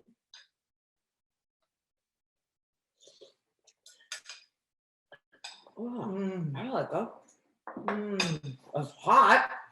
It's super hot. It is excellent. You know what I think it just needs? Probably not though. A little salt. No, not salt. No. What? Pepper. Oh, Just a little pepper. sprinkle of pepper.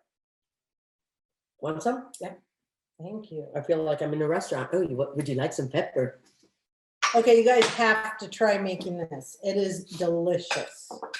It's creamy. Yeah, I think it's It's got every bite has a little piece of either carrot or celery or potato.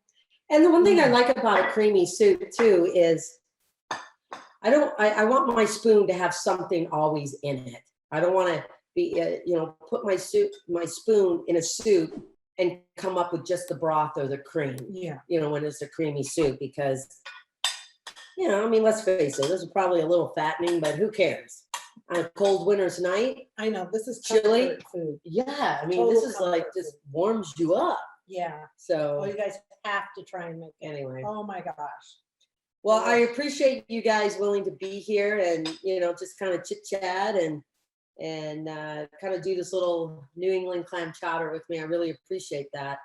But I hope you guys have a wonderful, wonderful holiday. And thanks for following me, Amy Roloff's Little Kitchen. And if you, whatever your social media is, I'd love for you to ask people to follow me on, the YouTube channel. Yeah. But is there any other last questions or anything you want to ask? No, just thank you so much, and hopefully I will see you at the farm. Oh, I hope so too, because I will be there, rain or shine.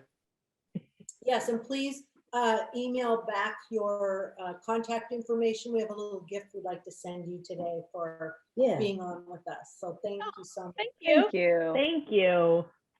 The other thing is, if you do watch the show or think it's still on or whatever it may be, the wedding episode may be coming out in November, so check that out. Yes. I'm sure it'll be amazing. I just had an opportunity to see the preview of it, a little bit of the preview. And not that we get to change anything really in the preview, but it just gives us an idea of, what they're putting out there and stuff. Oh my gosh, they could have made this. Well, they could have made it into a 3-hour episode, but for the audience, it probably would have been boring. For me, I would say, oh yeah, man, you captured everything. Yeah. So, it'll be exciting. And she just looks gorgeous in her dress, and Chris, he owned that day. Oh my gosh, owned he the day. did.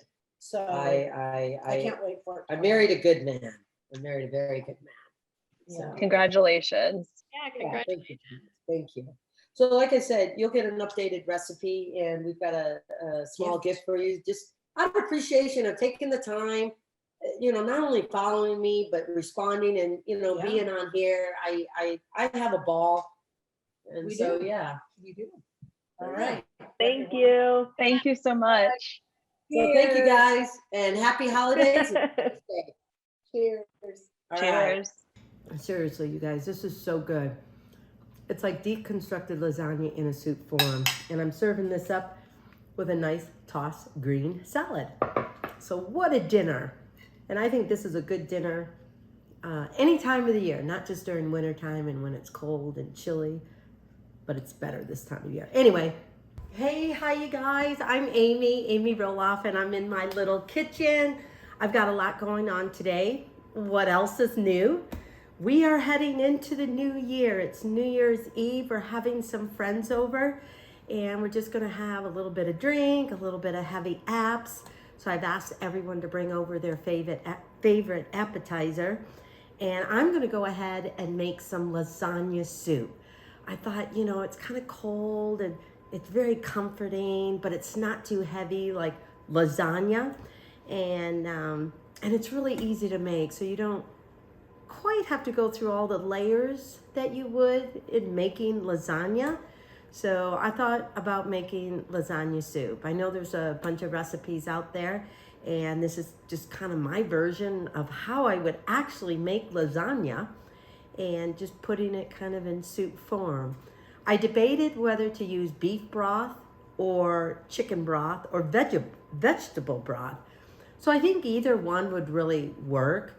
I know that beef broth will give you more of a heartier, richer soup. So I'm still debating whether to use chicken or beef. I'll probably end up using chicken though, because we've got a lot of tomatoes going on in here. I'm gonna use crushed tomatoes, fire roasted tomatoes, crushed tomatoes. I might even put a little bit of tomato sauce because, you know, ever since my kids have grown up and now that they're all married themselves, I have been making my own marinara sauce. And I will sometimes use tomato sauce depending on how thick I want the sauce. But usually I use the, what is it called?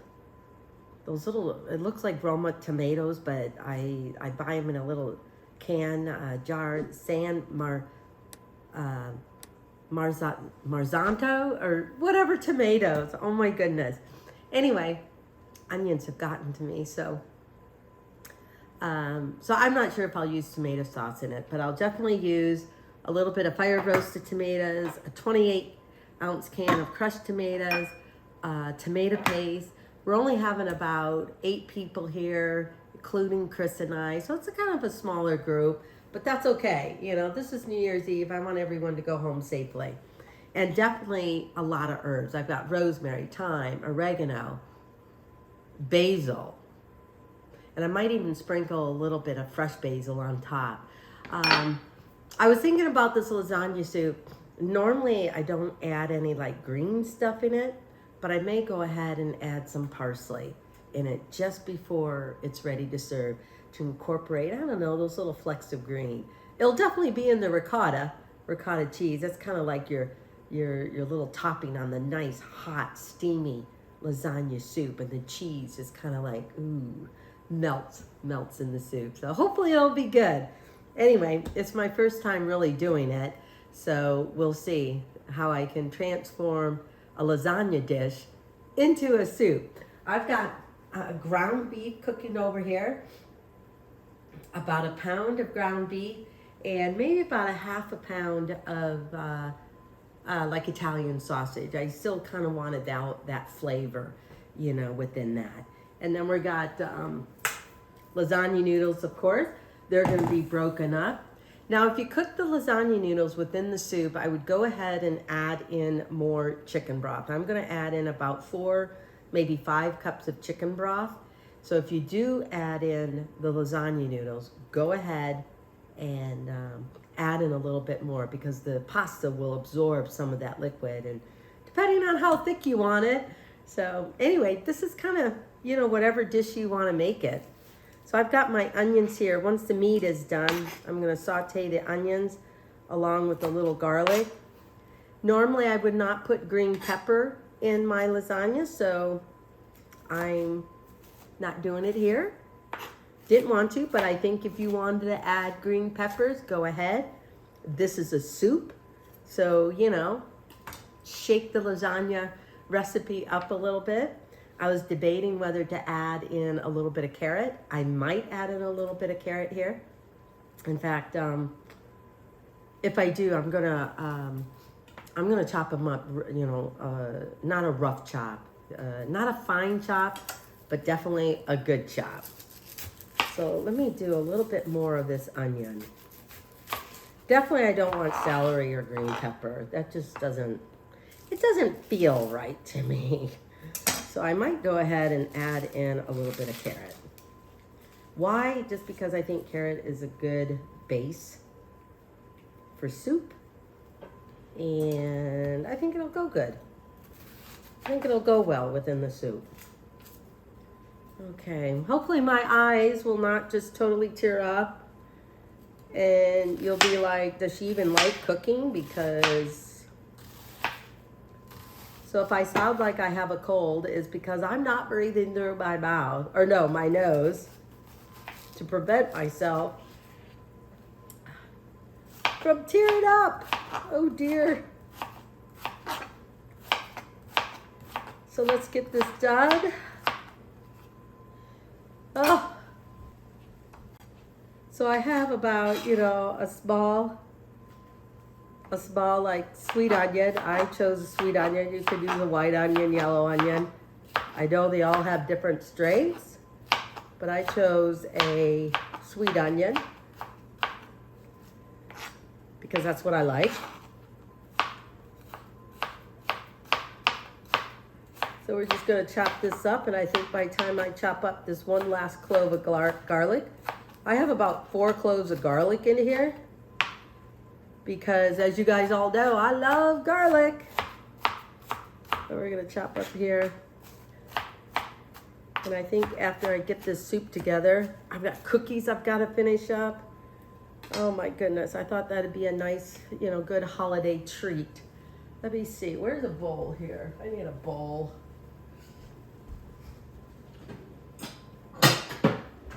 Okay, here's my bowl. Let's get all this in here. So like I said, I have probably about, believe me, I don't have a cold, people. I'm just trying to prevent my eyes from totally watering up. So I am not breathing through my nose. Whoops.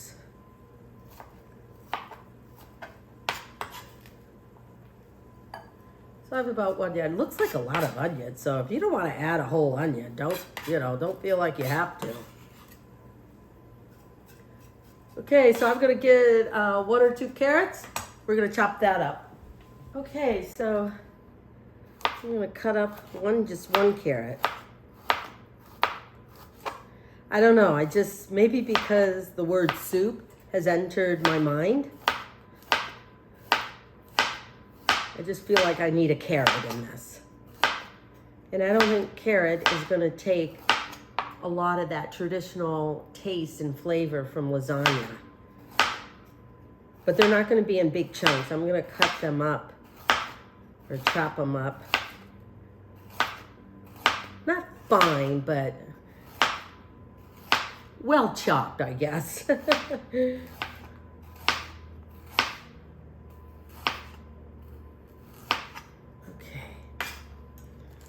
There we go. So we're just gonna do this, and I forgot to do my one last garlic, so I'll do that. I've drained my meat, so that's in a bowl. So my pot is still a little bit warm, so when I saute the vegetables. One thing I love about soup, you can really just see the layers that you're building up the flavors of the soup. Like I browned the meat, drained it, but there's probably still a little bit of flavor of that meat with a little bit of salt and pepper and a little bit of olive oil. I'll put the vegetables in there with a little bit of olive oil, just a little bit of salt, just a little bit, because I know these cans of tomatoes will definitely have salt. And then you put the cans of soup in it, and then you've got your herbs, your garlic, just really building up soup. And then you put the pasta in there.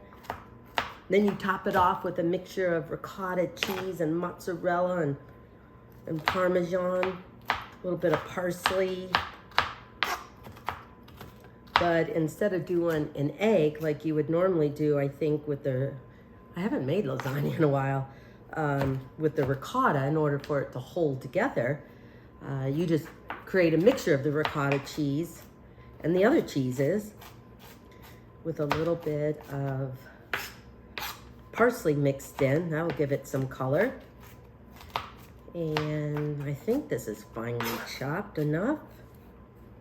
So just 1 carrot. 1 carrot was good enough because it was kind of a large carrot. But anyway, I cannot believe 2021 is over and we are into 2022. Man, I'm so glad I made it. The best thing that happened to me, two best things that happened to me in 2021 was I got married to the most wonderful man. He keeps me on my toes, and I keep life fun and, you know, crazy and exciting for him. And I had 2 grandbabies born this year, as you might have seen on Jeremy and Audrey's Instagram and Isabel and Jacob's Instagram. So I got 2 more grandbabies, so that makes number 6. This next year, I've got nephews getting married, and I have Zach and Tori expecting another baby. So it just shows you that you can never give up hope. Life keeps going regardless of what's going on with your life, and you just got to keep hope alive. And I'm going to keep on cooking, whether it's just for Chris and I, or friends or family. So anyway, I think I've got this finely chopped because I got to get going here. Okay, let's, we're going to bring it over here. Hi, thank you so much for watching this video. I hope you are enjoying it, and I would really appreciate it if you liked it and subscribe to it. And oh, don't forget to click that little bell up there, and you'll be notified of future videos that are new and coming on my YouTube channel. So thank you so much for that. And I would really appreciate it if you shared the video and let other people know, and encourage them to subscribe and like the videos as well. So anyway, thank you, and back to the video. Okay, I'm gonna add just a little bit of more olive oil in here. Turn my heat up just a little bit, and we're gonna dump the onions in there. Just kind of brown those a little bit, or just kind of till they're translucent, and this will take at least about 5 minutes. Just a dab of salt. So we're gonna brown this for, what did I say? Not brown it, but soften them up, make them a little translucent. I'm just gonna go ahead and add my carrots in here. See if you could see that? See? Soup, just about layering. I'm gonna put the lid over here, turn on my light, and because I forgot to chop up this last garlic, I'm gonna do that right now. I don't know if you can even see me.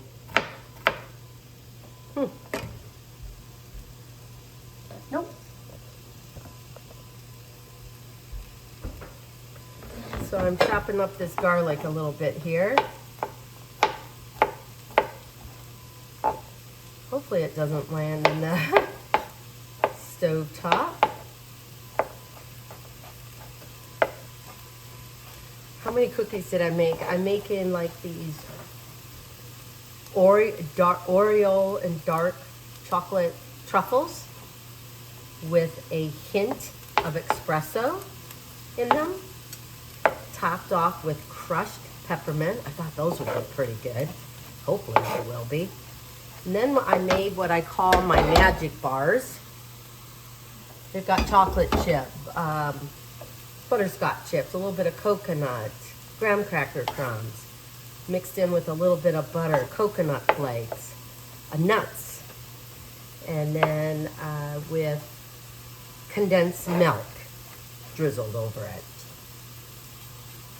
So I just cut those into little bars, and usually I make thumbprint cookies with a little bit of jam in it, but I'm going to try making linzer or like butter cookies and rolling that out, two discs, rolling those out, and then cutting one. It's like a sandwich cooking, cutting one with a decorative cutout, and then when they've cooled off, layer one with jam, put the top on, and so you can see whatever cutout you have on the top part. Could be a Christmas tree, it could be a star, could be a circle, who knows. So I'm going to go ahead and add in the garlic here. My other cloves of garlic that I had chopped up already.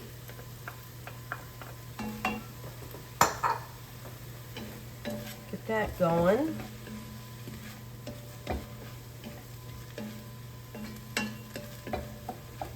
So drizzle just a hint more olive oil.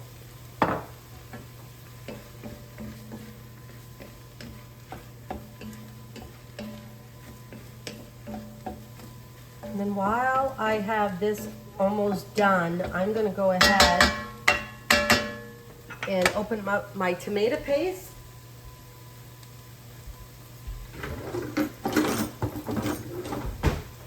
Open up the tomato paste here and just have that cook just for a little bit. Give it more of that rustic tomato flavor. And yes, I am adding a whole can of tomato paste in here. Since I'm not using tomato sauce, I decided not to do that, but add in a whole can. Give it that rich flavor of tomatoes. Look at that, I even wiped the spoon off because, you know, you never know what you're leaving behind. I'm going to turn down the heat just a little bit.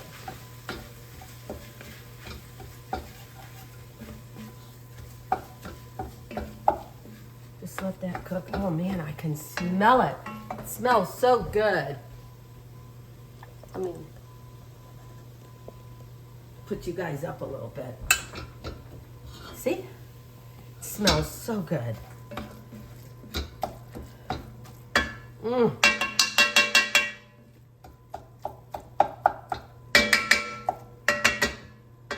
Okay, I'm gonna let that cook for a minute, and then we'll be ready to layer in with the meat, the herbs, the rest of the crushed tomatoes, fire roasted tomatoes, about 4 cups of chicken broth, and we'll see how we're going from there. Okay, here we go. We have our tomato paste. We've got our onions and carrots and garlic all in this lovely, lovely mixture. Excuse me. So we're going to go ahead and add in our meat. Get that kind of just mixed in there with the carrots, onions, tomato paste. We're going to go ahead and add in our crushed tomatoes. Remember, because we're making a sauce, or I mean a soup, this doesn't have to be as thick as maybe you would use for lasagna. We're going to go ahead and add in our crushed fire roasted tomatoes. Hope I used, yeah. Wouldn't that be terrible? I opened up the wrong can. Oh my goodness.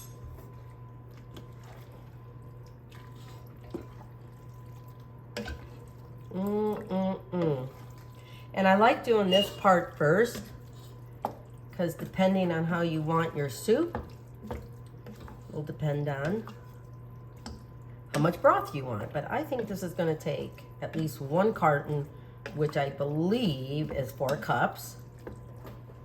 We're going to go ahead and add in our herbs. And the herbs I have is probably a teaspoon of each. Teaspoon of rosemary, thyme, oregano, and basil. I really want some flavor in here. And then I'm going to see if I need any more salt after this sits and cooks for a while. Because sometimes when you first taste food, when you just first combine it, it hasn't had a chance to kind of blend all those flavors together to really see what you need. So I already salted, you know, some of the vegetables when I was cooking them. So we are going to go ahead and add in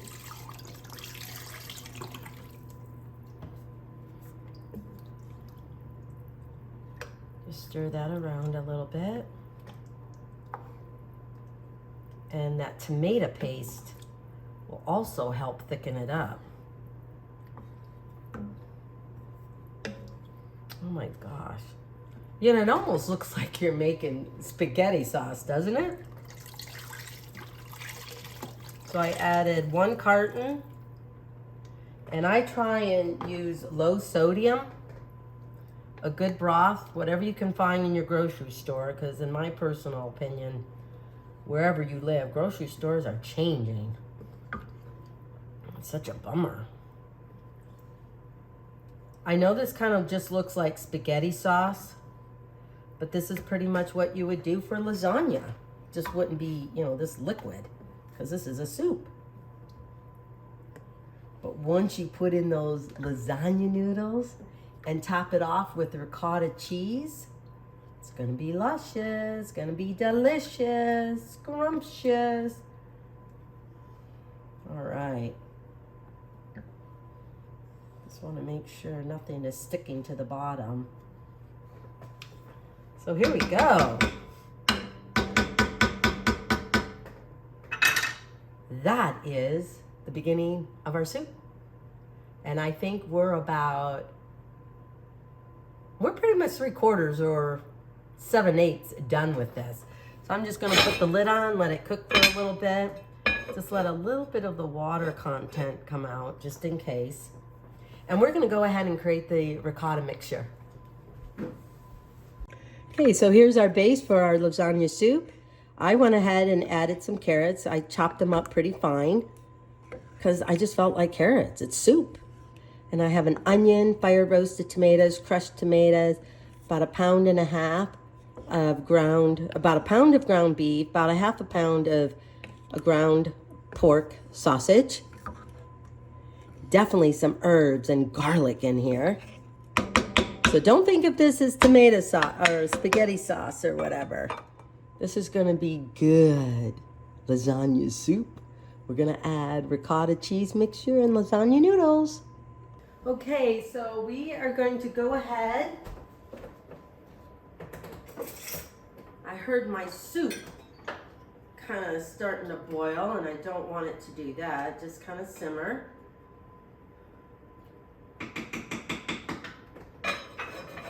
And I decided to cook the lasagna noodles on the side, and meaning in a different pot, so when they're a little past al dente, you know, just so you still have that little bit of a chew, I'll put them in this. I'll put the lasagna noodles in the soup, and you're gonna, you know, break them up.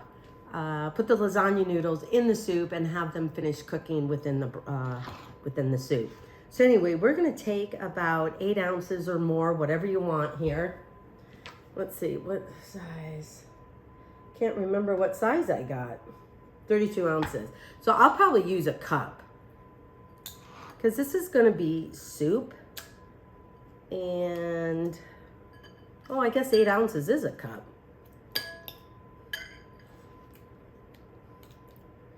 I'm gonna go ahead and do that. I don't know, maybe 1.5 cups. I'm gonna use a little bit of ricotta cheese, and I use whole milk. I think whole milk is a little bit richer. And I could not, I'm using Tillamook, my favorite local cheese around here. And depending, sometimes my stores have it, sometimes they don't. I'm gonna use about 1 cup of mozzarella.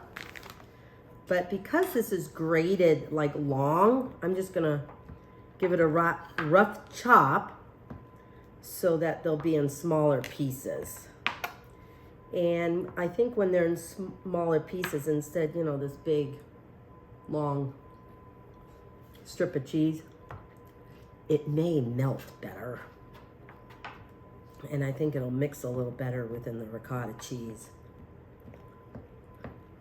This looks like more than 1 cup. Let me see how much it actually is. I think I might have grabbed a little bit too much out of there. I think I got a measuring thing over there. So yeah, I just wanted to give this a rough chop, not chuck. Oh my goodness. Okay, I gotta finish up my cookies too. Oh yeah, this will be good. Yeah, it's about a cup, slightly a little bit more, but that'll be okay. So we're just gonna mix that in here. And I'm hoping that I have enough seasonings in the soup that I really don't have to add any herbs in there except for parsley, chopped up parsley. I'm gonna go ahead and grate up some Parmesan cheese. So you got layers of cheese in this soup too. Kind of just like how you would do it when you spoon the ricotta cheese mixture on the lasagna noodles. And the meat sauce. Then you layer it with some more mozzarella and then the meat sauce. And so like I said, you're just putting it in soup form. Boy, it's gonna take a little bit.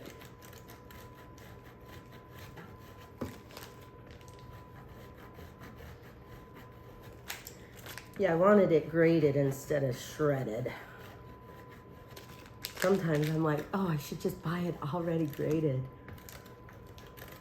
I don't know, there's just something about doing it yourself to me. I just feel like I'm one with the food. Oh my goodness, that sounds like a little silly, doesn't it? But I do, I feel like I'm part of the food that I make. Because I make it with lots of love, I make it honestly, and it comes from the heart. And I'm just really happy when people like the food I make. Because they're all, you know what, y'all are good cooks out there. And I think I've mentioned it before, when I go out to restaurants, I'll usually get something that I do not make very often or haven't made in a long time or have never made. Tell you, my New Year's goal is to make gnocchi and homemade pasta. So maybe I'll make the homemade pasta noodles and actually get the broth from a from a cooked chicken and really make that chicken noodle soup like my grandmother made. Okay, I think this is about enough. Probably went a little bit overboard. So we're gonna add in this Parmesan cheese. And so we're just gonna mix this in here. Again, I probably should have gotten a bigger bowl. I just want to really make sure this is mixed in well. Like I said, in this you're not adding an egg like you would maybe when you make lasagna, because the egg will help hold the cheese together and not run all over the place. Okay, I'm just gonna, might just add just a little bit of pepper in here. And if you didn't want those little black specks, I would add in just a little bit of white pepper. And I think I do have white pepper, tell you the truth. There we go. Oh, I think I hear Chris.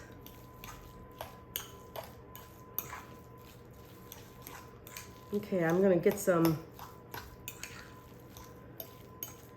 little bit of parsley and add that to this.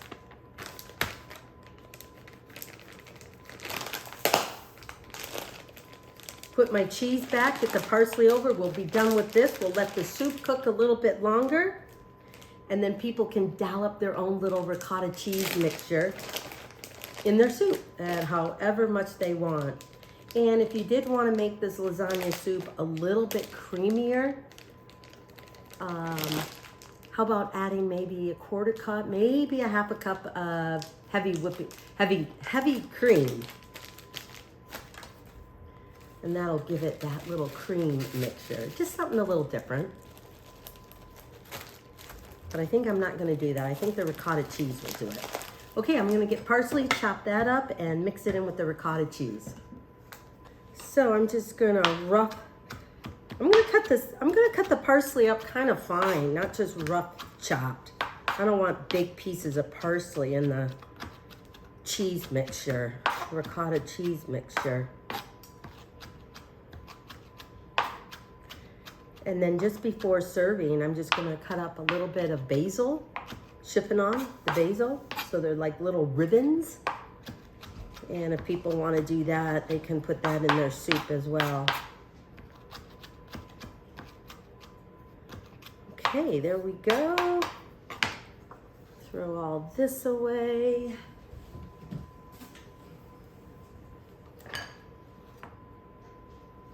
There we go.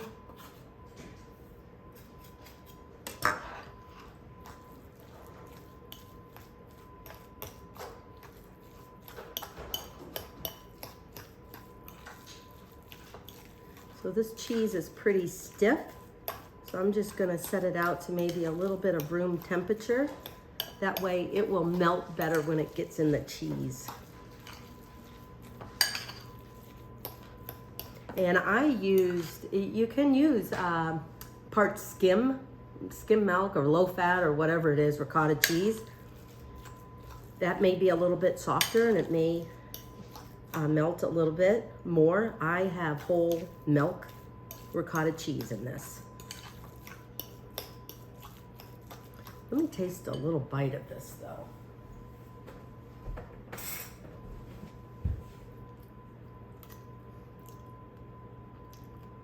I think I'm gonna go ahead and add the rest of this. Why let that little Parmesan cheese just sit there? But no, this tastes really good. Okay, we're done with that. We'll just let this soup cook for a little bit. I'm gonna finish up the cookies, and Chris and I will be ready for when our friends come over to bring in 2022. So this is lasagna soup in Amy Roloff's little kitchen.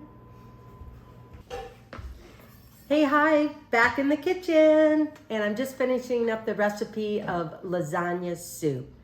I will have to admit, I think it's one of my favorites. Just look at this. It is so, so good. And you can make it thick or a little bit more runny because it's been in the fridge for a little bit. It kind of definitely thickened up. But I love it. You can think of it as deconstructed lasagna. Instead of having a big piece of lasagna that I think is very, very filling, you make it into a soup and you're like having lasagna, but just in soup form. Anyway, absolutely love it. I made it for New Year's Eve when we had a bunch of friends over. So go ahead and try this recipe and all of the others over on my YouTube channel and subscribe to Amy Roloff's Little Kitchen. I would absolutely love it. But you can find this recipe and video over there. But let's give it a taste. And look at this. You put a little dollop of ricotta cheese on it. I just absolutely love it. A little bit of cheese. Oh, the thing I would make is, or make sure you cut up the noodles small enough so that you don't get big pieces of noodles. Because I did that the first time and I said, no. Gotta chunk up those noodles a little bit more so they're more like bite size. So,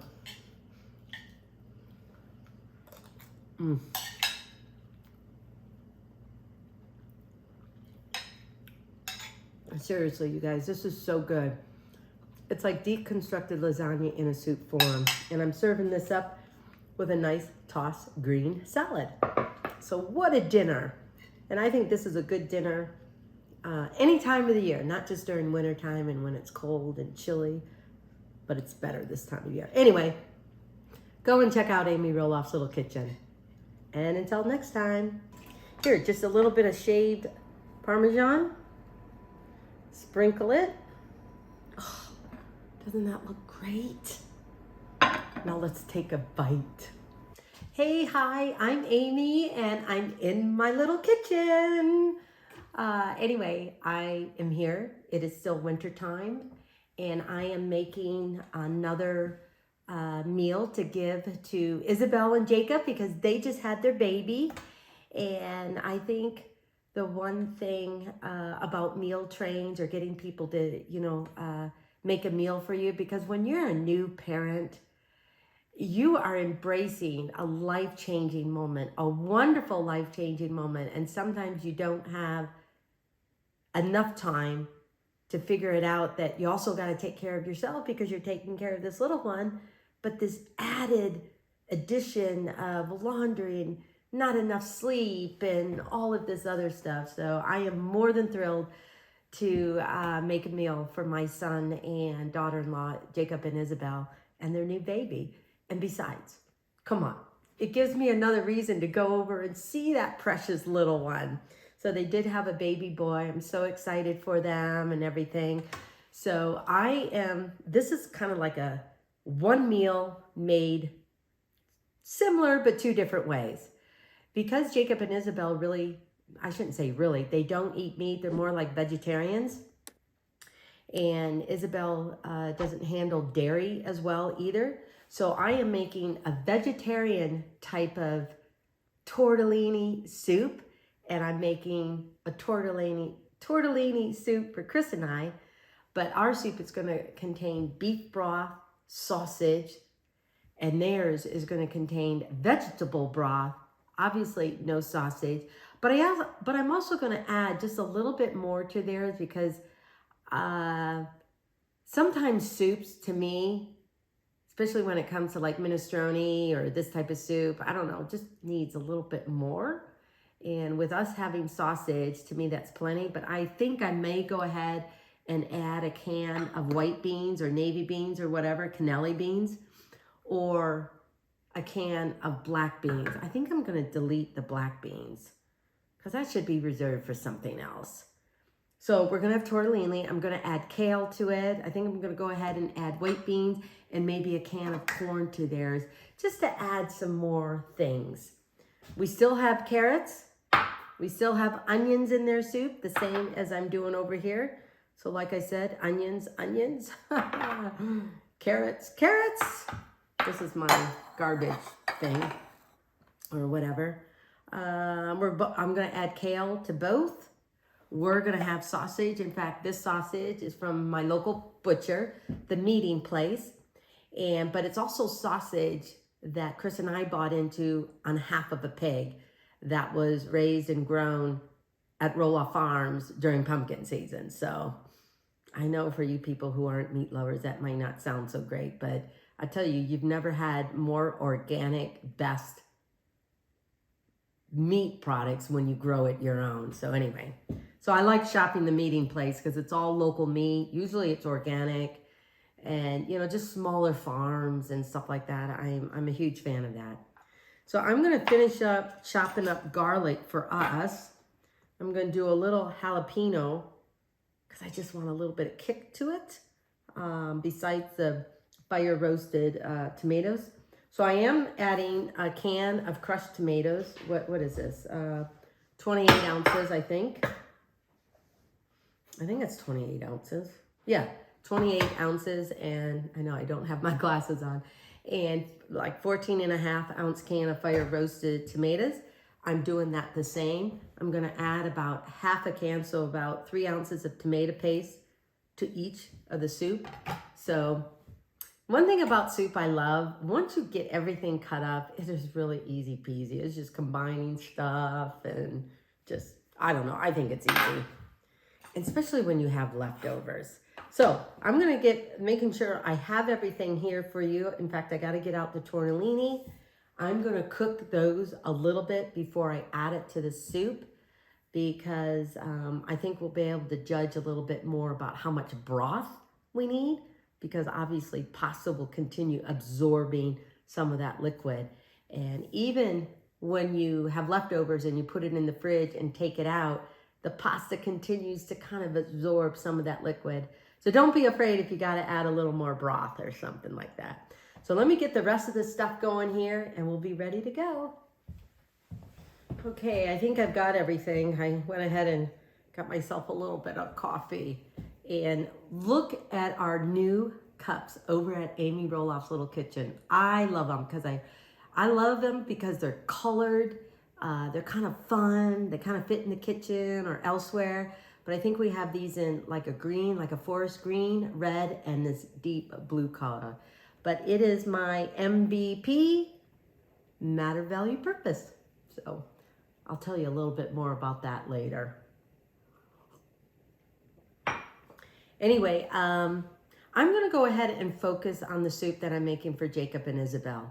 And like I mentioned, the only difference is I'm going to add a can of white beans and a can of corn to theirs because theirs is vegetarian, so it doesn't contain meat. And I just thought I'd get something to bulk it up a little bit more. And ours, for Chris and I, ours over here is going to contain some sausage. I used Italian sausage and beef broth. And really, that's really the only difference here. The broth, 2 cans of vegetables compared to the meat. Other than that, it still contains carrots, onions, garlic, seasoning, salt and pepper, crushed tomatoes. I might even add a little bit, no, tomato paste will be enough. I was gonna say, should I add a little bit of tomato sauce? I'll wait and see on that one. But so when you go see this video, you can kind of get 2 different versions as I talk about it, but I'm focusing on theirs. And in my recipe, I'll give you, those 2 options in my notes as well. So anyway, let's finish chopping up the garlic because I need garlic for our soup. I thought I'd go ahead and still cut up everything, but I don't know if I'll cook for this video. I don't know if I'll cook for both of them. Because to tell you the truth, I don't know if I have enough time. I've got to head on over there in about an hour so that they can get it and then heat it up and have it continue to cook for a little bit. Because Chris and I have to go off and film. And we're filming really close by to where Jacob and Isabel live, so I thought this would be perfect. Before we film, go over there and visit for a short time, and then deliver a meal. I think this would be great served with a little bit of garlic bread or artisan bread, some of that like rosemary or garlic artisan bread. I think that's a good hearty type of thing. And look at what I'm going to do here. So my garlic is chopped for us. I did about 2 to 3 cloves of garlic. For theirs, I did about a large onion, maybe a half, about 3 carrots. For us, the same thing, maybe a little bit more than half of a large onion. If you got small ones, I would do a complete onion here and a complete onion there. And then I have, 3 carrots over here. Oh, in fact, no, you know what? This is only one. I still got to cut one. Oh dear. No wonder it was sitting here. And like I always tell you guys, I cut my onions ahead of time, not on video, because I don't care what I do. My eyes always seem to water. And when I cut up onions, I don't breathe through my nose. I just breathe through my mouth. That doesn't help. The only thing that really helps is if I have a cut onion and I didn't use it all and I put it in the fridge, something about it being cold or something like that. I don't know. Doesn't seem to bother me as much. So I'm just mincing up a half of a jalapeno and then having half the half. So it's really about a quarter of a jalapeno pepper. I just want a little bit of heat. I don't want a lot. I love spicy foods. I love a little bit of heat. But sometimes I've had food that it's way too hot. And it's like I can't taste anything else. Let me get a little thing for this.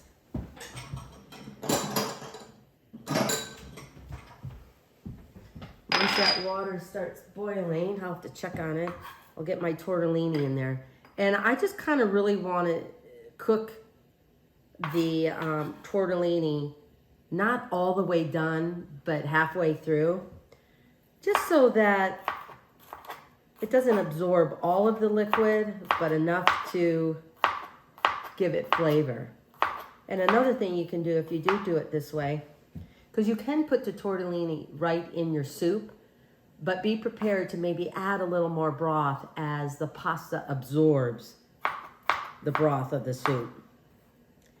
And if you do need a little more water, because you already got the pasta water in there, because your tortellini pasta is cooking in there, save some of the pasta water that you actually cooked your tortellini in, and you can just add a little bit to the soup. So I've done it either way. I think either one works. And I think I'm going to add anywhere from maybe 4 to 6 cups to the soup of broth. It really depends on how much broth you want compared to how much stuff you want in the soup. Now, the one thing about a jalapeno that you got to really be careful of, because believe me, I have forgotten this.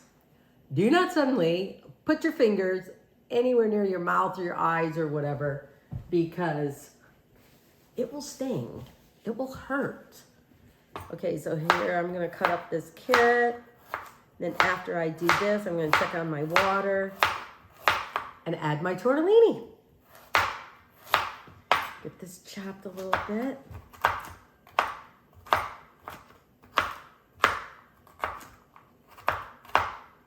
And I usually like kind of like fresh tortellini over dry, but either one will work. Obviously, if you've got a family and everything, the dried tortellini will last a little bit longer. Okay, get that in there. Well, there went a carrot on the floor. Where's my Felix when I need him? I miss that little dog. Okay, I'm gonna finish cutting up this carrot, and like I said, I'll check on the water and we'll see if we've got to add the tortellini yet. Okay, we have our water boiling over here. So I'm gonna go ahead and add some salt to give that pasta some flavor. Don't be too shy on the salt. But this is tortellini, so it's already gonna have some salt in it because it's cheese tortellini. So, oops, wait a minute, sorry about that. So I'm just gonna dump in this whole bag because it's going for 2 soups. And believe me, this will only take a few minutes. So like I said, I'm gonna concentrate on Jacob and Isabel's soup. So I've got some oil heating up over here, and we're gonna start over there. Hi, thank you so much for watching this video. I hope you are enjoying it, and I would really appreciate it if you liked it and subscribed to it. And oh, don't forget to click that little bell up there, and you'll be notified of future videos that are new and coming on my YouTube channel. So thank you so much for that. And I would really appreciate it if you shared the video and let other people know, and encourage them to subscribe and like the videos as well. So anyway, thank you, and back to the video. Okay, whoa. I've got a hot pan here. Put it on too high of a heat. So I'm gonna talk a little bit louder so you can hear me over the fan. I'm gonna dump my carrots in and my onions. I'm gonna saute that a little bit, cook so they're a little bit translucent.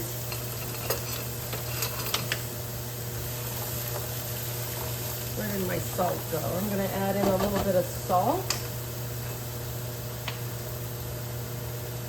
A little bit of pepper. And I gotta get my salt. Keep an eye on my tortellini, because like I said, I do not want to cook them all the way. Just about halfway. Just to kind of give them a head start. All right.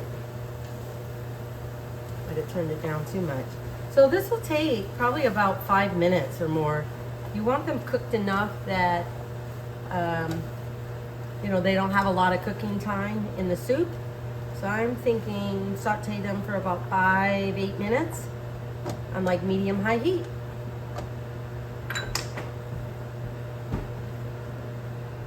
And after this is all, when you're almost done sauteing the onions and the carrots, then you can go ahead and add in the garlic for about a minute, cook for about a minute because you don't want to burn the garlic.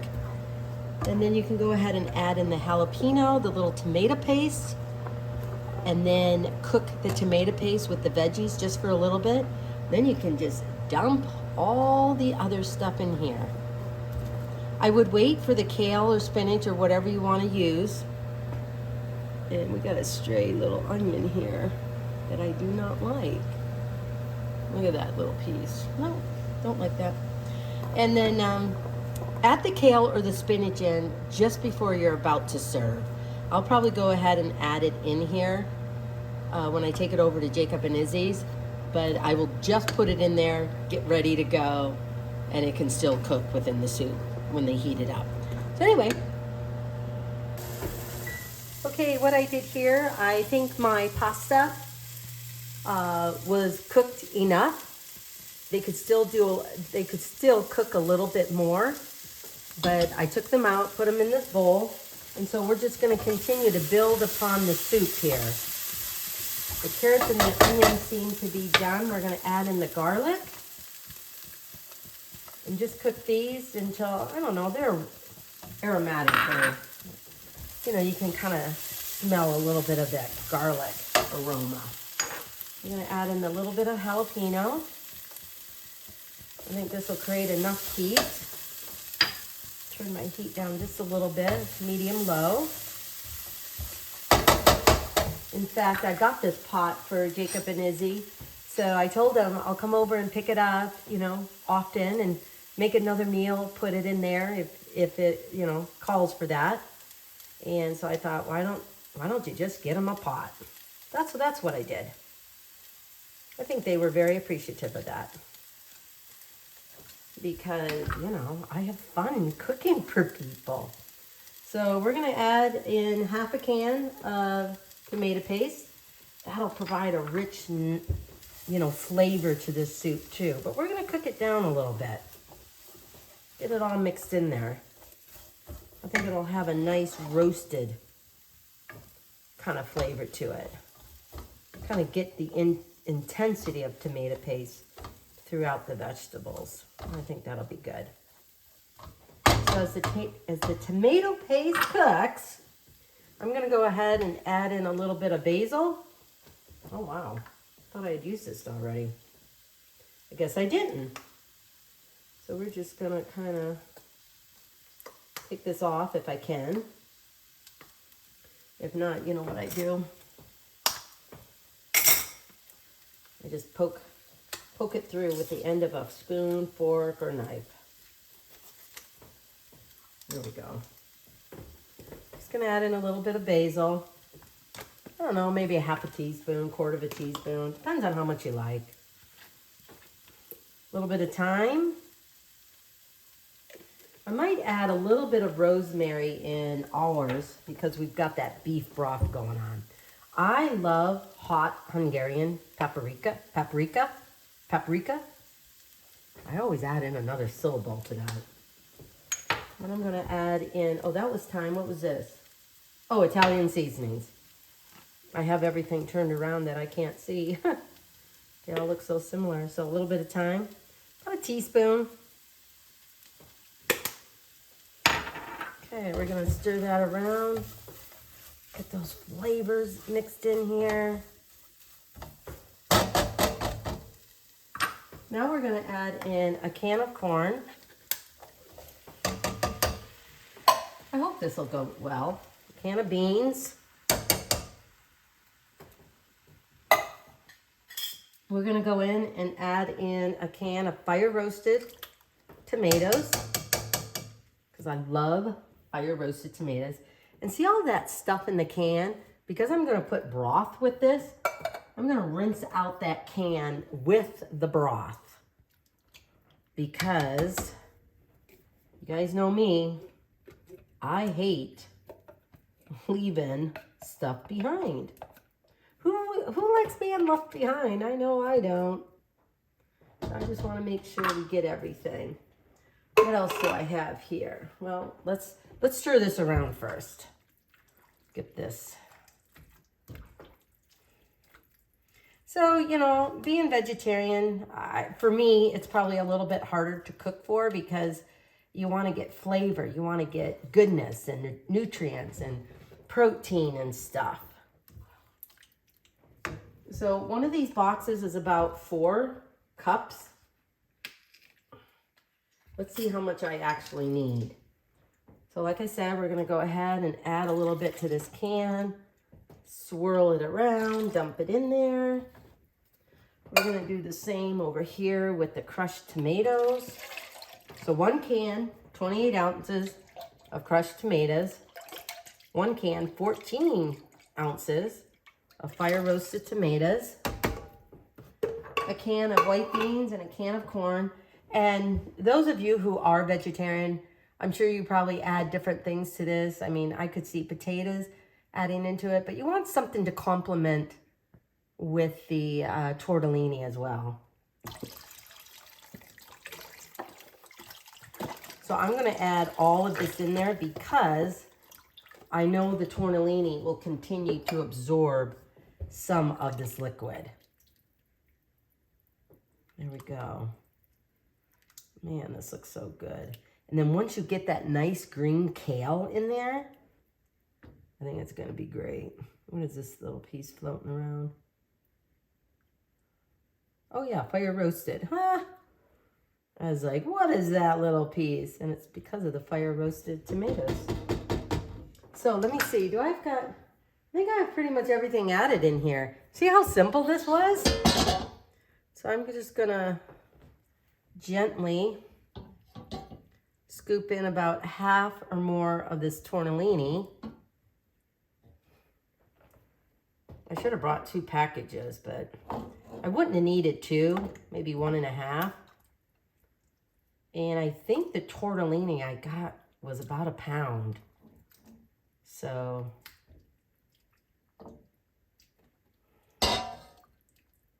we got a little bit of tortellini in there. I'm gonna add in a little bit more. There we go.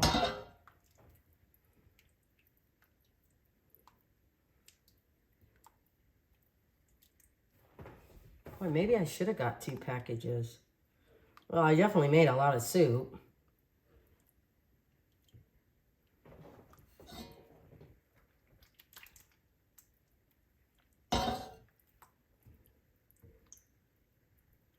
There we go.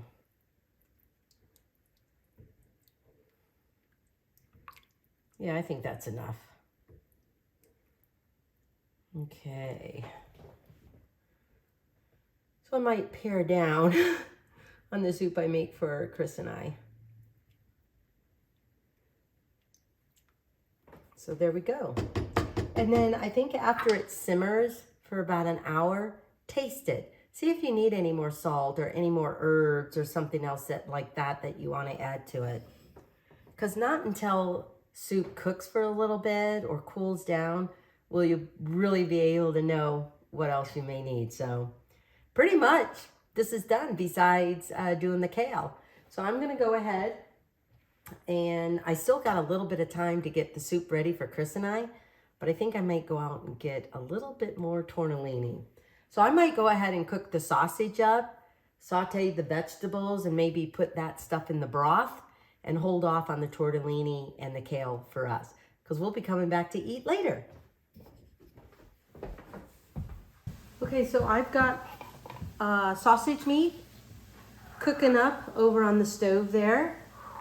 I'm gonna be in the process of making soup for Chris and I, because it's different than the vegetarian tortellini soup that I'm using. But it's basically mainly the same ingredients, except I'm not using a can of corn or a can of beans in ours. I'm just saying, and that's the thing I love about soup. Forgot to take that off when I washed this stuff. That is the thing I love about soup, is that you can really make it your own. You know, there's traditional things that you put in soup just because those are the basics. And right now I'm just peeling kale, and this is like the rib of kale. You don't want that because it's too tough, way too tough. And I'll probably give this a rough chop because I don't want big pieces of kale in my soup.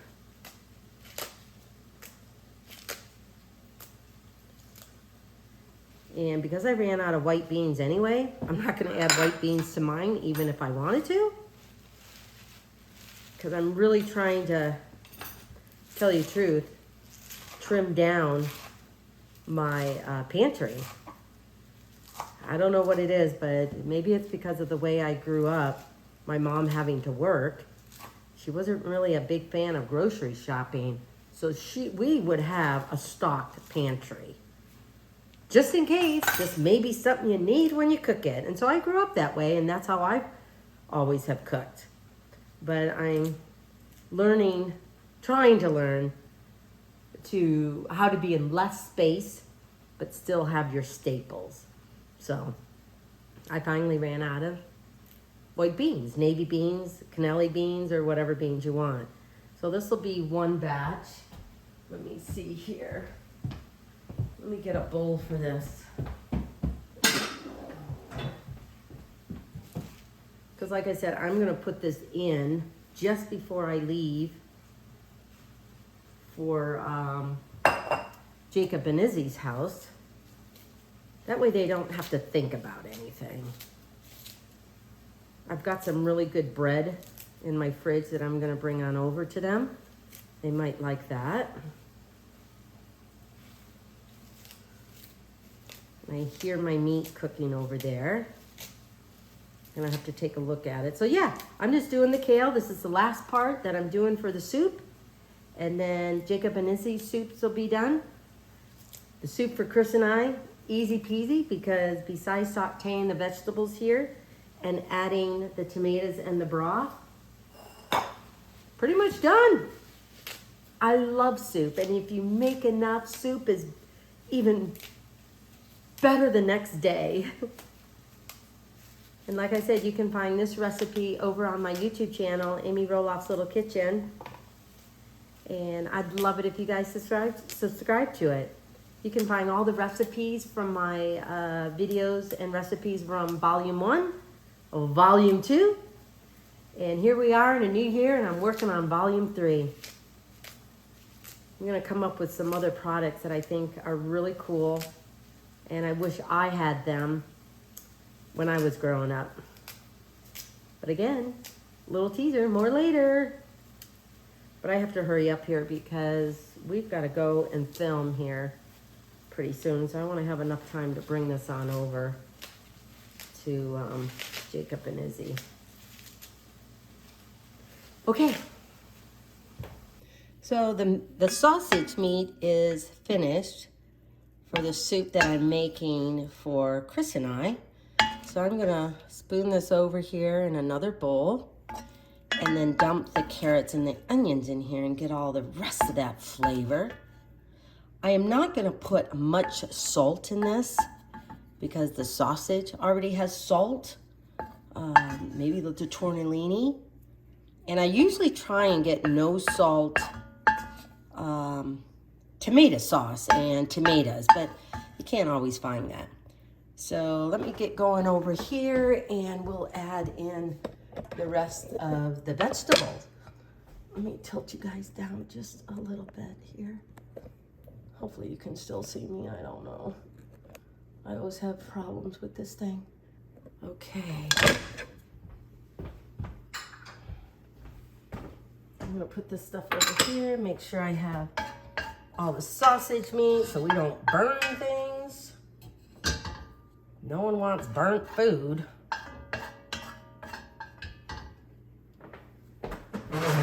And sometimes you have to drain your sausage, so, you know, you make the judge. You be the judge. So I'm gonna turn the heat up a little bit. Kind of dump my carrots in and my onions. I'm hoping this will be a big enough pan. And again, this will take another 5 to 8 minutes just to get them soft. If you want them translucent, go ahead, but just to get them soft. I'm just gonna sprinkle just a dab. Where did my salt go? Oh, here it is. Just a dab of salt. Just so the vegetables have, you know, a little bit of flavor. So we're gonna continue to do that. My sausage is done. I'm gonna put that aside. We got my veggies and my spices and my tomato paste over here. I'll be ready for that. Okay, we'll just wait till the veggies are done. Okay, while the veggies are gonna be cooking for the soup for Chris and I'm gonna finish off this recipe. And I'm gonna put in the kale. Now this may seem like a lot, but believe me, this will cook down. This will be our greenery. Just kind of push it down a little bit. And look at how that just adds so much great color. Besides being good for you. Okay, there we go. I'm just gonna add the remainder of it. And to top this off, I'll top it off on mine so you can see it. But to top it off, what I think is really great is to add shaved Parmesan to it. Just before you serve it. And if you want, you can sprinkle a little bit of parsley on it too. So yeah, I think the soup for Jacob and Izzy is done. There we go. Okay, so I'm done making the soup for Jacob and Izzy. So Chris and I will be ready to leave here in about 5 minutes. I'm gonna finish cooking up the vegetables for the soup, tortellini soup, for Chris and I, but it's made with beef broth and sausage. So I hope they enjoy this. Because look at this, I mean, come on. How can you not? So I hope they will. Oh, you know the one thing I did forget to put in here was celery. I may chop up a few for mine. Do a little bit of celery. You don't have to have celery, it's not a game changer. But it's always, you know, it's kind of like those 3 basics of soup for a lot of soup. Carrots, onions, and celery. So maybe I'll chop up a few for ours. And then I've got some good bread to go with it. And off we go. Okay, just like the soup that I made for Jacob and Izzy, my veggies are pretty much done. I'm gonna go ahead and add in the garlic. You gotta have garlic. I love garlic. And I'm gonna add in the, how should I say, 1/4 of a jalapeno pepper, meaning you cut the jalapeno pepper in half, you seed it, and then you cut the half in half. 1/4. To me, that'll be enough heat. And then I'll add in the remainder of the tomato paste.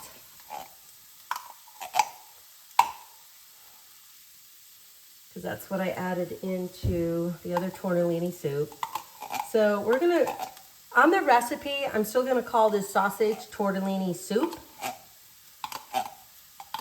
Or tortellini sausage soup, I don't know. But I'm gonna have the version of vegetarian, or at least what will work for Jacob and Izzy when it comes to vegetarian. Okay, we're just gonna cook up the tomato paste just a little bit.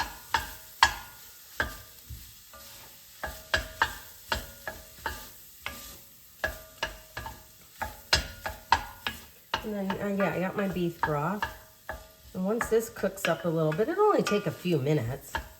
It's not like it's, you know, half hour, 20 minutes or something, but just enough to kind of warm it up and little, kind of roast it almost. Oops. I mean, tomato paste is already intense flavor. A carrot got loose, guys. But still, there's just so much more flavor when you're able to cook the tomato paste as well. More depth of flavor, I guess. Guess you could say that. Okay, I'm gonna go ahead and add in my sausage over here. Get that all mixed in.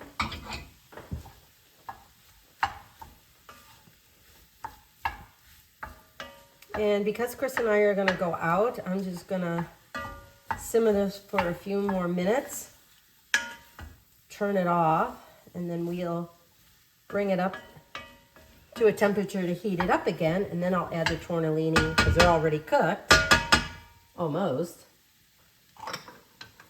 So I have, boy, I got so much stuff here. Oh yeah, I forgot the seasonings. Again, I'm gonna add in about a teaspoon of Italian seasonings.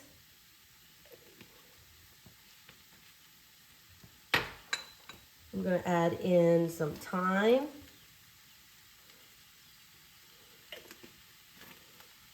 Going to add in some, whoa. Oops, I licked my finger. That wasn't good. I'm going to go ahead and add in a little bit of basil because there's so much. About a teaspoon, 2 teaspoons of thyme, maybe a teaspoon or 2 of Italian seasonings. And definitely a little bit of oregano, rosemary. Okay. Oops. Before the broth, I want to add in 1 can, 14 ounces, not the 28 because it's only Chris and I, of crushed tomatoes, fire roasted tomatoes. Stir that around. So it's almost kind of like we're layering the soup, getting all that depth of flavor.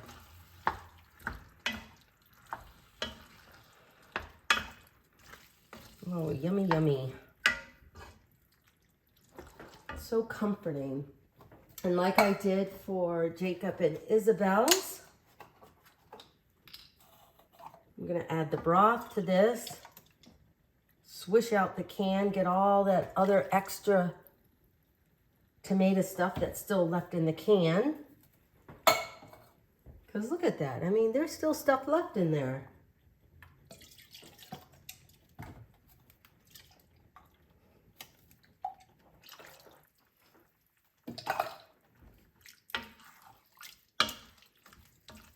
Now I'm going to add in the rest of the beef broth.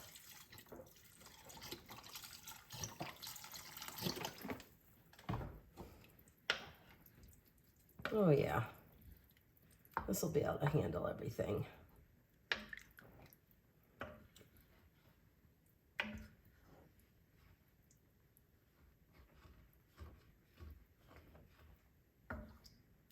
There we go. I'm going to add in the rest. So, like I said, how many ounces is this? 32 ounces, about, 4 cups. And this will be enough for us. I know it seems a lot less than what was in Jacob and Izzy's, but it's the same. Guess it's the same kind of pot.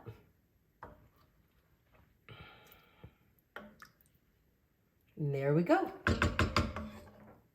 And it's great if you can let this simmer for about 30 to 45 minutes before you add the tortellini. Cook it for another 15 minutes maybe. Won't take long. But if you're using like dried or fresh tortellini that hasn't been cooked yet, that'll probably take about 10 minutes. But also remember, you might need a little bigger pot and it absorbs the liquid. So be sure to have some extra broth on hand. Okay, so we are done here. And so I'll be back to finish this off.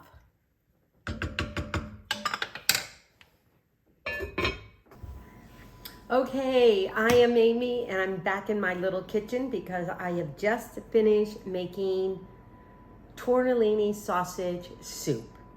Now, there's a lot of variations to this and I made more of a vegetarian for Jacob and Izzy, so I took that over to them last night. Chris and I did. And so now we're having our sausage tortellini.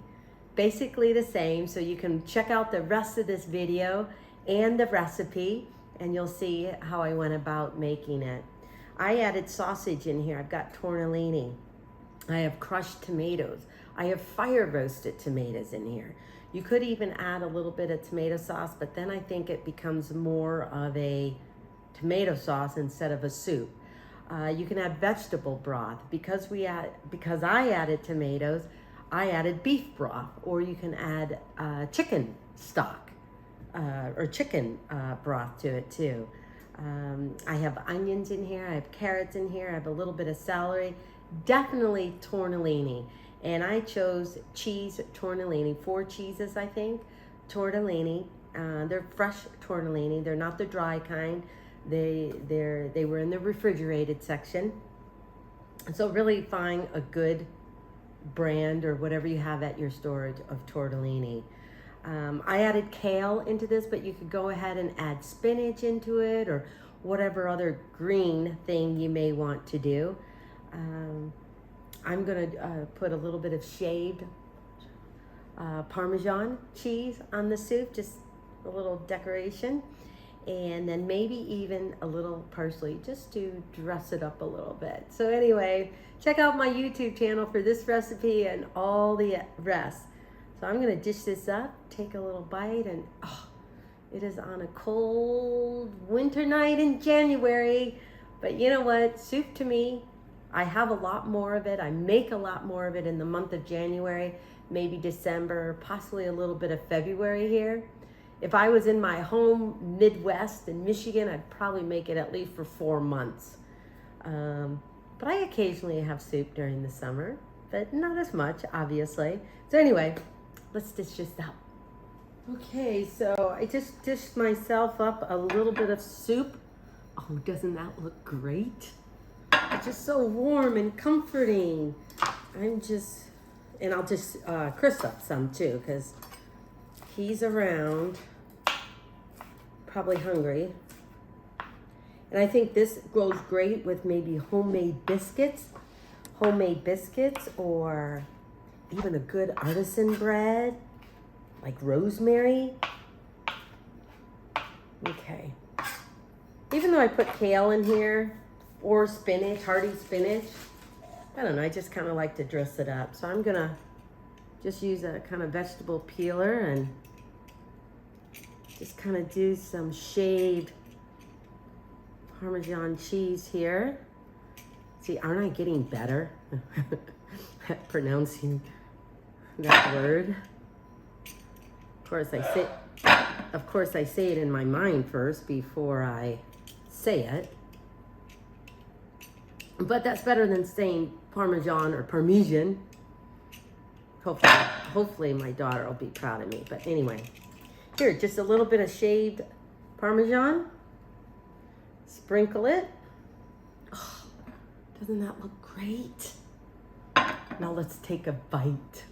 Oh, this smells and tastes and looks so good as the Parmesan cheese just kind of melts in the heat of the, let me get a little carrot here.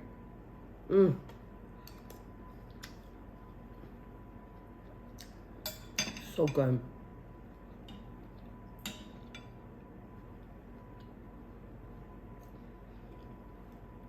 Because I used the beef broth, I really like the fact that I put in a little bit of rosemary. It gives more of a heartier, I don't know, flavor to it. Taste the tortellini.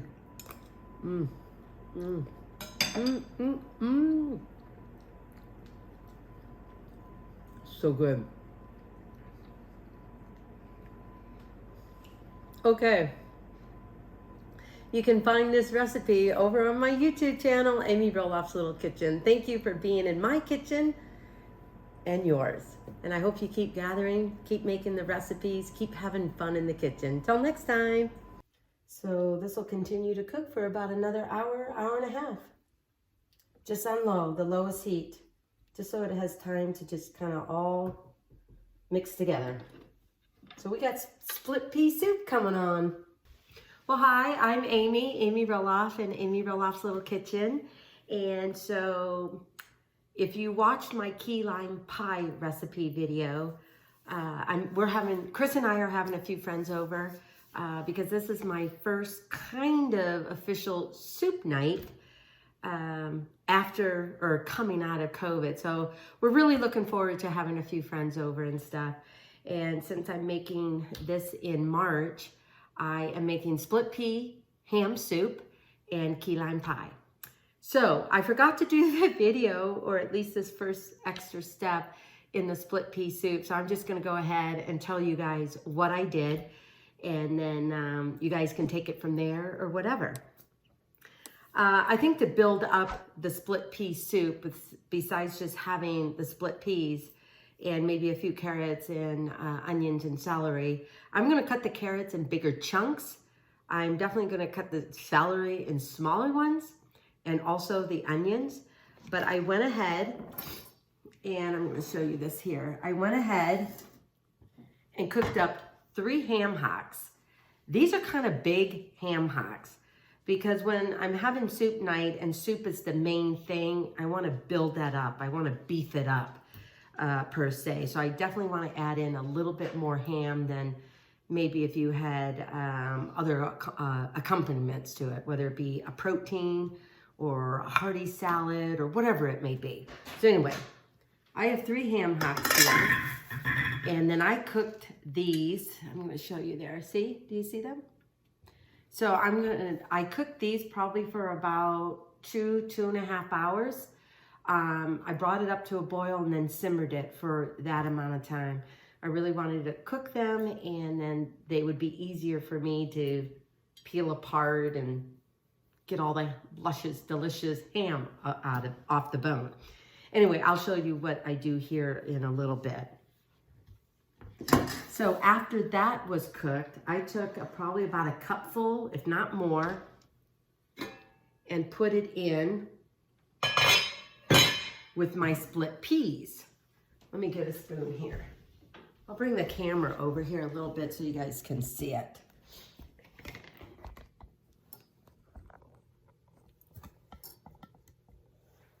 So this is my split pea soup, and obviously the lentils settled down, and you'll see some of the broth on top.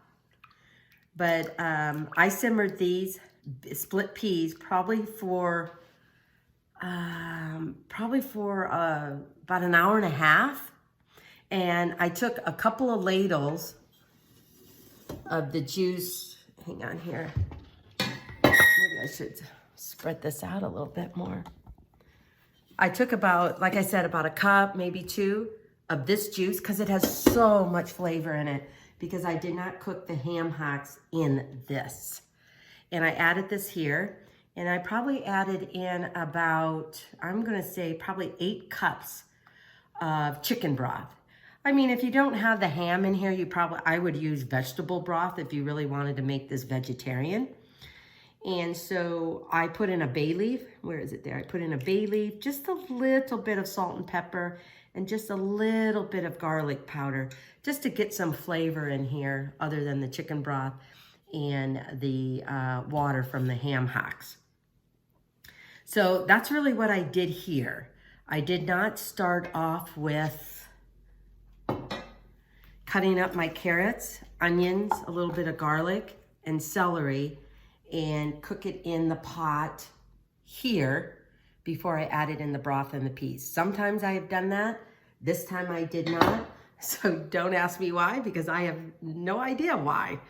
I'm just really trying to be on top of it, so I'm not running into a rush before our friends come over.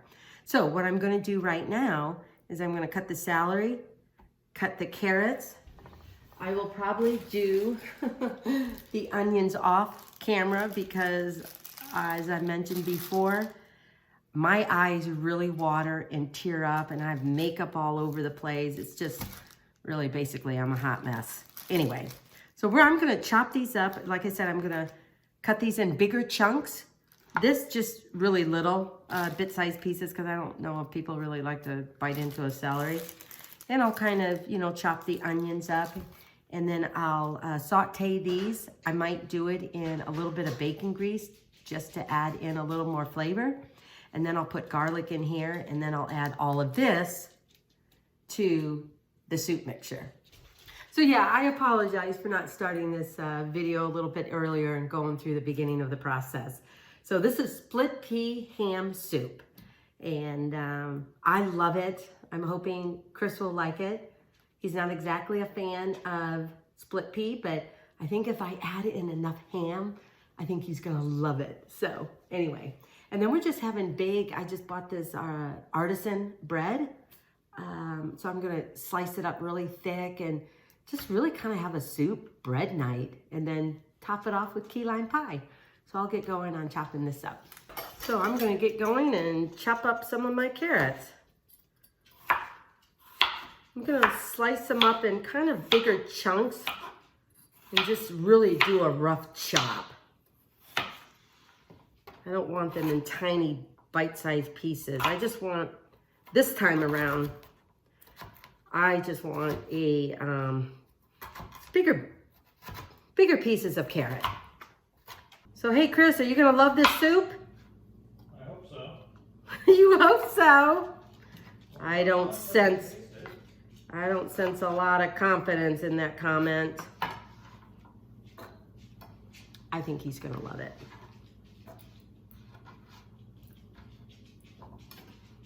So then I'm gonna chop up 2 more.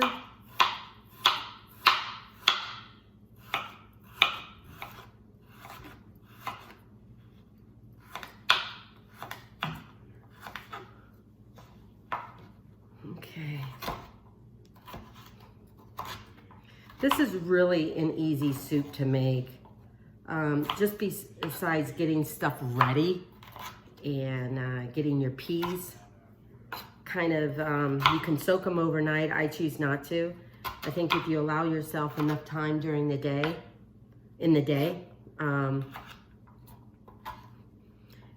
there's plenty of time to soften up the peas and kind of blend it. And you can blend the split pea soup. I usually don't do that either because I think the longer they cook, the softer they are, and I think it all turns out okay. I just want to make sure I cut these carrots up enough, but not too much. Oops. I'm not sure if Felix is going to get that piece of carrot that landed on the floor. Okay.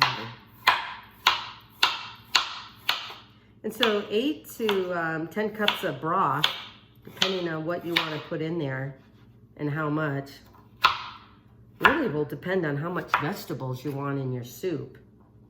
And because I want this a little more chunkier, I might have to add more than 4 carrots.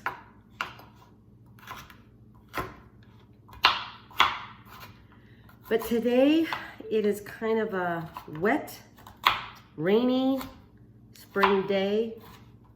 And Chris and I just got done doing an interview for filming, and we both kind of felt like we wanted to take a nap, but can't do that. I got stuff to do, and so does he, so we're gonna trudge on.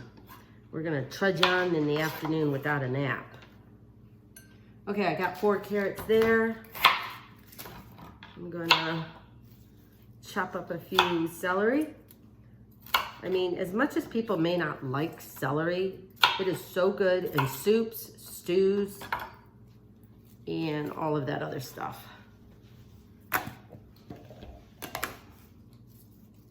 And if you want, you can really finely chop up, you know, the leaves of the celery too. I mean, I don't know why I waste all of that all the time. And since these are little stalks of celery, I would say probably use about 3 to 4. So I got those. Okay.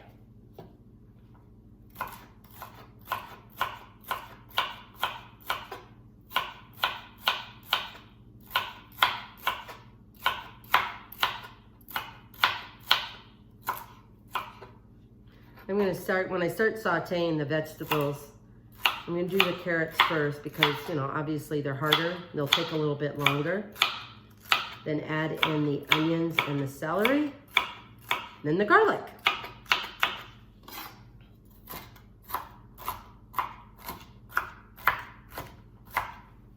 I probably should have used my bigger knife, but I tell you, I love the smaller knives like this. It's so much easier for me to handle because my arms are shorter, my fingers and everything are shorter, and I just like them better. I feel like I can handle it better.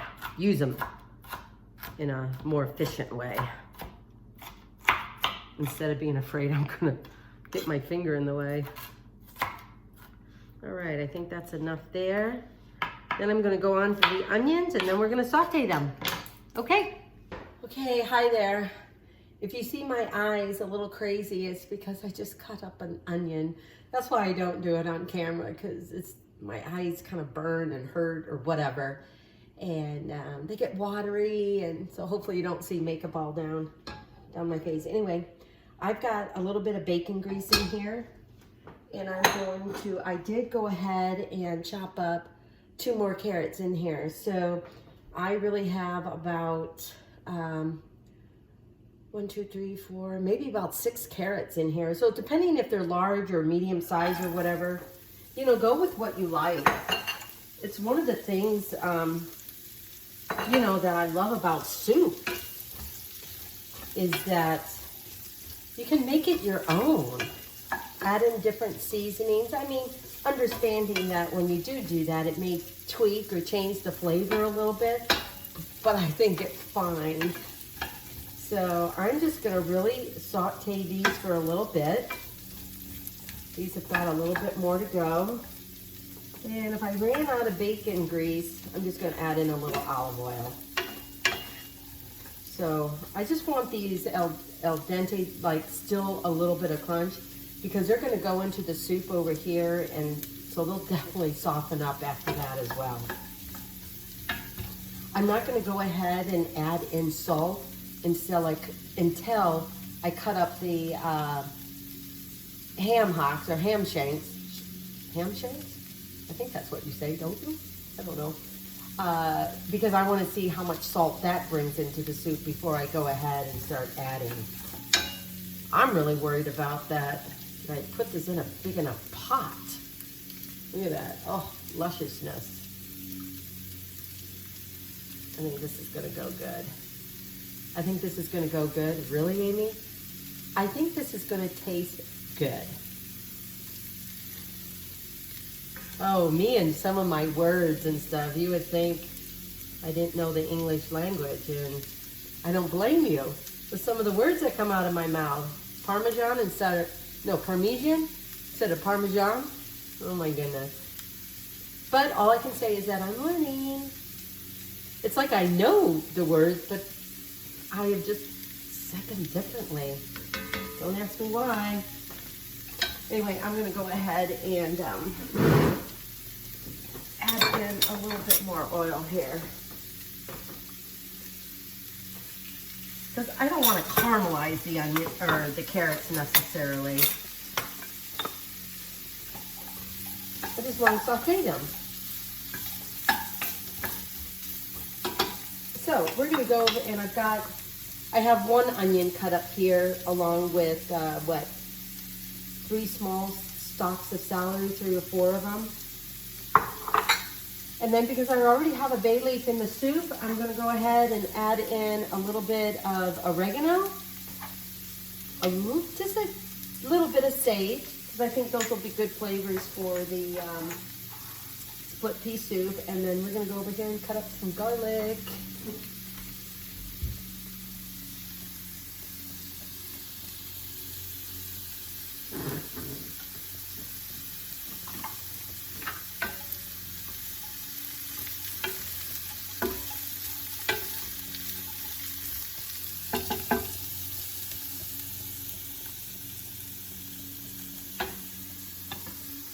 So I've got 1 clove of garlic kind of chopped up here. I'm gonna do 2 more.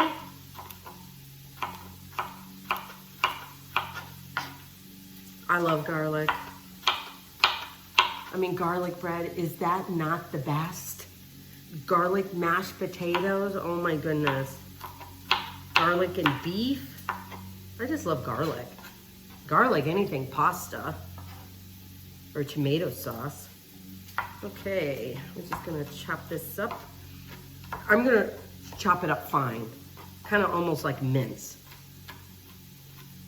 Because I know a lot of people don't like or particularly care for garlic, but they love the flavor of it, so I don't want them to bite into, you know, kind of like a piece of garlic. That wouldn't be great.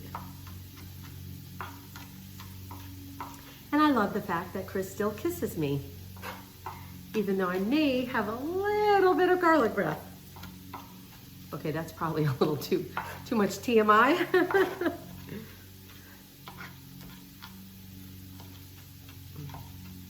Okay, I'm gonna get this all ready. So after I add the onions and the celery a little bit, I'm just gonna put the garlic in there just enough for it to become fragrant and kind of blend in the flavors from the carrot, onion, and celery. So anyway, carrots are cooking. I'm gonna add in the onions and celery here in a little bit. Okay, I've got the carrots cooking here. I think I can add in the onions and the celery. So like I said, there's about one whole, kind of like medium size. Boy, I probably should have put this in a bigger saute pan. Again, I'm not really gonna salt this too much. I haven't done it yet because like I said, I didn't want my soup to become too salty because I'm not sure how much salt the ham shanks will have. But in order to give this just a little bit flavor, and that's why I love to saute the vegetables, and I think most people do. I'll just do just a dash of salt just to give it some flavor.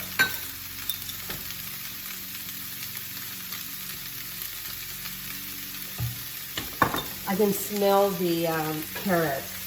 I love sauteed carrots. Oh, the sugar and the flavor that comes out of them.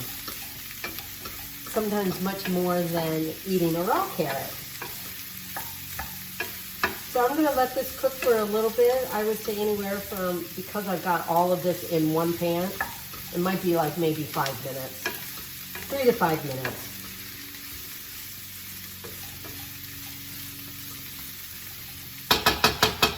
And then I'll add in the garlic.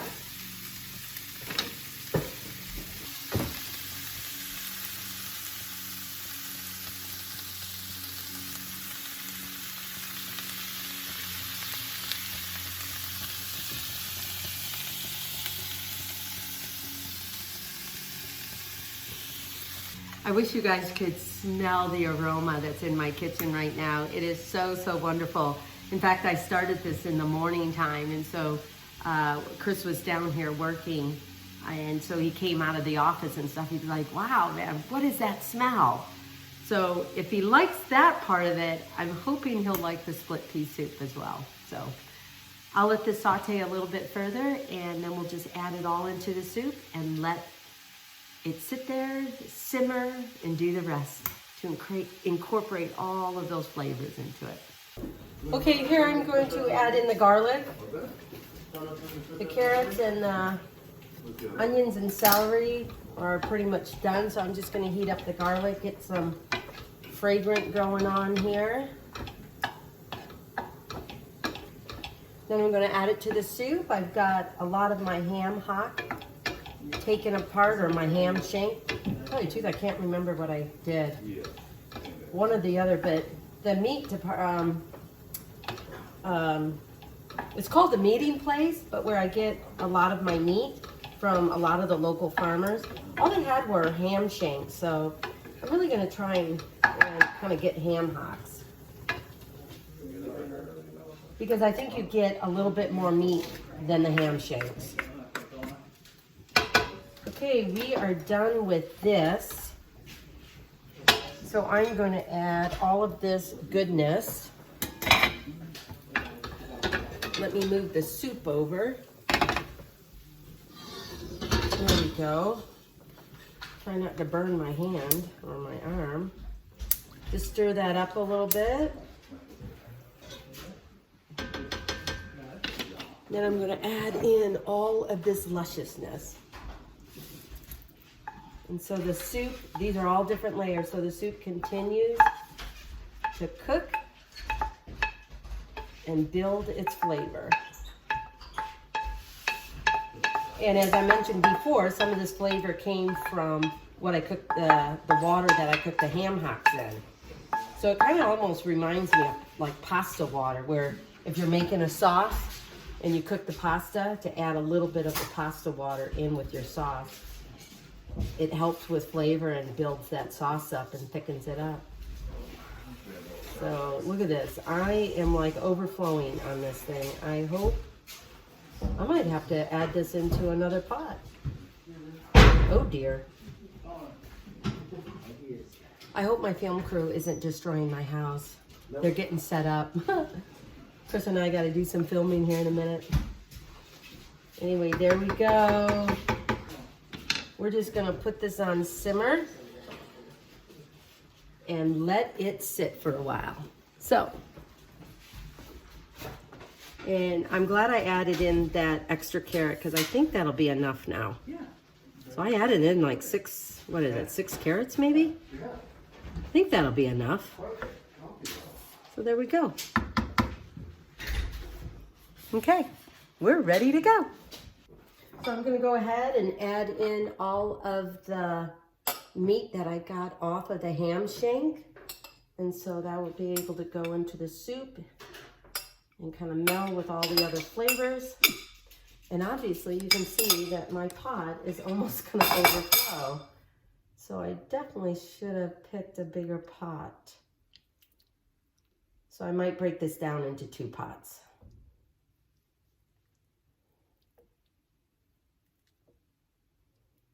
So this will continue to cook for about another hour, hour and a half. Just on low, the lowest heat, just so it has time to just kind of all mix together. So we got split pea soup coming on. Well, I'm done making my split pea and ham soup, and I absolutely love it. It is one of the best soups besides potato and ham or my white bean, and I think ham soup.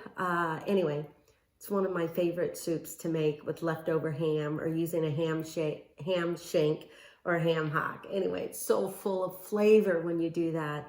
But it's got the carrots and the onions and the big chunks of ham and the little bay leaf and a little hint of some other herbs that I put in it. But anyway, from my kitchen to yours, I hope you enjoy and take a moment to make it. So please, the video and the recipes you can find at Amy Roloff's Little Kitchen, my YouTube channel, which I would love for you to subscribe to, or you can find it at amyroloffslittlekitchen.com. But go to my YouTube channel. But I so appreciate you being here in my little kitchen.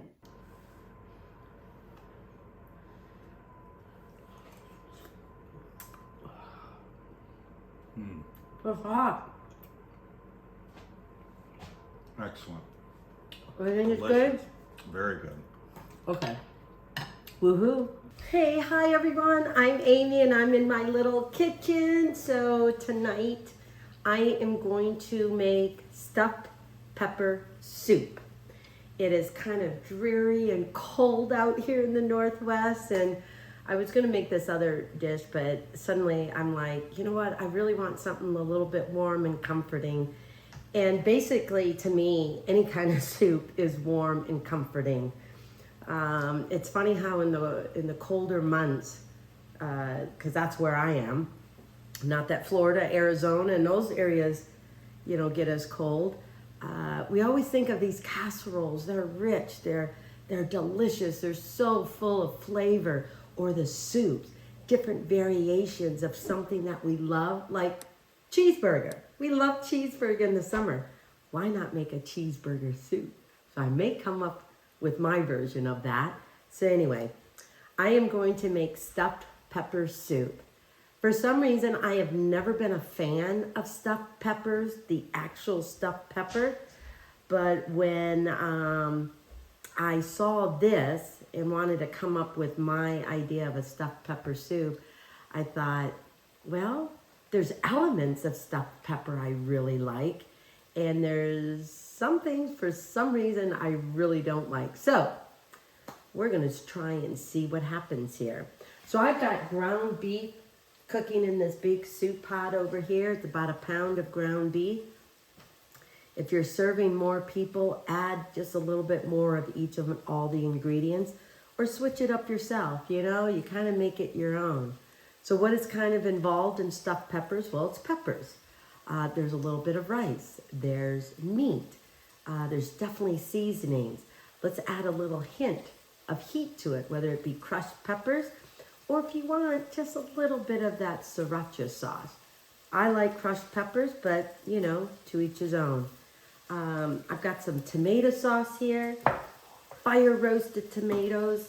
We're gonna add in some beef broth, definitely some herb seasonings like oregano, thyme, rosemary, or just do the combo, Italian seasoning. I chopped up some onions because you should have seen my eyes about a half hour ago. Oh dear. And then I've got some garlic I need to chop up. I'm even gonna add in a little bit of leeks. You don't have to do that. We normally probably don't put it in stuffed peppers, but for some reason I've got a lot of leeks in my fridge. So I only did a half of an onion here. If not, chop up one small whole onion and that will be plenty. But I'm really gonna chop up the leeks here too. I'm even gonna put in a little bit of celery in it because it's got a lot of tomatoes. I've got one red pepper. If you don't have a red pepper, do 2 green ones. So anyway, we're making stuffed pepper soup, so let's get going. Okay, my meat is done in the big saute pan. So now I'm just gonna cut up the garlic and the rest of these vegetables to be sauteed together. And then we can kind of combine all this stuff. But basically what I'm doing is, if you like stuffed peppers, what do you like in it? And just kind of turning that into a soup. Do not ask me why, but as I mentioned earlier, I don't particularly care for stuffed peppers. But I think a soup, I could like it. So that's what I'm doing. So you can find this recipe and all my other recipes over on my YouTube channel. So I hope you guys go check that out and sign up for that. That'd be great. Okay, so here's my garlic over here. Just gonna kind of scoop that over. I'm gonna do at least 1 celery. I'm not sure about 2. But because it has a lot of tomatoes in it and a little beef broth, I just thought celery would be good. And we'll just kind of cut those up in little pieces too. So I'm slicing it and then I'll just kind of do a rough chop.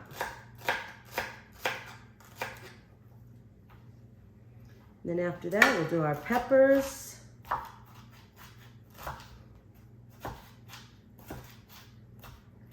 I'm gonna kind of come up with some casserole dishes here.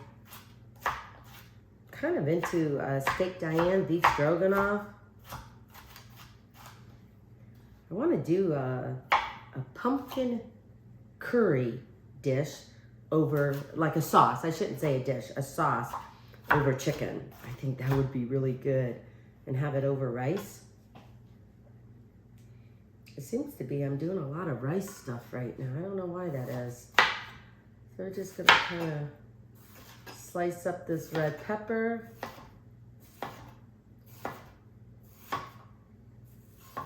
I mean, unless it's beef stew or something like that, I really like to try and get chunks of the vegetables that you can get a little bit in each spoonful in 1 spoon. That way you get some of the flavors all mixed in together instead of tasting them individually.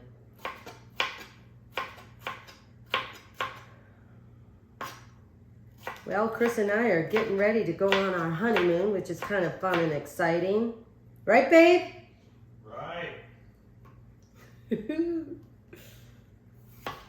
Maybe I'll go over there and get inspired with doing something with pineapple and some of their cooking. We'll see. I'm really hoping to try some local food, some local dishes. We'll see if that happens.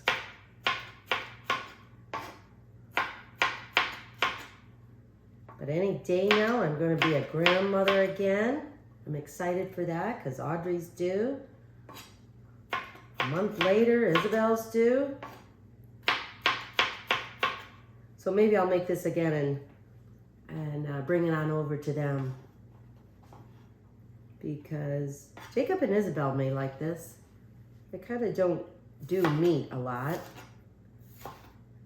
But maybe I'll just make a minestrone soup for them. Oh, that would be good. Because usually that's a vegetable soup. So we're just gonna finish cutting this up.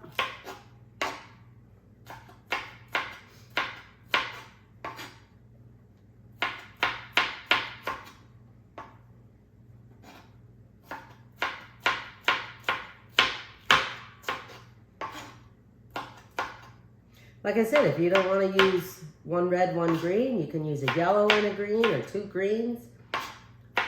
But since we're doing stuffed pepper soup, you should have peppers in it. Okay, we're just gonna scoop that on over because my pan is heated up.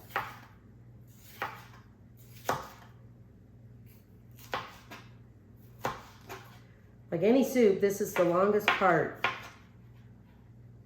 After all this is done, you just combine everything and let it cook all together for just a little bit. Say about 30 minutes.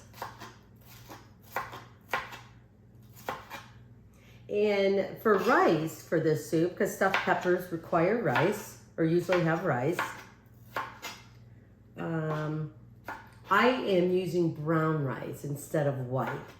I think brown rice is a little bit heartier, a little bit chewier, so I'm hoping that will go well with this soup as well.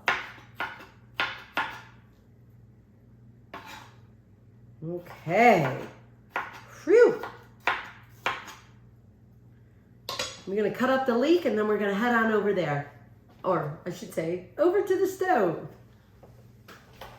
Hi, thank you so much for watching this video. I hope you are enjoying it, and I would really appreciate it if you liked it and subscribe to it. And oh, don't forget to click that little bell up there and you'll be notified of future videos that are new and coming on my YouTube channel. So thank you so much for that. And I would really appreciate it if you shared the video and let other people know and encourage them to subscribe and like the videos as well. So anyway, thank you, and back to the video. Okay, so I've got my onions and peppers and garlic chopped up. Here's the garlic. I'm gonna have a little, I'm gonna say probably, I got a few more to chop up here. Could be a cup. So if you use half of a white onion or a sweet yellow onion, I would just do the other half with a leek. But if not, just use one onion and just cut it all up. So we're gonna head on over to the stove here because we're gonna saute these vegetables. Put in the tomato sauce, get those all mingling together. And then we're gonna add the beef broth, the herbs, add in the meat, and then we'll get it all kind of cooking together for about 20 minutes or more. And then we'll go ahead and add the rice, cook it another 20 minutes or more, and then we'll see if we need any more beef broth. So let's saute the vegetables first. I'm gonna bring you on over here. And I think my pan is hot enough, sorry. Just like the onions, the leeks make my eyes tear up. I'm gonna turn you just this way a little bit. I'm gonna go on over here. I'm gonna bring along this. Okay, yeah, there we go. I'm just gonna go ahead and add it all in. So I got peppers, celery, and onions. Kind of rainbow Christmas colors almost.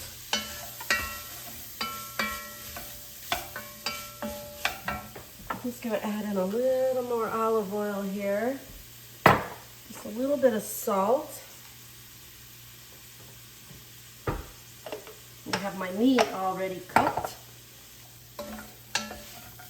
Turn this up just a little bit. So this will probably take maybe about 5 minutes, 10 minutes to saute. And since I've got everything else cooked, and the tomato sauce and the fire roasted tomatoes all ready to go, we're just gonna wait till this gets a little bit tender, translucent a little bit. You don't want them too soft, but you definitely don't want them crunchy for a soup. So, there we go. I'm just gonna let that sit for a few minutes. I've got it on about medium-high heat. There you go.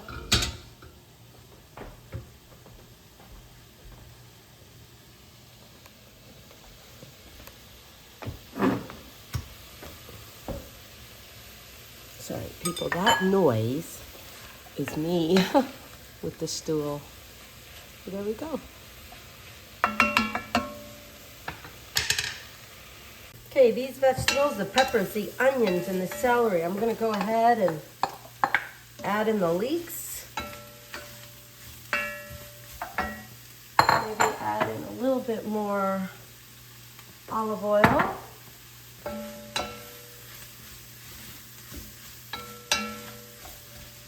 Gonna add in a little bit dash of salt and some pepper.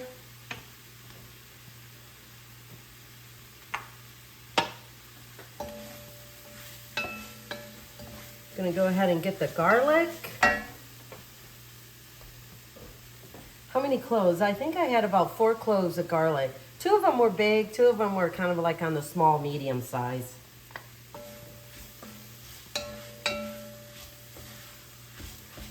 Right. Gotta love garlic, right? We're gonna go ahead and move the tomato sauce over here, along with the mushrooms. Get those sauteed up. I kind of forgot about them, really. I would have preferred them sauteed by themselves, but I think this will be okay, but, well, frankly, I can't wait to taste this soup. Whoa. See, we got it going on in there. I wear those things because the handles get hot.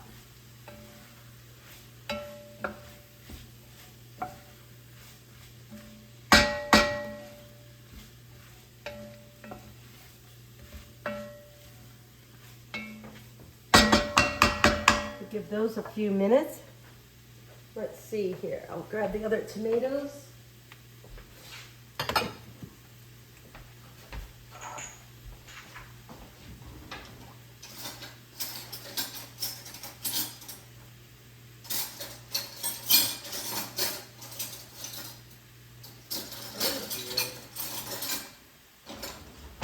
Why is it I can't find my measuring spoons when I really want?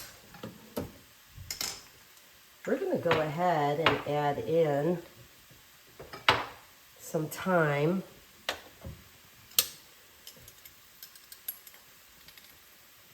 Half a teaspoon. I'm going to go ahead and add a teaspoon of thyme. I'm going to add a teaspoon of oregano. Because you definitely want some flavor in this. I do not know where my rosemary is. Isn't that funny? Where did rosemary go? And I'm going to add in a half a teaspoon of Italian seasonings. We're going to see how that all mixes in. To tell you the truth, usually I would just shake it all, you know, together. Alright, I'm going to go ahead and add in my tomato sauce. Now it's really about combining all of this. Here's a 1 can of fire roasted tomatoes. Here's another can. Man, those are a little bigger. Mix that all up. I'm gonna wait to add any more salt and just see with the cans of tomatoes, because none of these are low sodium, so.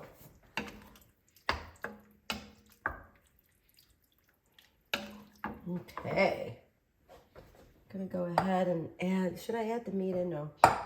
I'm gonna cook this for about 10 minutes just so the sauce has a chance to cook with all of the vegetables and the mushrooms. Then we'll go ahead and add in the meat and the broth. Let that cook for another about 10 minutes. Because what we're really doing here is layering the soup so that everything, once the rice gets in, all of these flavors have been able to combine with each other before the rice soaks it all in. So we're just gonna let this heat up here for about, I don't know, 10 minutes. I don't know if you can see what's in there. Here we go. So we've got the tomatoes, the mushroom, onions, garlic, peppers, and even the leeks. So we're just gonna let this sit for a minute. Okay, so we've got the tomato sauce and the fire roasted tomatoes cooking for a little bit. Now we're gonna go ahead and add in the 2 cups of beef broth. We're gonna go ahead and put in the 1 pound of ground beef.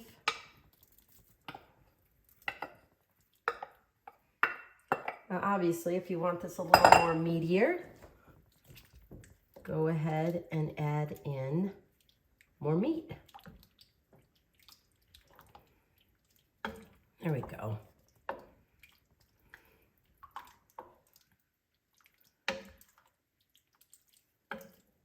This is looking like a stuffed pepper in a soup.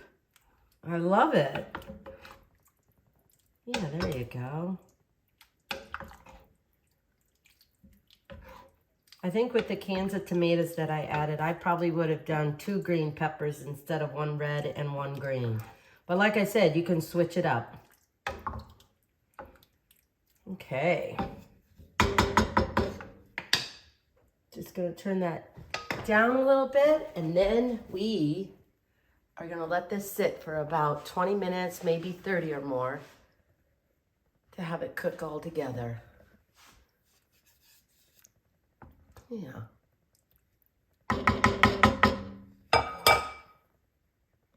Okay, it's been about 20 minutes since we've been cooking this soup. Now we're gonna go ahead and add in the rice.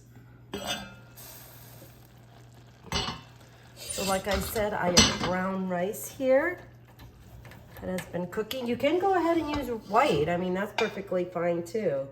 So we're just gonna add that in there, because rice is usually what you add when you're making stuffed peppers. Oh, look at this. So we're gonna let this cook for another 15 minutes or so. And then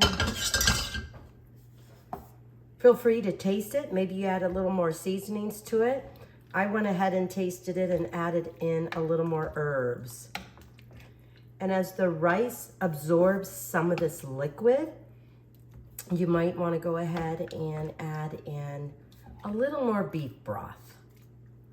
So we're gonna let this sit and cook for about another 15 minutes. Oh, delicious. Okay. I tell you, I think I got caught up on a TV show. That's why it's taken me this long. Chris is biting at the bit to want to eat. I'm hungry, babe. Did you hear that, guys? He's hungry. So look at this. I think this truly looks like a stuffed pepper soup. Like I said, I probably, with the fire roasted tomatoes and the tomato sauce, I probably would have just stuck or cut up 2 green peppers instead of 1 red and 1 green. Seems like the only way I'm going to get a bite of this is if I join in. But babe, It's taking forever. I know. Well, you know me. I got caught up on a TV. It smells good. Silly me. Okay, so we're gonna taste a little bit of this, a little juice here. And like I said, if you stick this in the fridge, the rice will absorb some of the liquid. So have some beef broth on hand just to kind of, you know, make it, create a little more juice. So I'm just sprinkling a little like mozzarella or whatever cheese you have on hand. A little parsley. It almost looks like pizza soup. In fact, you could make soup out of anything. So find this recipe over on my YouTube channel at Amy Roloff's Little Kitchen. I would love for you to look at this recipe and all the others and give it a try and subscribe. Can I have a little bite of yours too? Let's do it. I hope it's good. I hope it's seasoned enough.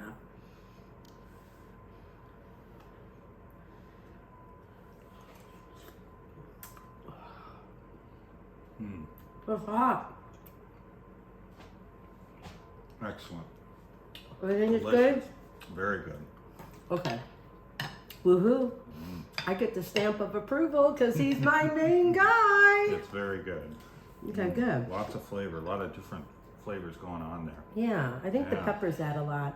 And it's not too salty because I wanted to temper that with the cans of tomatoes. So I think I'm going to get myself a bowl. So anyway, like I said, go over to my YouTube channel, Amy Roloff's Little Kitchen. But today, in this little kitchen of mine, we made stuffed pepper soup. So have a good evening. Enjoy. Okay.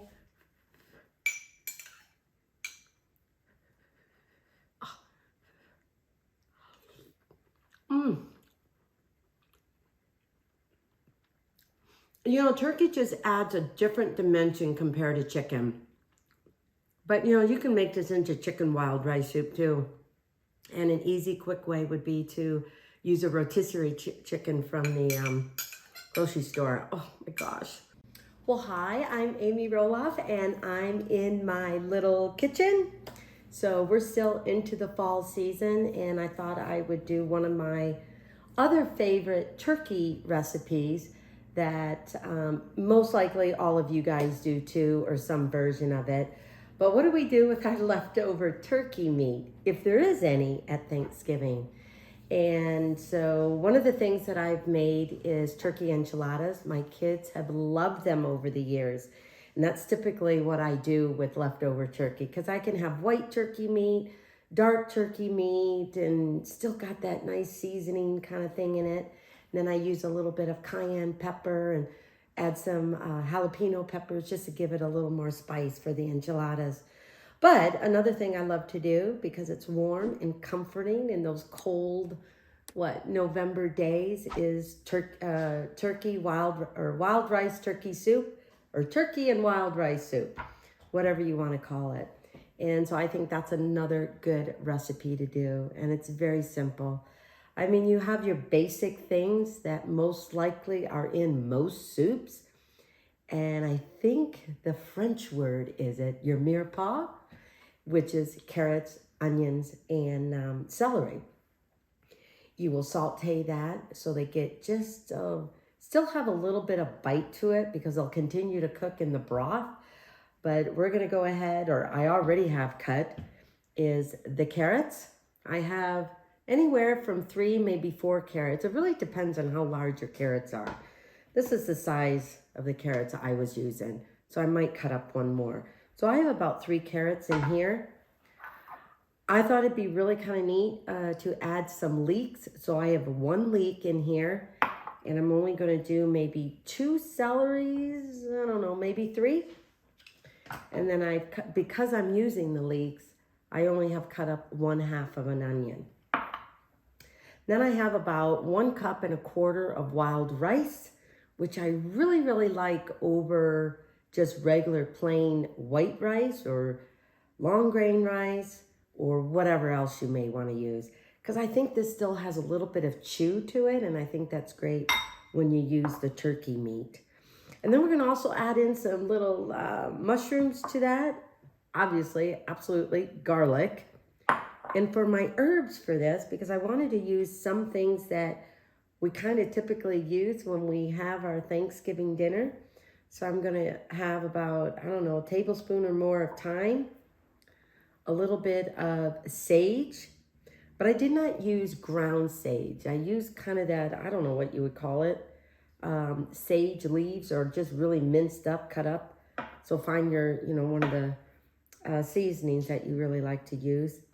I'm only going to use very little of rosemary. I've got fresh rosemary here because I think rosemary is a very strong herb, and I like it a lot with maybe pork chops, but especially beef. So I'm only going to add just a little bit into the turkey wild rice soup. And so I'm sure many of you guys know you take your little thyme and you kind of just take your finger, go against the leaves, and all the leaves come off this little woody little stem to it. So I'm going to finish up cutting up this celery, chopping up my leeks a little bit more, chopping up some parsley, and then I'm going to carve up this little turkey breast meat and cut it into little chunks or shred it a little bit. So that'll be part of our turkey rice soup. So let's get going. Yeah, I decided to give this soup a try a little bit earlier than typical Thanksgiving dinner because we've got friends coming over tonight. And so it's going to be kind of like a soup night. I haven't had one of my big soup nights in quite a while because of everything that all of us have been going through. So we're just doing little small groups for now. And then Chris and I are getting ready for our honeymoon. But I hope to have some of my other friends that started my whole soup night concept back over again real soon. So maybe I'll do a holiday one. I'll have to come up with one. Maybe that's when I'll make beef stew. I know beef stew isn't really a soup, but I don't know. All goes in one pot. So I'm just going to do a rough chop on these carrots. I don't want them really in tiny pieces, but I definitely don't want them in big chunks. I want to be able to, use that soup spoon and get a little bit of carrot, a little bit of turkey, a little bit of rice, a little bit of broth, that kind of thing. The bigger chunks, I'd rather save for beef stew. Oh, see, here's a little bigger one. Okay, we got the carrots. I'm just going to do a little bit of celery.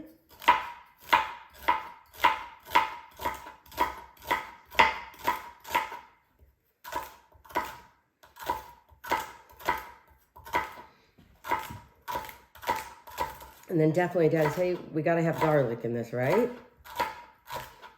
I've got 3 garlics and 3 cloves of garlic. And 1 little one, so I don't know. It depends on how much I have. I might add a 4th clove. So again, I'm just going to give this a rough chop.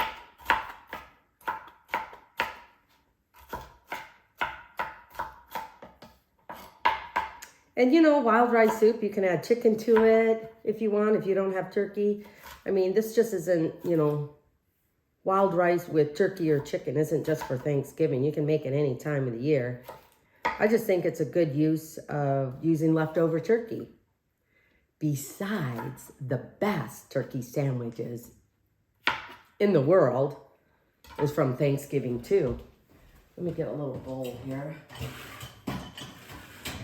I still gotta empty my dishwasher. So I got 1 celery. Let's definitely do another one.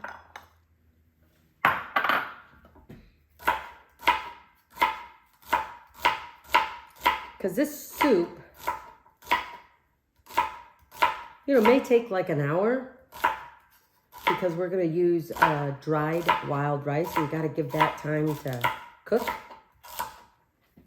And then you definitely want the soup to sit there for a minute or two and just on the lowest temperature just to simmer and get all those flavors meld together. And of course, I always think soup is just as good, if not better, the next day. Okay, so we got our celery, a rough chop.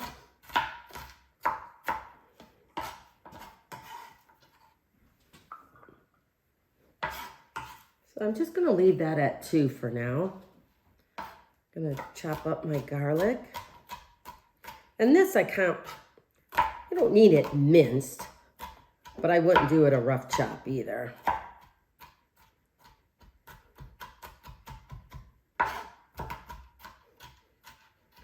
tell you, sometimes when you chop this stuff, it goes flying off the cutting board. I mean, what in the world? I love the smell of garlic, though. You know, one of these days, I'm just going to do fresh bread rubbed with garlic, a little bit of salt and pepper on it with a nice glass of wine, a little bit of cheese, and maybe a good salami. Oh, just sounds perfect to me. Okay, we got that going. Darn it, I need another little thing. Oh, here's one. Okay, so let's add this in here.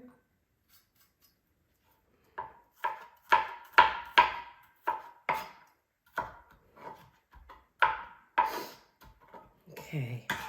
Like I said, I might add another garlic, but I'm not sure. Might as well cut up this rosemary. And again, just like the thyme, you just take the top and just kind of rub your fingers down opposite of the way the rosemary is going, and you just pull it off the little woody stem. So this may only be like a half a teaspoon, quarter of a teaspoon. I just want a little bit of rosemary. Like I said, I think it's a strong herb. So I don't want too much to overpower this soup. This soup is hearty. It's got that chewy wild rice, the big chunks of leftover turkey. I mean, what can be better than that?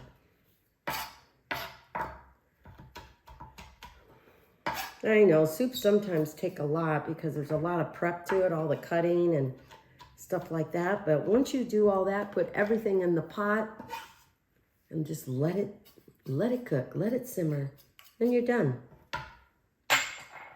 Okay, what else do I need? I think that's it. So I'm gonna carve up this turkey a little bit, get our turkey going, and then we're gonna head on over to the stove. Hi, thank you so much for watching this video. I hope you are enjoying it, and I would really appreciate it if you liked it and subscribe to it. And oh, don't forget to click that little bell up there, and you'll be notified of future videos that are new and coming on my YouTube channel. So thank you so much for that. And I would really appreciate it if you shared the video and let other people know and encourage them to subscribe and like the videos as well. So anyway, thank you, and back to the video. Okay, guys, I think my butter and a little bit of olive oil is definitely heating up. So we're gonna add the carrots in there, let them saute a little bit. Because I think carrots take a little bit longer than onions. And I wanna really be careful how much salt I add to this, because when you're using your leftover turkey meat, most likely that has already been seasoned. So, you know, I would try and be careful at how much salt you use. And when you're sauteing vegetables, you know, they also need a little bit of flavor. So we're just gonna add a little bit of salt in here. And there's only 4 of us, so hopefully I won't make soup that will last Chris and I for the next week. So we'll just let that simmer here for a little bit. See?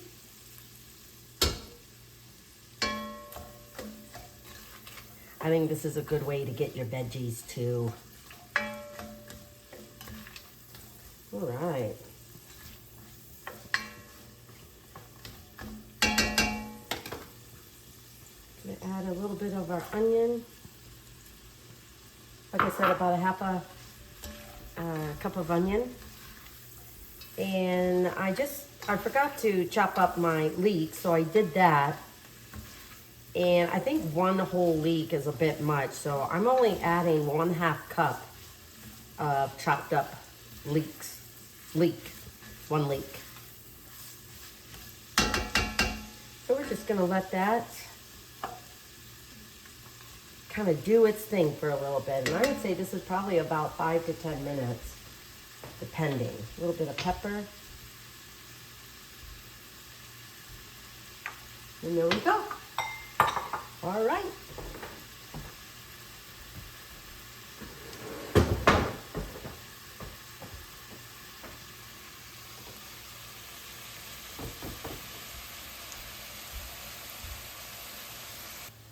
Okay, so what we're doing here is I could not find turkey broth, so I'm using chicken broth. And, you know, this could be chicken wild rice soup as well. And a great time saver is getting a rotisserie chicken, you know, from the grocery store. Hang on, I gotta get some hot pads here. So, this is how onions and celery and carrots and leeks will kind of cook up. So I'm gonna go ahead and add in the garlic. Like I said, I only have 3 plus 1 little garlic clove in here. Just cook that up a little bit until it's aromatic. Aromatic. I can smell it. And I know you can't see it over here, but what I'm doing over here is I'm gonna kind of, just with a little bit of butter, kind of cook up the mushrooms a little bit here. I want to kind of get their raw flavor, you know, get the raw flavor out of it. And I really like, I think these are not the white mushrooms, but the cremini mushrooms, the ones that look more brown. I really like them. I don't know, in soups and stuff like that, they just look rustic. So we're just gonna, so we're gonna let that saute for a little bit. So we got this going on. We're just gonna put in a little bit of our herbs, kind of get that all mixed in. Oh, this smells so good. And I have 1 1/4 cup of wild rice. We're gonna blend that all in here.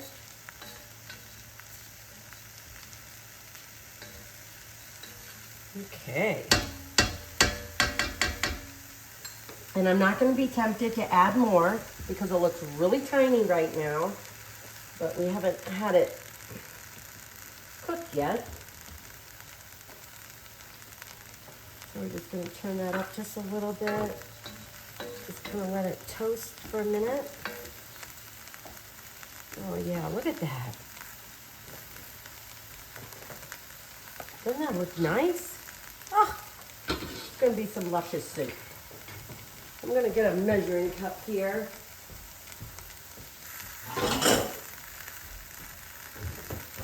There we go. We're going to add about 4 cups. I think it's going to be more like 6 or 2.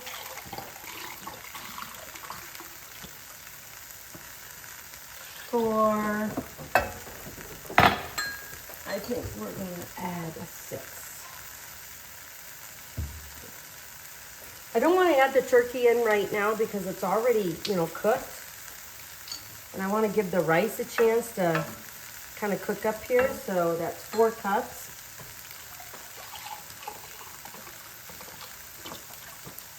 And then 6. Okay, we're just going to turn this up a little bit, stir it around, get all those flavors mingling in there. Oh yeah. We're going to bring it to a boil.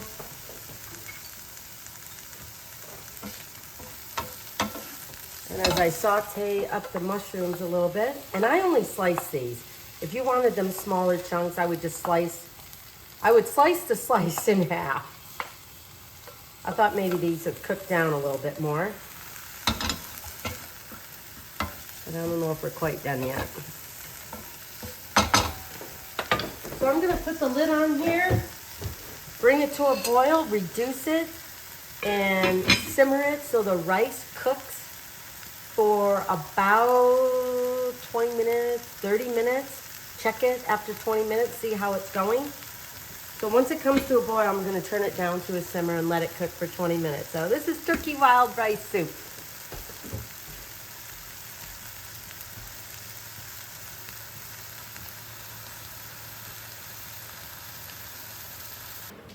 Okay, so we are definitely ready to put in the chicken. And see how the rice has thickened up the soup? So I might add a little more broth to this. But let me take just a little bite here. Because like I said, the rice will be a little chewy. So it doesn't necessarily plump up like white rice.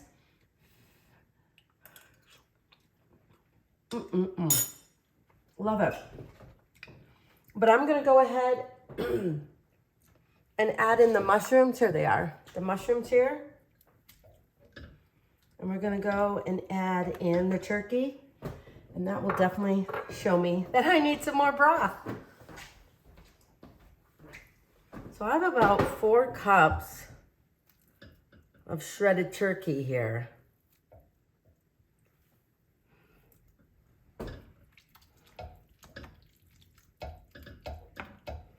So I already added 2 cups of the broth.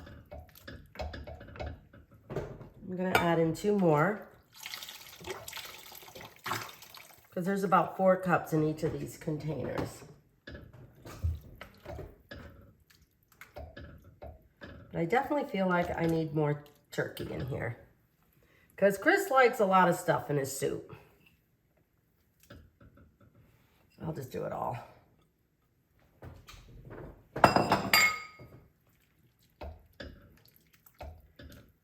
And there we go. I'll let this simmer for about another 20 minutes, maybe a half hour.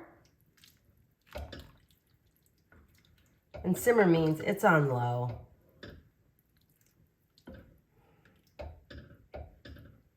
Wow, look at that.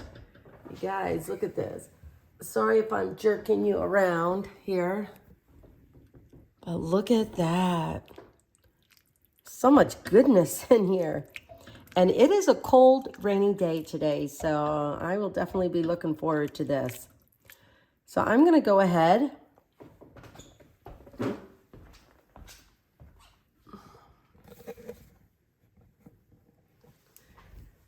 So I'm going to go ahead, just keep this on simmer, put the lid on, and I'm going to go ahead and make like a small green salad, get my bread together, get that all warmed up. And then we're gonna have a lovely turkey wild rice soup night. Okay, we are done. My soup is done. And let me show you this. I also made a apple cinnamon streusel coffee cake that we're also gonna have for dessert. But let me finish off this soup for you. Oh man, it looks so good, you guys. Here, let me bring you over here.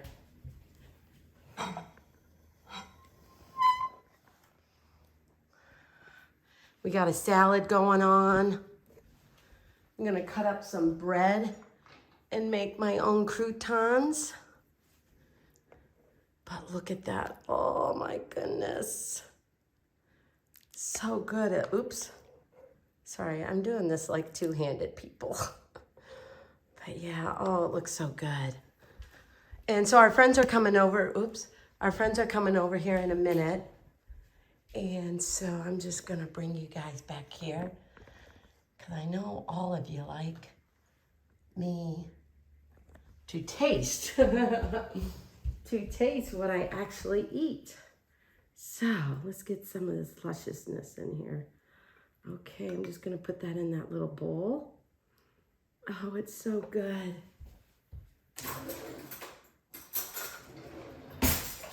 Okay.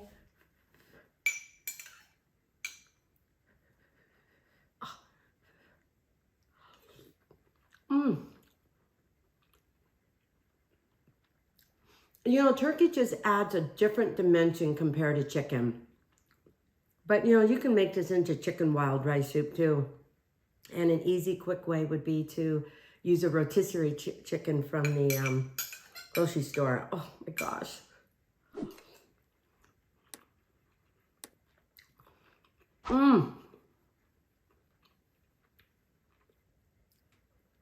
But this is such a good meal, warm and comforting after all of that work. preparing for Thanksgiving dinner is just to throw a few vegetables, you know, kind of saute them in a pan, use some leftover chicken, or if you got other vegetables you want to add to here, maybe add wild rice because you just had potatoes. So anyway, I think I'm going to make this dish again after Thanksgiving because I love it. It's warm, it's comforting, and it's easy to do. So why don't you hop on over? Well, no. Thank you for being in my little kitchen with me tonight. I so appreciate it. So you're going to find this turkey wild rice soup over at Amy Roloff's Little Kitchen on my YouTube channel. So head on over there, I hope. And you can also find the apple cinnamon streusel coffee cake with maple syrup frosting over there as well. So anyway, leftovers, this is one thing you can do. So enjoy. Thanks for joining me. I love saying my little kitchen because it is kind of little, and it's mine and it's me, and I love cooking in it. So I'd appreciate it if you hop on over to my YouTube channel. Thanks, guys.